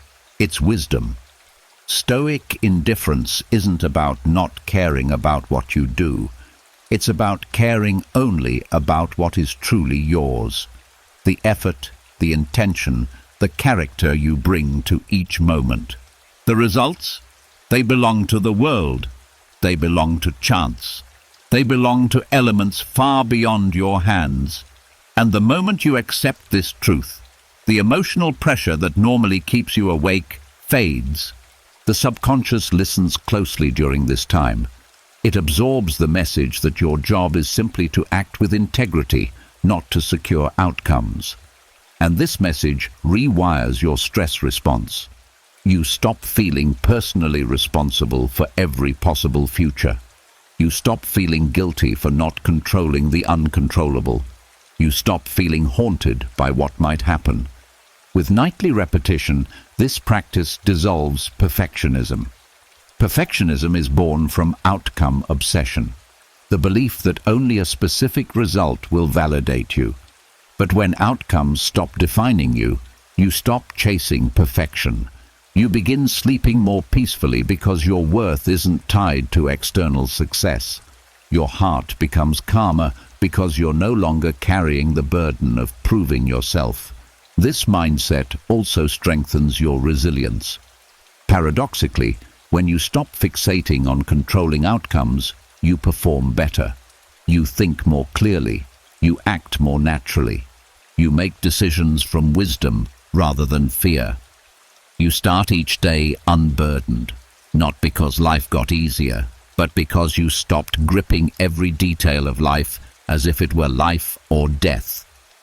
Indifference to outcome also heals the deep anxiety that comes from over-identifying with goals. When a goal becomes tied to your identity, failing feels like dying. But when you detach gently, the goal becomes what it was always meant to be, a direction, not a verdict. As you lie in the quiet, you remind your mind softly, I release what I cannot control. I am not owed a specific outcome. I rest because I've given what I can. I trust myself to meet tomorrow as I am. These phrases are not affirmations, they are permissions. They give the mind the safety it needs to shut down its vigilance system and drift into deep rest. And something beautiful happens. Because you stop demanding certainty, you sleep with ease. Because you stop forcing life to bend to your will, you wake with clarity. Because you stop grasping for results, you regain your freedom. Night after night, this gentle indifference becomes part of your emotional foundation. You begin living from a place of calm commitment rather than anxious control. You act fully but release outcomes easily. You become someone who cannot be shaken by uncertainty because you no longer cling to guarantees. This is the Stoic way, a quiet acceptance that opens the door to profound rest, a soft surrender that strengthens your spirit, and a deep trust that gives you back your peace. When you finally close your eyes tonight, remember this. Mental strength isn't built through force. It isn't built through intensity. It isn't built through pressure. It's built through the small, silent shifts you make as the world fades and your inner world comes forward. Each night, you let go of who you were today. Each night, you release what you can't control. Each night, you soften just enough for wisdom to enter. And without trying, without forcing, your mind becomes steadier, quieter, clearer. All these Stoic practices you've learned, the gate between waking and sleep, the release of identity, the reframing of fear, the resetting of self-worth, the calming of tomorrow, the dissolving of tension, the embracing of imperfection, the quiet rebuilding of inner independence. They aren't grand strategies, they're gentle ones. And gentleness, repeated consistently, becomes unshakable strength. That's the secret. That's the transformation. That's how you become mentally strong, without even trying. You simply show up each night, soften, and let the mind repair itself the way it was designed to. If this journey spoke to something inside you, if even one lesson helped you breathe deeper or see yourself more clearly, I want to hear your voice. Drop a comment and write, "I choose calm," not for the algorithm, for yourself, as a small promise to the person you're becoming. And if you want more videos that strengthen your mind in the quiet, gentle way your soul actually understands, make sure you subscribe and hit the bell. Your future self, the calmer, wiser, steadier version of you, will be waiting for the next one. Rest well and rise stronger.